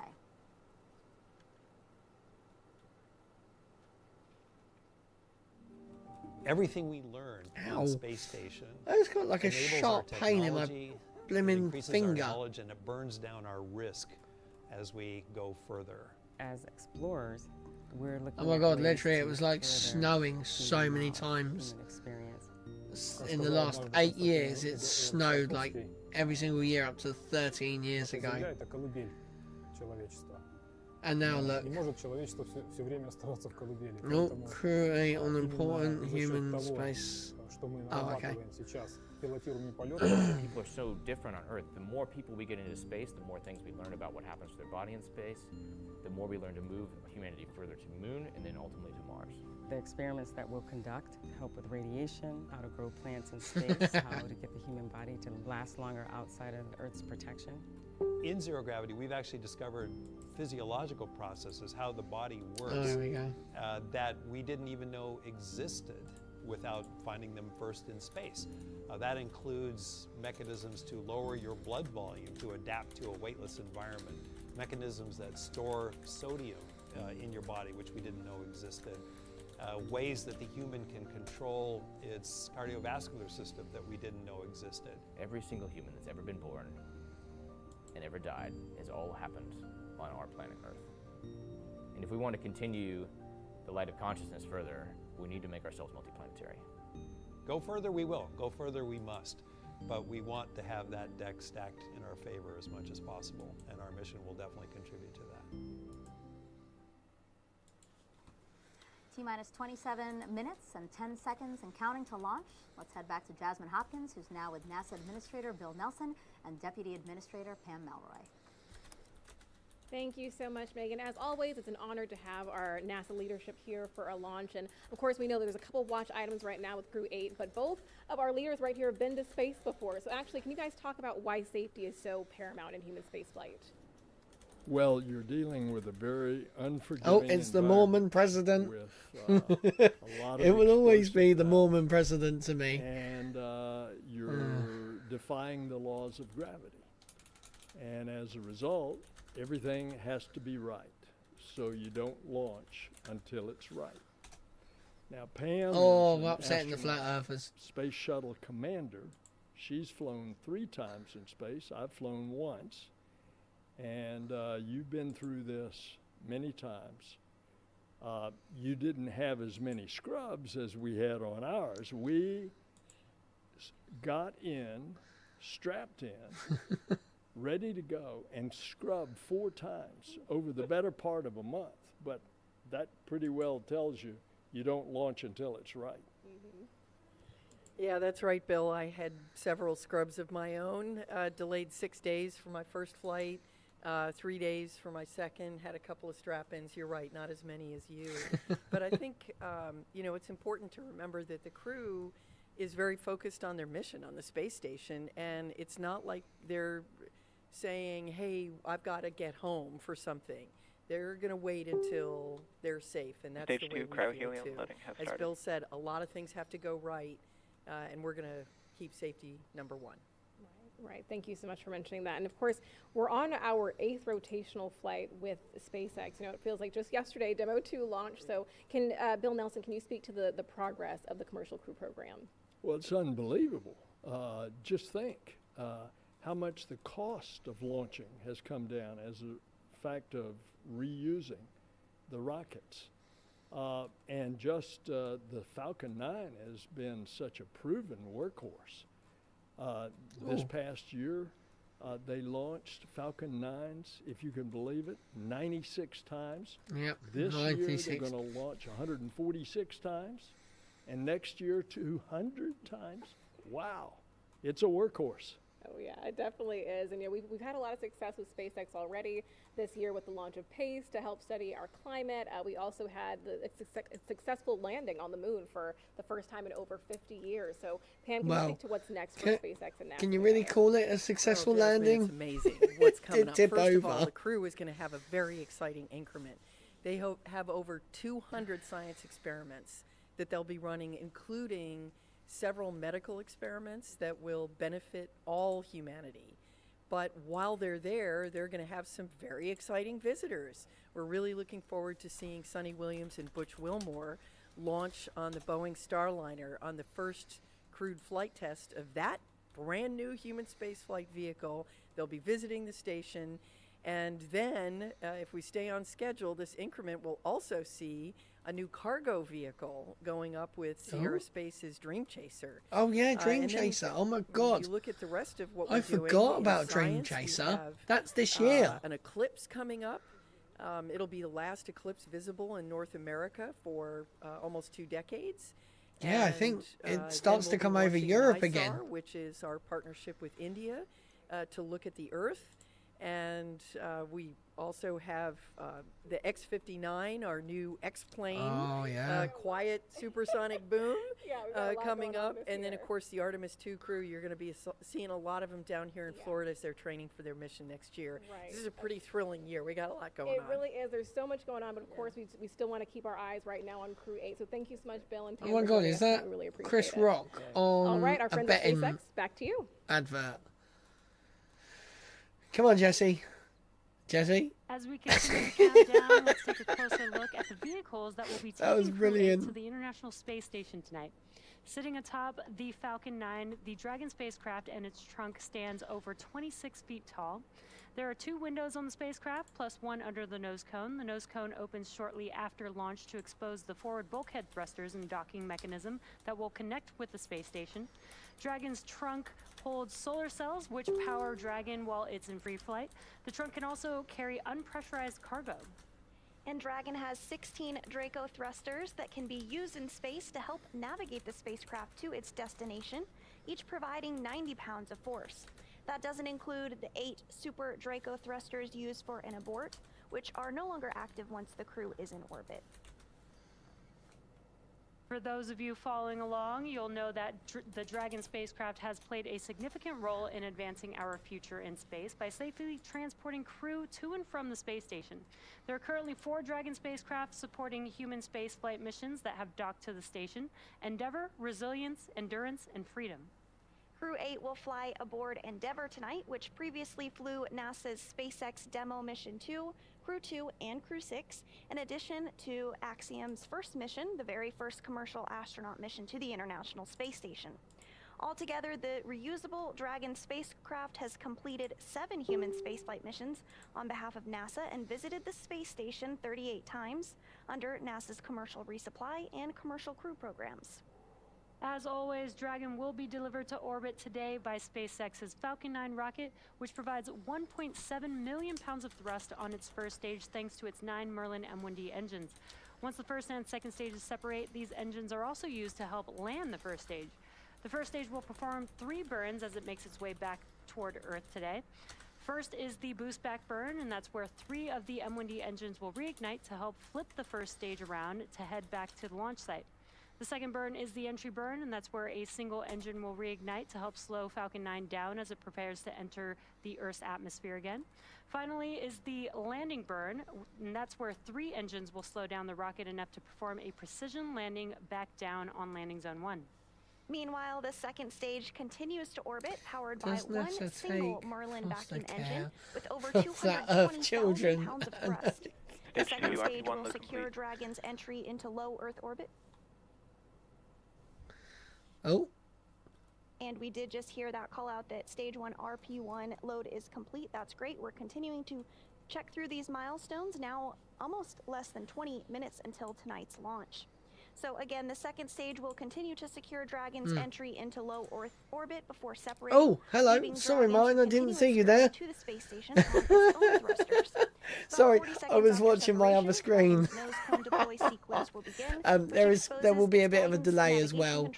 Dragon autonomously fly to the space everything station. just in time for Jesse. Quick Yes. teaser coming up in just about 19 minutes and 30 seconds. Our teams at the Cape and Hangar X are doing a series of system Okay, I'm only 2 minutes out. That's not bad. Let's check in with Ronnie for a quick status update. Ronnie?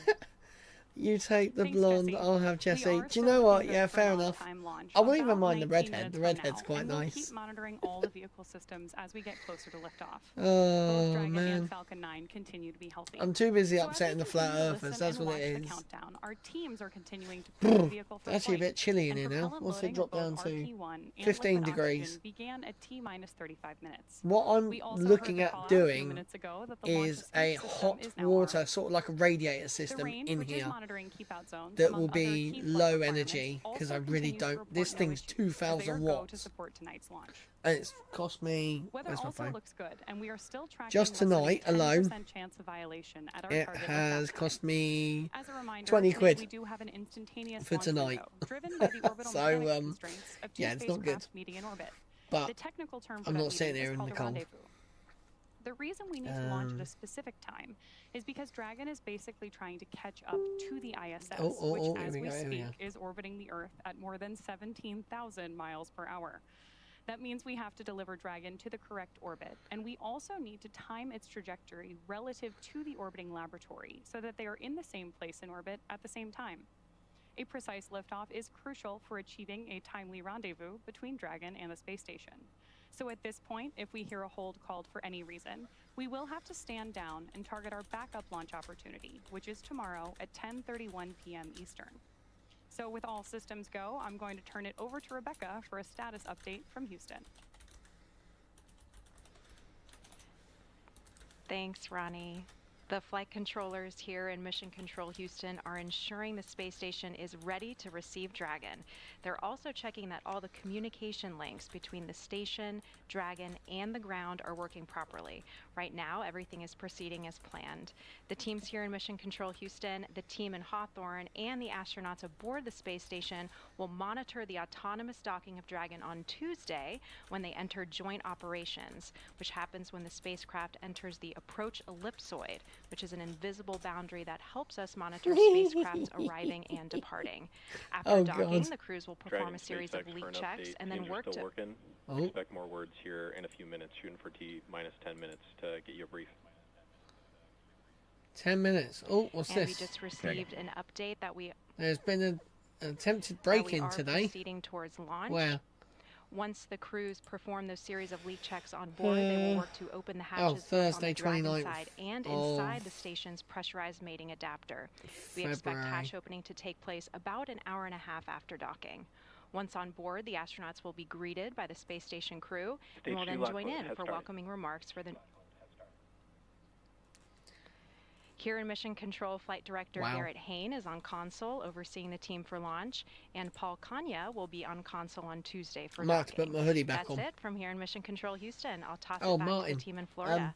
Megan, how's it looking? Obviously, you haven't been in for the stream. If you're just joining us, we are now at This is the Yui Boom speaker. counting from the 8th astronaut rotation mission to the International Space I Station may have under NASA's got commercial the whole thing program. apart now. Rajachari, commander of the to find out what I broke. NASA SpaceX Crew 3 mission And here I with broke me. And Raja, we just heard a call out saying a little expect connector another crew on boost this little at bit 10 here, which is the minutes charging about part, the, which goes that we basically that teams at are the top currently like that. monitoring in the side So hatch seal. Yep, I've got that's to a pretty solder it on. standard at T-minus 10 is usually when they've kind of done all the final polling and usually give an update to the crew and for the crew to make sure that they're all ready to go inside the capsule as well. And since we know of at least that one open issue, that's also kind of the logical time for them to update Crew 8 on the status of that before they go into the final terminal count. Not to say they can't continue working it during that 10 minutes, but that's sort of I think the checkpoint they gave the crew of when they'll give them some information about it. And so, yeah, it's always exciting, and I think the administrator said exactly what we would expect and exactly why we do what we do, that of course safety will be paramount. Of course, we want to see them launch. Obviously, the families want to see them launch. Crew 8 wants to get there, and the expedition on the space station wants to see them, but clearly we want everyone to be safe. So I know the team will do what they need to do. So we're taking the steps towards launch, but we're waiting for that T-minus 10 break to really give us the final right. So we'll continue doing stuff in parallel to be ready to go. Sure. But obviously, the analysis still has to get completed. So when Crew 8 arrives at the International Space Station, they will be greeted by 7 other crew yes, members, bad boy. Yes, I am a bad boy. She's been but on board since last I'm September. fixing it, so I'm doing something decent. Hey, Crew 8. I'm so stoked for your that's launch nice. and to welcome you on board the International Space Station. I very vividly remember my first few days on Space Station, Look at that. so I'm looking forward to getting to relive those days through your eyes. Cold River. And I'll try not to laugh too much. Matt, It's been an amazing 7 years so far. It's going to be really special to get to fly with you. Such a good friend. So, and I know this is also, gonna be guys, one of our a craziest quick adventures thing. together yet. Mike, can't wait to share this boat with Starship you. Jeanette, has. looking forward to Oh, continuing what? the good times that we had in Star City together. Why does it go Sasha, there? Okay, there's no I'm ice just rink gonna on board, quickly but, move we to have some other games planned. multicam. I hope you guys have a beautiful There we go, launch. multicam. I hope you enjoy Look the at Starship. special time that you're gonna get to have Starship in Dragon has, together orbiting by Earth. the looks of it, And, completed we'll a be wet on dress board rehearsal. waiting with a big meal So, prepared with yeah, all that's the foods really, that we really don't good. like. We're gonna go back to So this with that, one. safe travels. Look at that and one. I'll see you on the other side of the hatch on Space Station. Nice. I like 13 minutes to go, guys. 13 minutes to go. flyers onto the space station. Laurel We is, are infamous getting for there. Getting cases of the giggles, so it's awesome to see her. It's been Well, so fun to watch well, her and the watch current Starship. ISS There you go. expedition crew. Oh, it's loving warm working as in well. Oh, space, that's and nice. So you know, she's excited as well as the rest of Crew 7 to see Crew 8 and Laurel's time, but she'll eventually get replaced by TC, who will be launching later in Right, March. I need to actually from Star City turn this on back the next right way Soyuz around. to replace Laurel. So we'll be tuning into that. No, just a few I'm not weeks from going to now, do an March outdoor 21st. walk, not at this time of night. T-minus 12 minutes, 48 seconds, and counting. We are counting down, really, to a T-minus 10 brief with the crew to talk an issue that the team is working. Roger, can you talk to us about that? What are your final thoughts as we approach that? Yeah, so I mean, we got to see, I think we kind of had an inkling just watching, you even brought it up as we were watching the hatch close out, just a lot more time taking pictures. And as we talked about at the time, the reason we do that, and they mentioned even back then, they said they maybe saw hair. And so as they go through and analyze those pictures. Right, we're coming on sounds like, Facebook. at least from what we could hear on the loop. I'm going to be good. Probably a whole bunch more Right, I need going to on in the go here. background. That they're doing some analysis No, to not see that crack they gestures. saw in one of the photos, it sounds like. Whether that case and the analysis Drum roll. shows that we have what's called margin, Orientation. meaning there's Left not any wrist, concerns digital for crown the on the worst right. case scenario of a Right. re-entry, as it sounds like what they're I'm calling having it. to So move that where analysis, I my expect, will be watch ongoing. sits on my hand. It would not be unusual for them to tell the crew, even Because at T-minus 10, like, hey, we're still working it. We'll get you I've been an getting update some prior to launch. pains.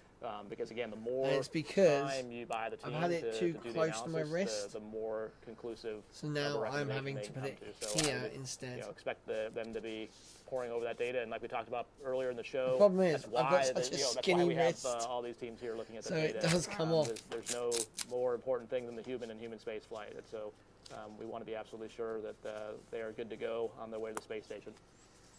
Are we going to And when we take have... that wide shot of Falcon 9 on the pad, we see a lot of venting happening. Again, propellant loading Dragon continues. SpaceX for a follow-up. Oh, here we go. This is Go the ahead. follow-up. All right. We are confident that we understand the issue and we can still fly the whole mission safely. We're comfortable proceeding because the condition is bounding by existing analysis, as already mentioned. Additionally, we expect the gap created by this crack in the seal to close as the material will swell with re-entry heating. And finally, it's on the lower heating side of the vehicle during re-entry. The engineering team here is comfortable proceeding. How copy? Wow. Dragon copy. They are going to proceed with a small crack in With that, crew the... 8, confirmed displays are configured for launch.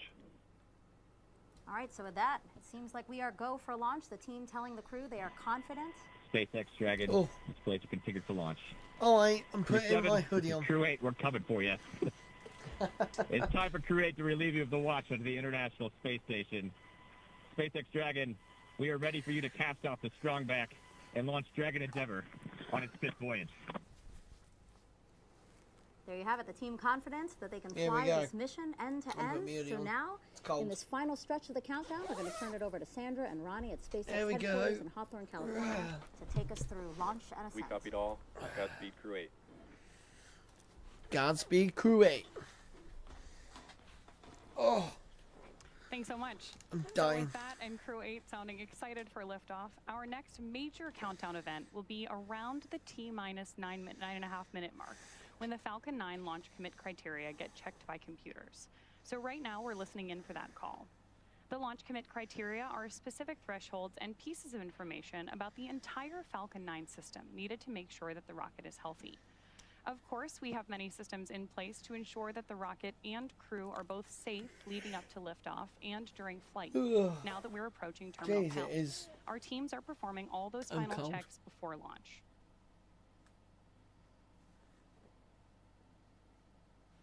Back in Mission Control Houston, there's a variety of systems and console positions that are also being worked in tandem and monitored by the team. These include cameras aboard space station, reboost capabilities, as well as a console that monitors trajectory to ensure everything is looking good. It'll be about a 9-minute ride to orbit today, and that's about the time that we'll see second stage cut off. A few minutes after that is when we'll see Crew Dragon separate from the second stage. And along the way leading up to this, you'll be hearing some performance calls as we get into the final countdown, and then after liftoff as well. These are SpaceX flight controllers reporting on trajectory, speed, booster performance, and key milestones. But there are some other calls you'll hear the crew make as well after liftoff. The crew will report out number and letter combinations, which mark different abort zones throughout the flight up the eastern seaboard. The first two, 1A and 1B, have that name because they're in the first stage, and that will last until they're up to the very north of North Carolina. The next are 2A through 2B. Those will come into play once the second stage kicks in. That takes us from the top of North Carolina all the way to the tip of Newfoundland in the northern Atlantic. Diverting a little bit from the other naming systems, you will hear the call Shannon, or Forward to Shannon, which refers to Shannon, Ireland, meaning they would target off the coast of Ireland if they were later in that second stage and did need to abort. So again, you'll hear these different callouts throughout the flight uphill, along with key performance callouts from guidance, navigation, and control officers, and you can expect to hear from them on calls on trajectory and propulsion as well. So one of the next call-outs we're listening for is the announcement that Stage 1 engine chill has started, which is one of the key processes that prepares the engines for flight. Right now, propellant in the tanks is isolated from the engines, but at T-minus 7 minutes, we'll open the engine pre-valves and start passing just a trickle of liquid oxygen through the Merlin engine pumps. Just a trickle. The engines for the start sequence. There we go, right on time. Now we do this because the super chilled and densified liquid oxygen is really, really cold, and we use this process to bring the engine hardware down to a cooler temperature before flowing all of the LOX and propellant into it during flight. At liftoff, Falcon 9 is consuming 700 gallons of fuel per second, so engine chill helps us to prevent thermal shock and ensures nominal engine performance. So again, now that we've got that good engine chill call out, shortly after that, we should be looking for that Stage 1 RP1 load complete call. Oh, I had like a radio go off.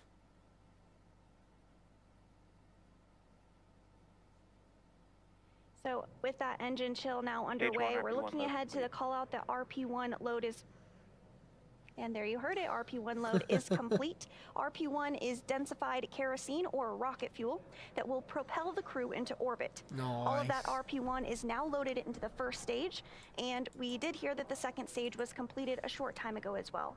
We're still loading liquid oxygen on the first and second stages. This is the oxidizer needed to combine with the densified kerosene that just finished up loading. Coming up, we'll hear the call for Dragon to configure for terminal count and then transition over to internal power. Then we'll hear the propellant tanks on Falcon 9 are getting ready to pressurize, adding some additional rigidity and structural support as we get ready for the strong back to retract. At first, it will move just a couple of degrees, and then we'll see it swing open completely the moment of liftoff. That strong back provides access to Falcon 9's fueling lines and umbilicals for both prop load and the different gases being loaded on board. We'll continue to check through a couple more fueling milestones, including one around the 2-minute mark before flight, where we will hear that the liquid oxygen is finished on board the second stage. Dragon is in configured for terminal count. Falcon 9 tanks pressurizing for strong back retract. And we did just hear that call out. Dragon is in terminal count. The onboard we are computers ready. now are taking control of the spacecraft. Here we go, guys. The first stage will finish liquid oxygen loading in about 3 minutes, followed by completion of second stage LOX loading 1 minute it's a bit later. chilly now. It is now. Strong back retract has started. Man, I'm tired. There's the call out over the nets that we are moving forward into strong back retract. The next thing you might be able to see on your screen is actually going to be the clamp arms opening up around the base of this second stage. That will allow the strong back to recline about 2 degrees away from the vehicle. And because we've now begun pressurizing Falcon 9, we know that it's strong enough to stand on its own. That TE will throw back all the way to 45 degrees at liftoff. The strong back is part of the transporter erector, which provides liquids, gases, and electrical connections to the vehicle. Here you can see those clamp arms have fully opened around the base of just the trunk of Dragon on stage 2. And so the next major milestone that we're tracking today is stage 1 LOX load being complete. We expect that call out at about 3 minutes when that first stage LOX load will be completely finished. So all those white clouds of vapor you see on your screen right now are normal, and we'll continue to see them build up as we get even closer to launch. Because liquid oxygen is super chilled, it boils off a little bit in the warm Florida air.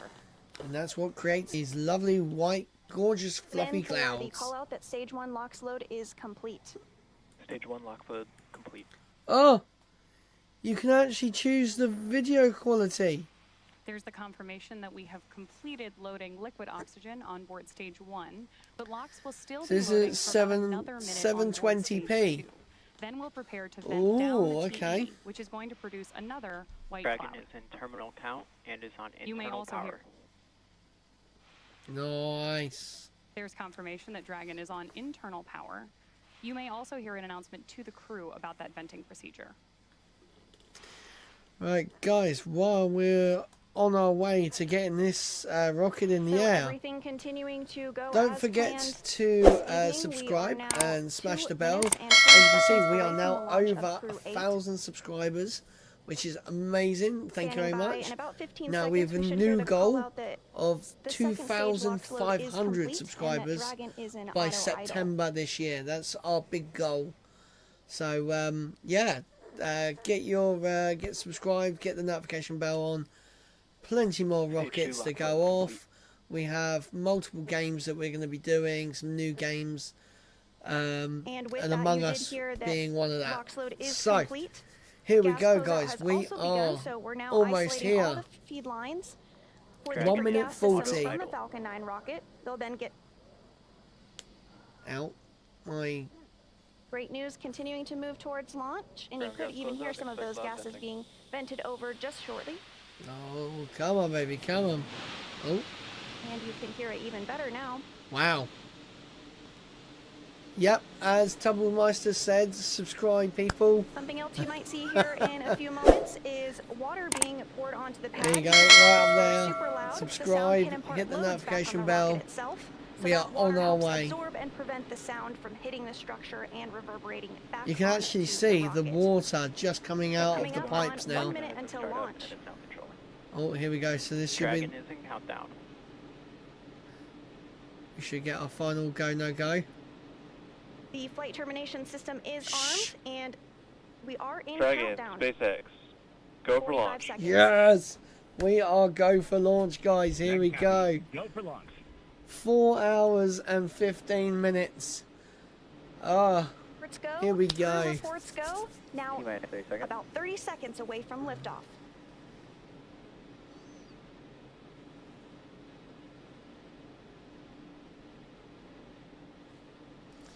Here we go. Here we go. Here we go. 15 seconds. Oh, doo-dum. T-minus 10, 9, 8, 7. Here we go, guys. 5. Subscribe, 4, smash the bell. 3, 2, 1. Ignition. Engines full power.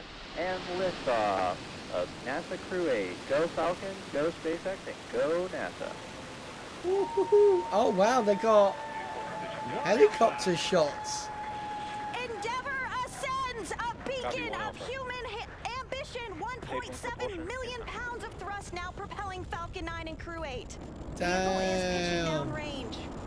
So just remind everyone, this is a return to landing zone flight. So it gets so much better. Here we go.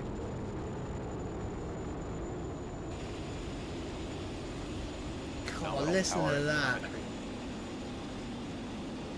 I got their audio quite high. And we are getting good call-outs on propulsion. Here we go. Falcon 9 engines now Damn, that throttling down sounds to so help pass good. through the period of maximum dynamic pressure. So good. Falcon 9 is supersonic. With that call out, we know that Oh. Falcon 9 is now moving faster than the speed of sound. The clap. Oh, Stage 1 so cool. 1 Bravo.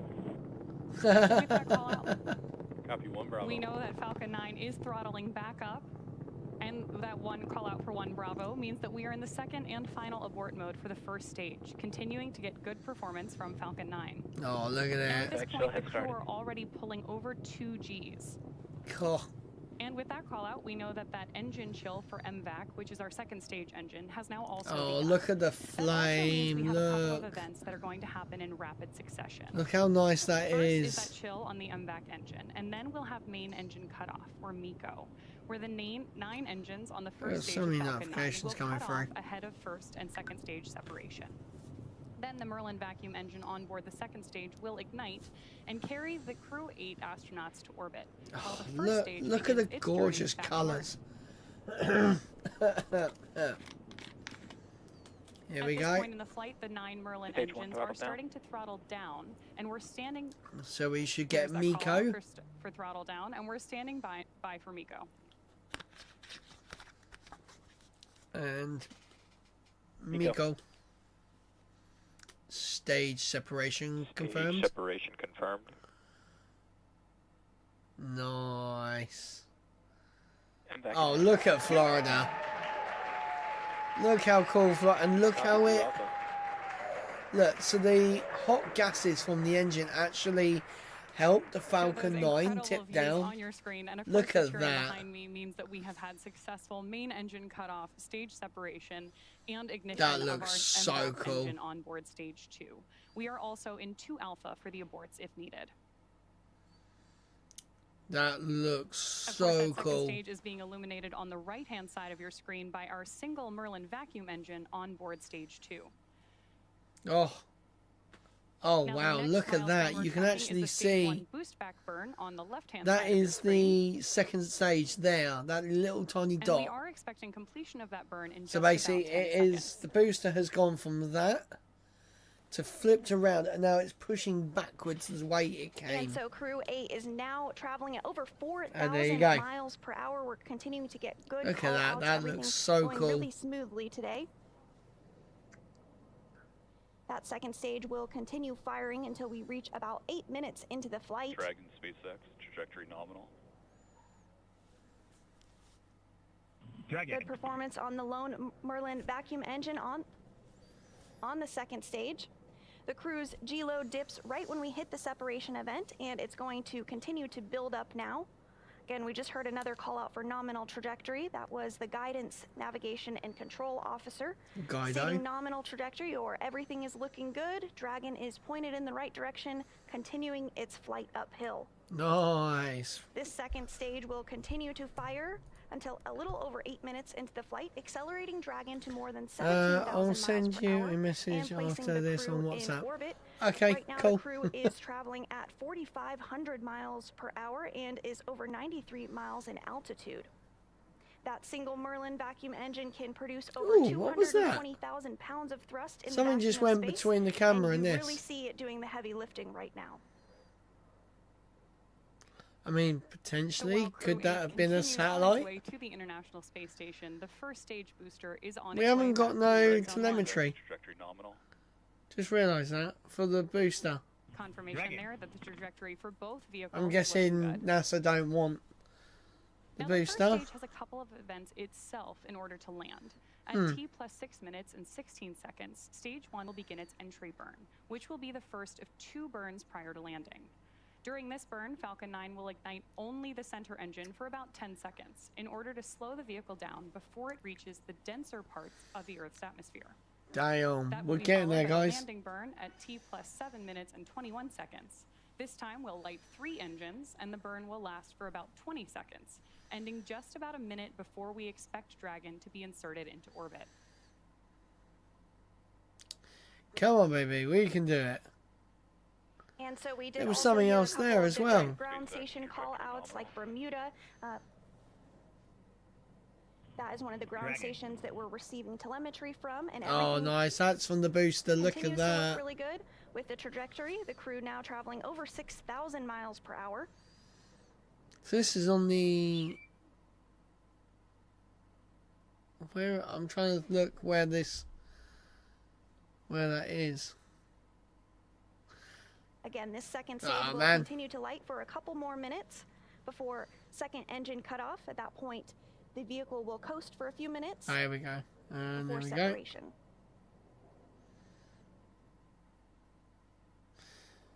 So that burn is basically done just to slow it down a little bit because it's coming in so fast that they don't want it basically We're to burn starting up. to get some views of the Florida coast there on the first stage as it So it's just continues to taken make off its way from back to like Earth.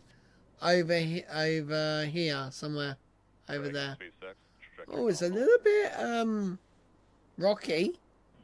Continuing to get good call outs, everything going smoothly. Now almost 7 minutes into the flight of Crew 8. So the next milestone we're standing by for is Stage 1 landing. No, it would have been further up that way.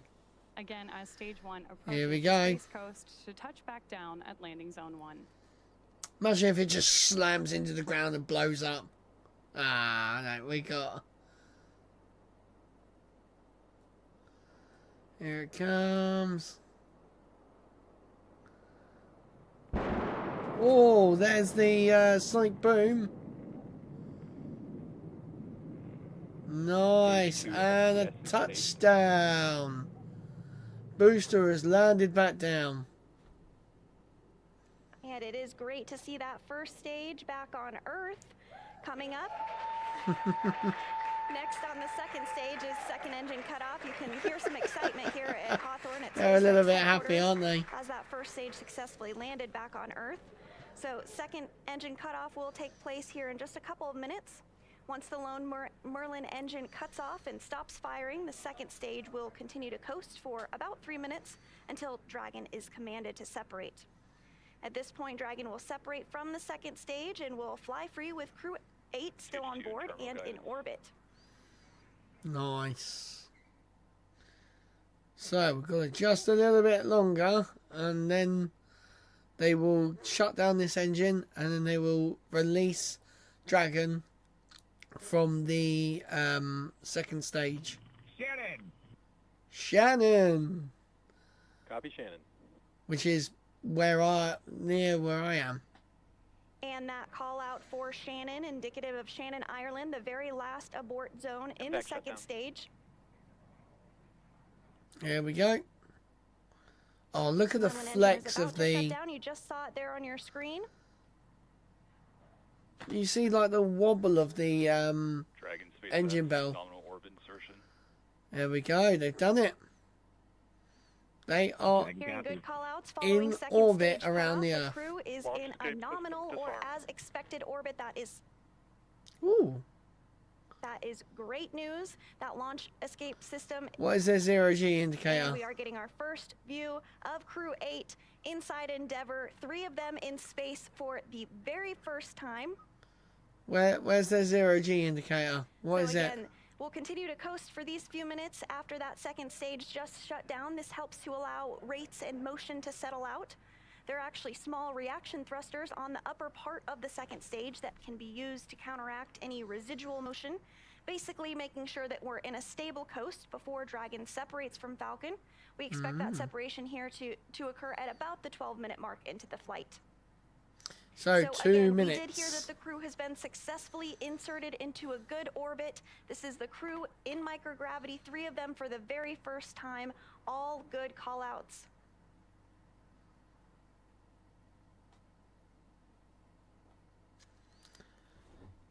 See, I really need to learn how to do these flights. Because I can't seem to understand how it works.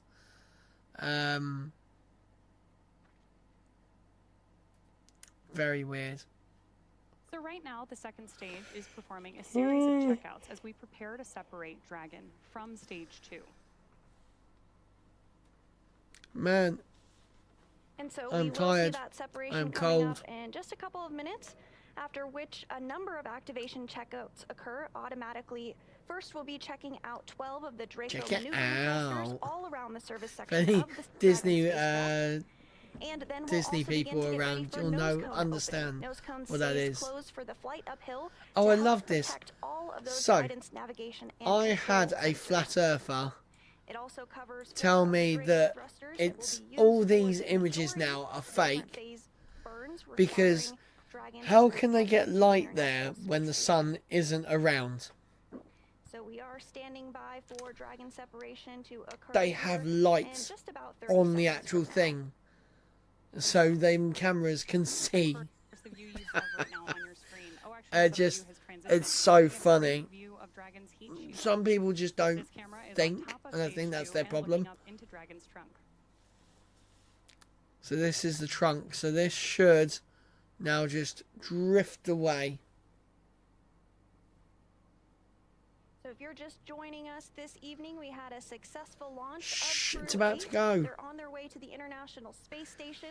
The first stage has already returned to Earth and landed There successfully, we go. and the second stage has shut down, and we're awaiting Oh, wow. separation, and you see it on your screen right That there. was quite a lot of bits. Oh, there's a Dragon and Endeavour now flying free. Dragon, SpaceX, this is your launch chief engineer. Welcome to orbit.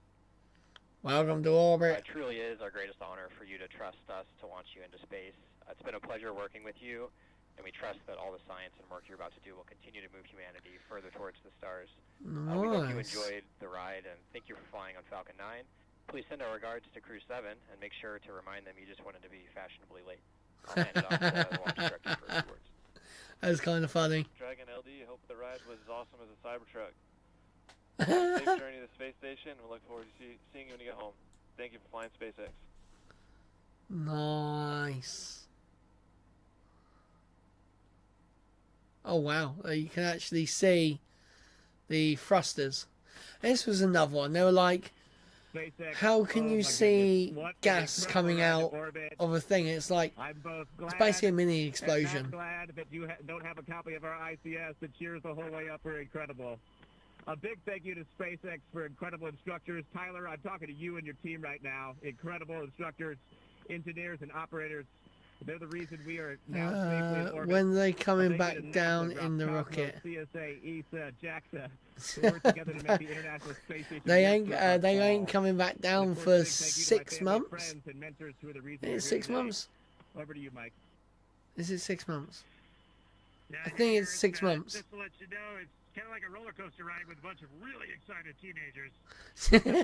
Want to mention the NASA community is just a really warm but steely-eyed family that does amazing things. Right, I need to see where the International Space Station is. While watching your back, it's really been an incredible place for me to grow over these past 30-plus years. And now I'm really honored to fly this new generation spaceship with this new generation crew. Thanks to my own family for tolerating my other. I missed it. Thanks to NASA for being the backbone of I exploration missed that it. we are. And just thanks so much to our Another friends hour until it comes back around. Oh god. to be back in space again. And I would like to second Mike and Matt's words. I'm super excited to be here, and I need to hear, and the words that come to my mind is that I'm so grateful and I'm thankful for everyone who got us to this point. Nice. There's no way we would have been able to do this without all the people, from all the instructors, from all the people supporting on the ground, to the folks in the kitchen who kept us fed, and moved out at SpaceX. I'm so grateful for everyone, and I just want to give a big thanks to my family and friends who came from all over the world to see this. Thank you for supporting me through all the days of waiting to get to this point. Okay, so no danger of incident then. Nope. Nope. There is no no danger. They believe that the small crack in the sill around the door will actually shrink as they actually re-enter. So, this is the Russian. And all who took part in preparation and implementation. A separate shout out to my family and friends. Thank you for your support. My son, Сережа, Влад, Саша, be good. Кузбасс от Москвы. See you soon. Всех тепло приветствую с орбиты. Выражаю огромную благодарность коллективу Роскосмоса, НАСА и САДЖАКСа и всем без исключения причастным к подготовке и реализации нашего полета. Отдельный привет передаю своей семье и близким. Спасибо вам за поддержку. Сыновьям Сережа, Влад, Саша, будьте молодцами. Right, so now if I go to the SpaceX website, I should be able to see where it is. Right, so it is halfway between. Dragon, we copied all, and we see the vehicle chasing down the International Space Station on orbit. Nose cone opening is in progress. We saw nominal dehumidifier activation and service section Draco checkouts. With that, your go to raise visors. And I've got one final note. We have a tradition on board this spacecraft for its travelers to bring a small token. Like shuttle. Well, no, because shuttle was thermal tiles. This is just a seal around the hatch, which they were worried the temperature of the heat might be able to get into the cabin. Basically like the thermal tiles. Oh, man. So per tradition, we of course have a zero-G indicator. It's already been deployed. The significance of our zero-G indicator is not actually what it is, but who chose it. Many parents around the world have jobs that take them away from their children and families for long periods of time to serve their communities, their country, and the world. Military families are a prime example, but many jobs, including our own, share this trait. The choice of the zero-G indicator was given to my daughters to represent the sacrifice that children everywhere make while their parents are serving away from home. We chose a stuffed family dog, and she is free-floating here today. Oh, they got a dog.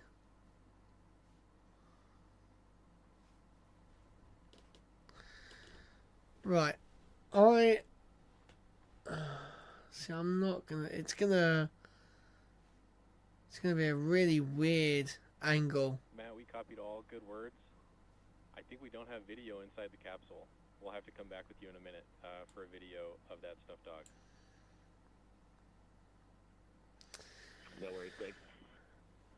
Right, guys, on that amazing launch, I am going to end the live stream because I am going to go to bed. I do have to be up in 3 hours 15 minutes. So thank you very much, guys, for watching. Oh, do you know what? That is the UK. That was the UK. Oh my god, because it's literally, I can show you guys. It is, yeah, it's just over us. So, on that note, guys, I'm going to end the stream. Thank you very much for watching. I'm Lee. Fly safe, land safer. See you guys in the next one. Bye.